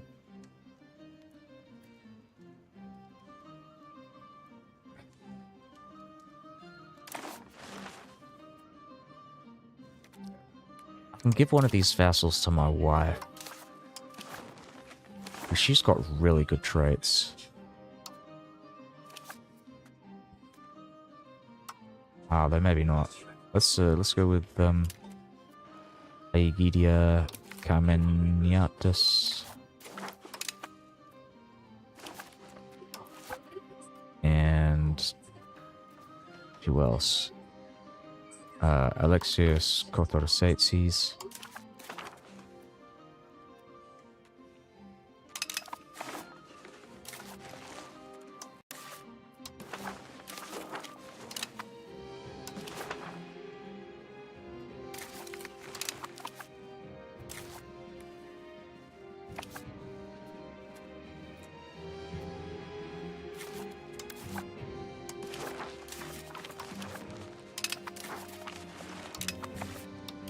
Form another vassal here.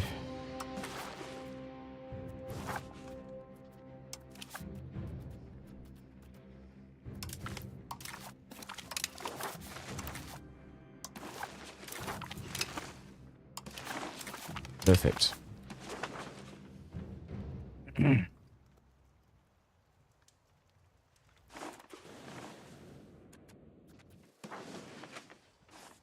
So I'm going to look at my de jure land. This is it. This is all I've got. So this is actually really easy to take back from the Catholics. Disband the levies. 20, almost 30k troops.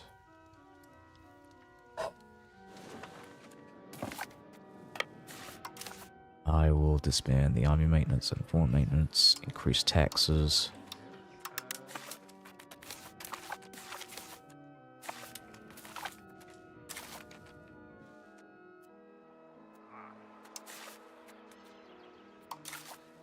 Got to replace the admiral. The imperator should be in charge of the army, not the navy.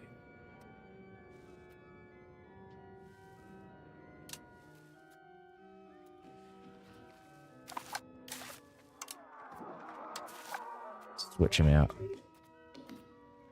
Oh, what am I doing? No. Switch.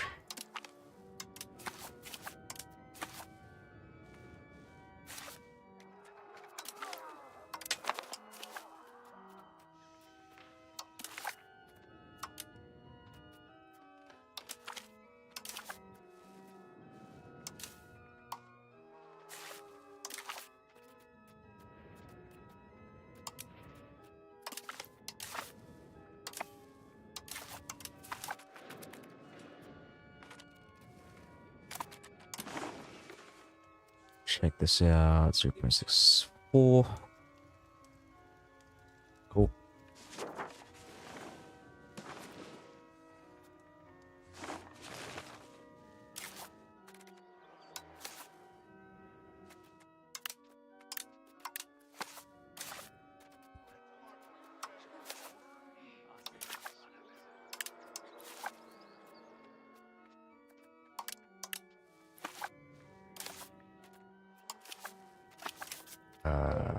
Right.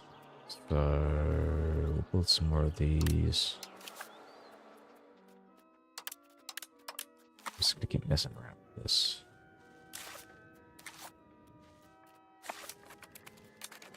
Perfect.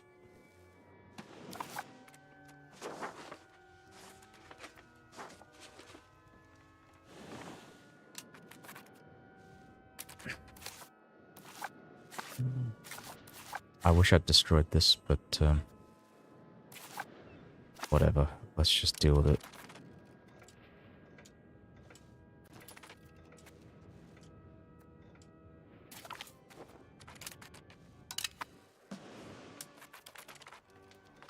Oh, stop. Annexation. I gotta annex some people. Athens and maybe Sultanonu.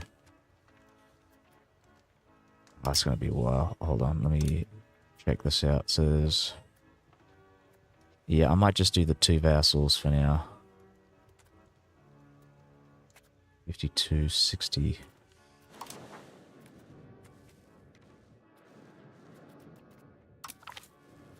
Fifty-two, 60, 53. Oh, hold on, let me get some stats on this.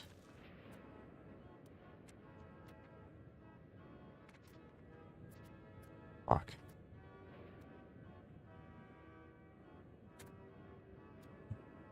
Mm.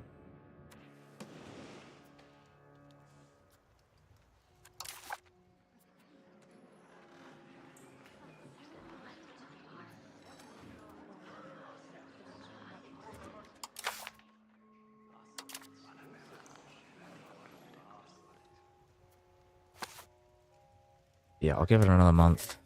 Let the Catholics rise up.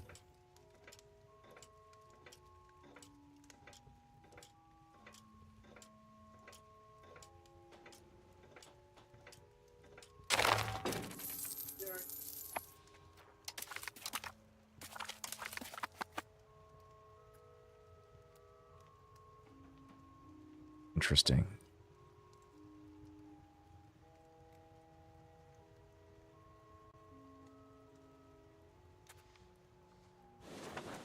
Yeah, I just gave these territories out. Come on.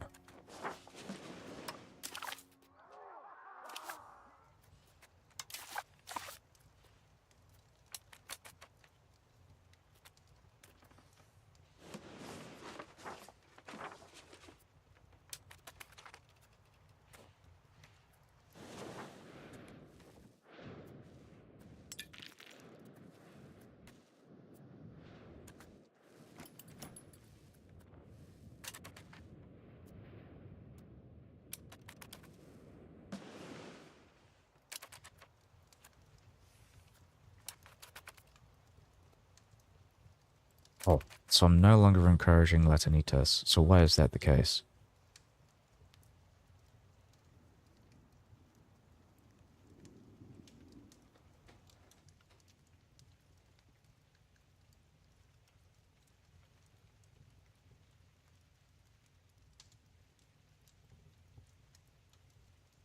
I guess maybe because I dropped the Romance-speaking population.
What just happened there?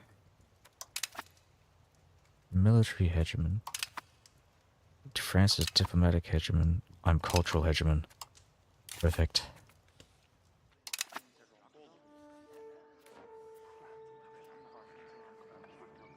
Wow, so China's not doing as well as I was thinking they were going to be. But France as the diplomatic hegemon is not amazing though.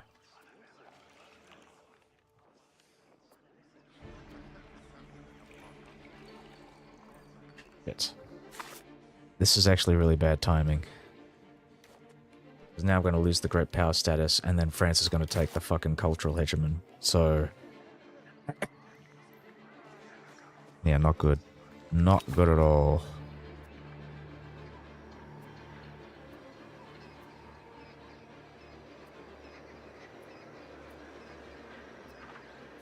I like admin focus usually.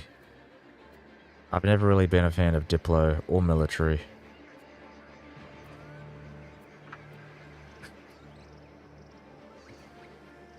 Because Diplo, I mean, a lot of it's like, okay, so you get more diplomats, you get more colonial migration, whatever, I don't give a shit.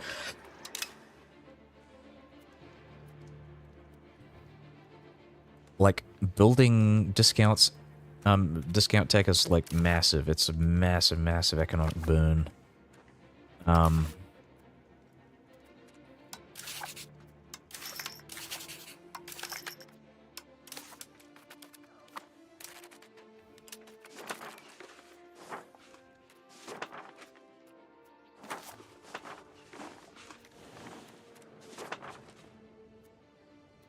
So what's going on with this? Cannot push enough to reverse the progress towards Latinitas. Oh, it changes towards Romanismos again. Fucking fuck. Ah. It's probably because I'm, like, annexing a bunch of these Greek territories. Yeah, so I might just switch this guy. We're gonna go with,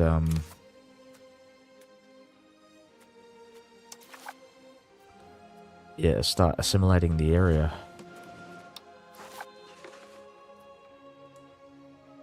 Albania is where what we're gonna assimilate.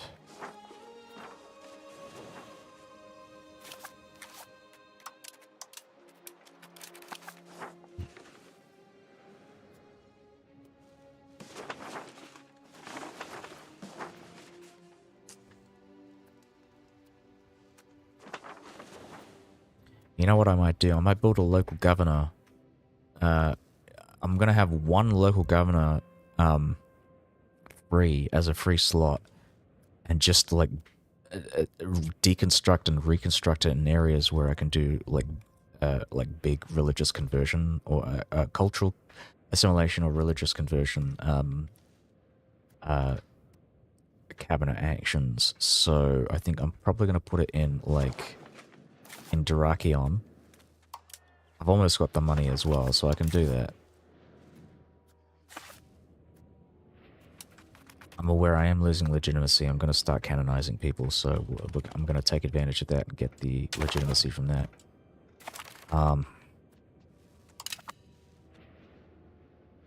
Oh, right, Gazaria. So they're rising up against me. They're a Catholic nation.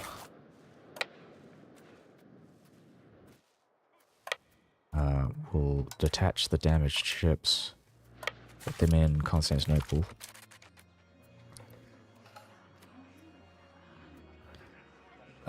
We get estate satisfaction with the barbarians.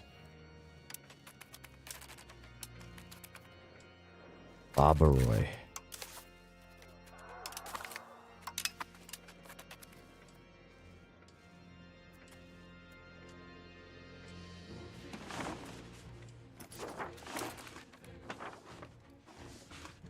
Wow, that's it. This is a very small war here.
Very slow now.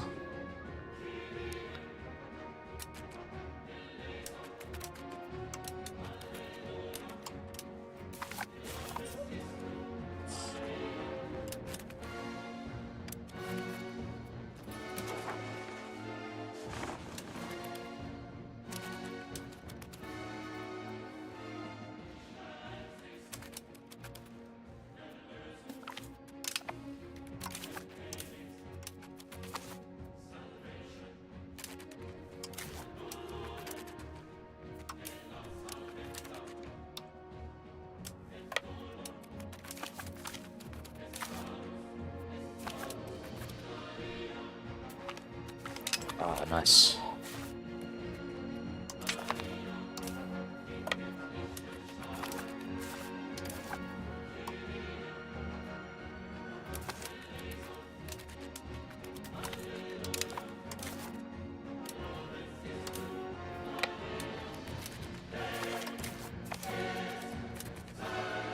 Three ships.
Nice. That's an interesting observation. So that siege there by the enemy actually cut off my food supply.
Nice. So I think the only province left that is owned by the rebellion proper is this one that I'm sieging down with my 798 troops. I think I need to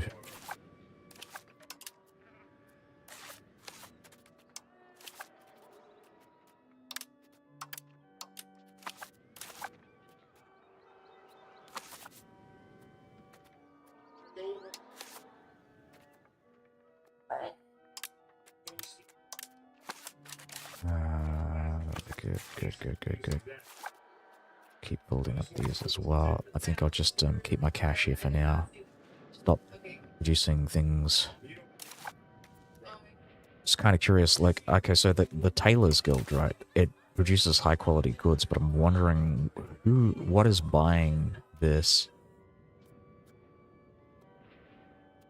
Right, so the Royal Court, Chancery, Royal Garden, Local Governor, Naval Governor. So just like the administrative, top tier, like noble administrative buildings. But I guess it must be the aristocracy that's buying up this tailor, this fine silk.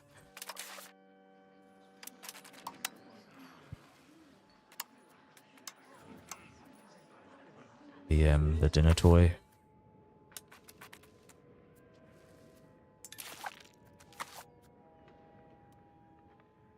Just trying to figure out where this money is going to, or coming from, should I say.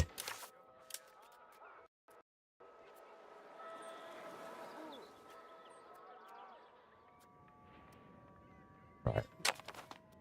Okay. Effective supply, not enough demand, but I am making money, lots of money off this, and I'm assuming maybe it's because of the silk. Look, the price of silk is like fairly low. So maybe one of the things that I might want to do is actually go out and fund RGOs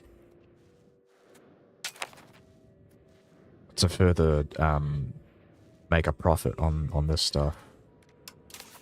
I'm not paying maintenance on RGOs. I might as well keep going and doing that. Yeah, like Constantinopolis, perfect. Build that up. In fact, I'll just drop this for now. This will be my third building slot.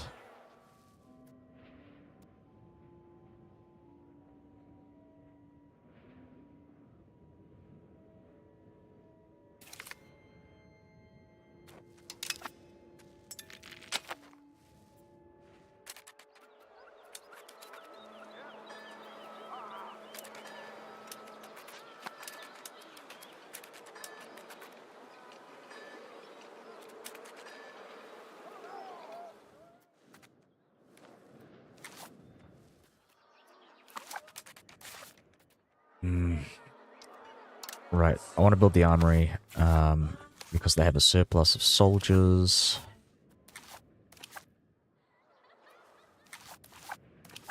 It seems the population has gone down here. Okay.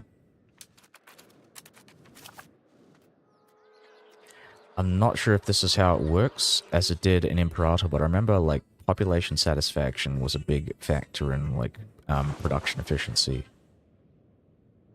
If it'll become loyal, it is loyal, so what determines, what do you get from loyalty, exactly? What does this give me? It has effects, it has institution growth. Oh, it reduces the maximum control. Seriously. What, for high satisfaction? Or is that, oh, because it's not on, so maximum satisfaction is is no penalty. Right. Okay, gotcha.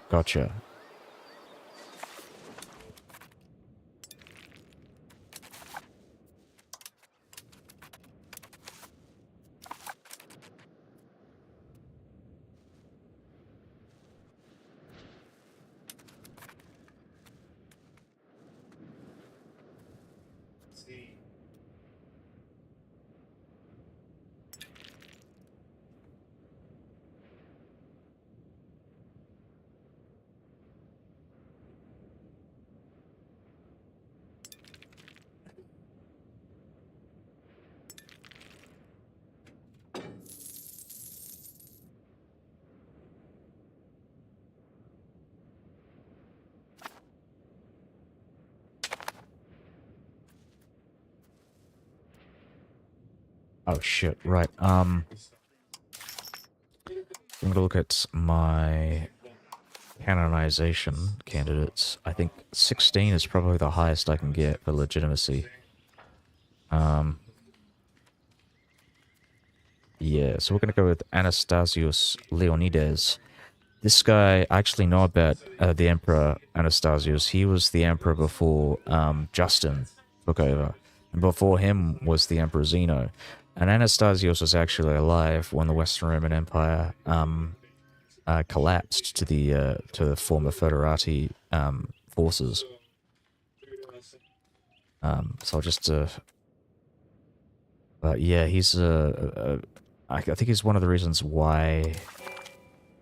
like Belisarius and Justinian were able to fund the conquests of Italy, 50 years later. It was because he died with a massive surplus in the imperial treasury. So it's actually kind of fitting to put that to get the Anastasian, what do you call it? Canonization, deification. I'd probably go for like Justinian next. That's another big one. Maybe Zeno as well. Really, a lot of those late, like, antiquity Roman emperors. Constantine. Constantine's another one.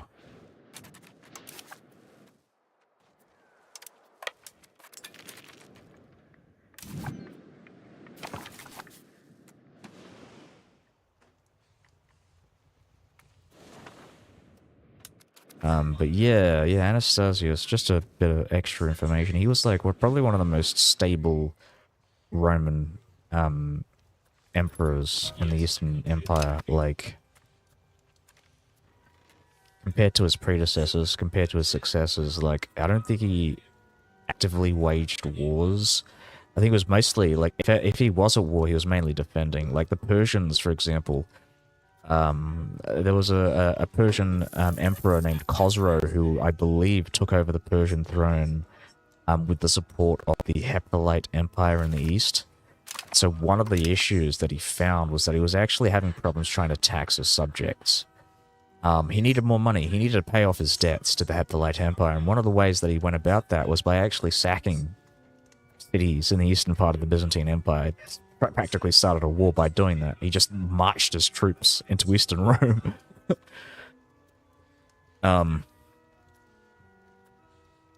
His casus belli, as it were, was, I think there was an arrangement between the Persians and the Romans that they would both jointly fund vassals, client states up in, like, the Caucasus to defend both empires from the Huns and any, like, nomadic threats up in the north. But, yeah. But I think, the emperor, I mean, Anastasius was a fairly, dingy guy. I mean, there was a reason why he, you know, died with a massive surplus in the, in the treasury. He'd been essentially hoarding all that wealth, and taxing his subjects actually fairly rigorously as well. Like, there was a complete overhaul of the taxation system during his reign.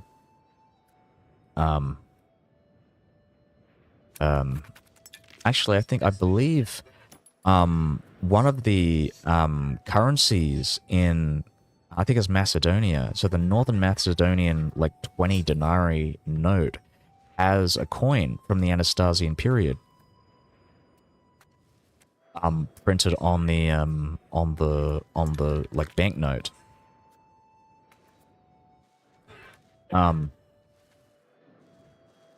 Which really, I mean, a lot of people don't know about Anastasius, but he was a surprisingly, like, consequential emperor.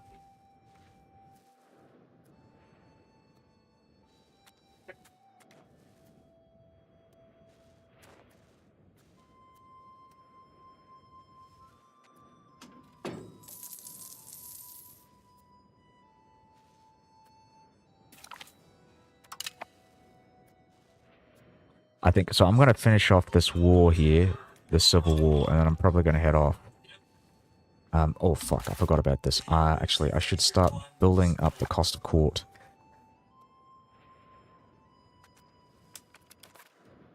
Finish this off, and then, yeah.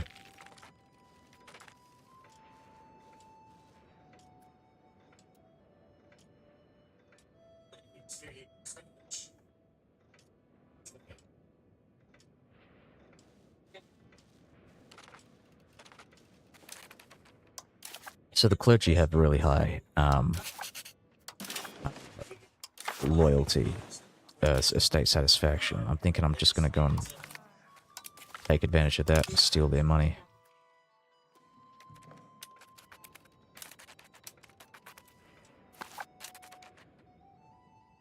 Yeah, I do need to fix my economy.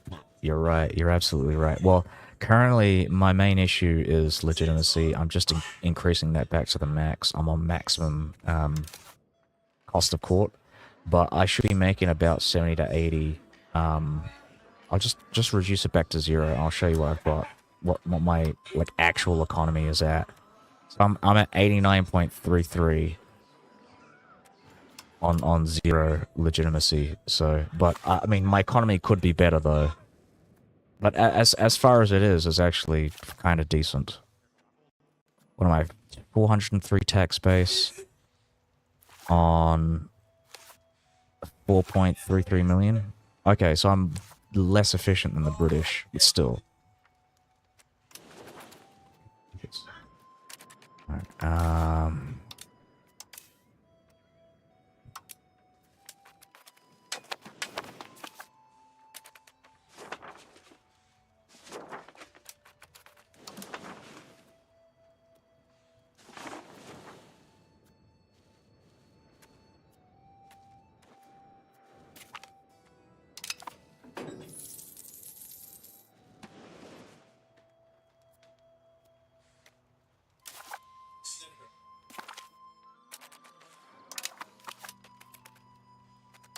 wait, hold on. Did it start in my capital?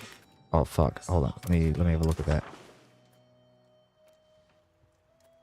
Oh my god, we got pike and shot.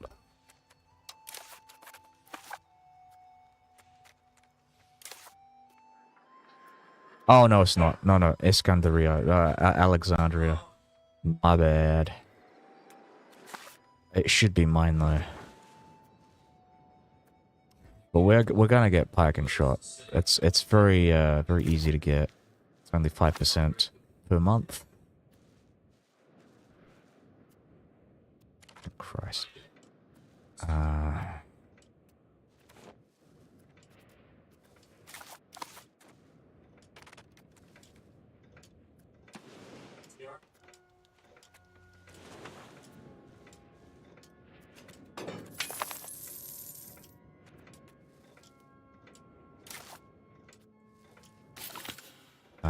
Yeah, so I'm gonna drop this because I don't want to get surprise attacked by, like, you know, legitimacy drops here. So we're just gonna keep this at what it is now. I'm checking my thing. I'm gonna build some more tailors guilds because I've got a lot of rich people that need silk, high quality silk.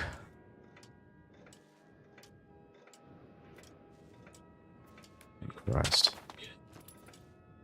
So we just got... Oh, right. I think that's it. This is the last remnant of the Catholic revolt, and then we're pretty much done here.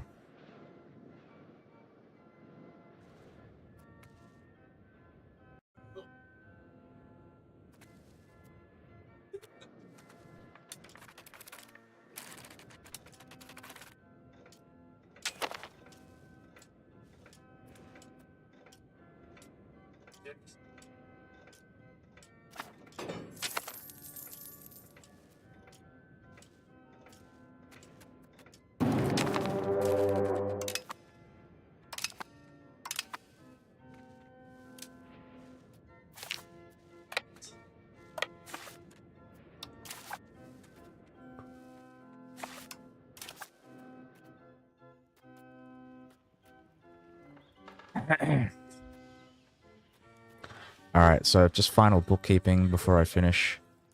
I'm changing societal values. I'm going to have a look at this and see what we're at with Latinitas. Alright, we are modifying towards Latinitas 0.08. Perfect. So hopefully I can get that there. I'm just going to maybe wait a month and see if I can declare war on anyone. I'll just declare war on them now. Oh, what happened to France?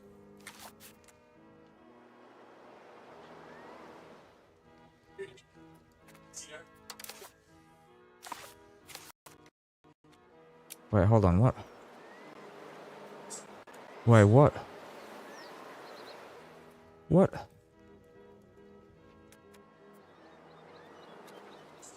What just... What? Hold on. Just,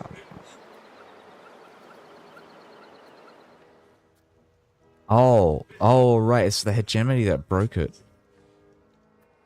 Fuck. We are not a hegemon. They are not a hegemon. Okay. I'm pretty much finished, yeah. Oh, Christ.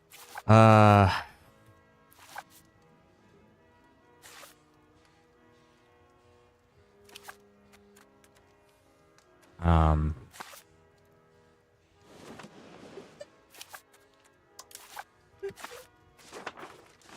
Alright, I think that's everything. Alright, so I'll be back in like... 2 or 3 hours. And I'm probably gonna declare war on Sienna next. Alright, see ya.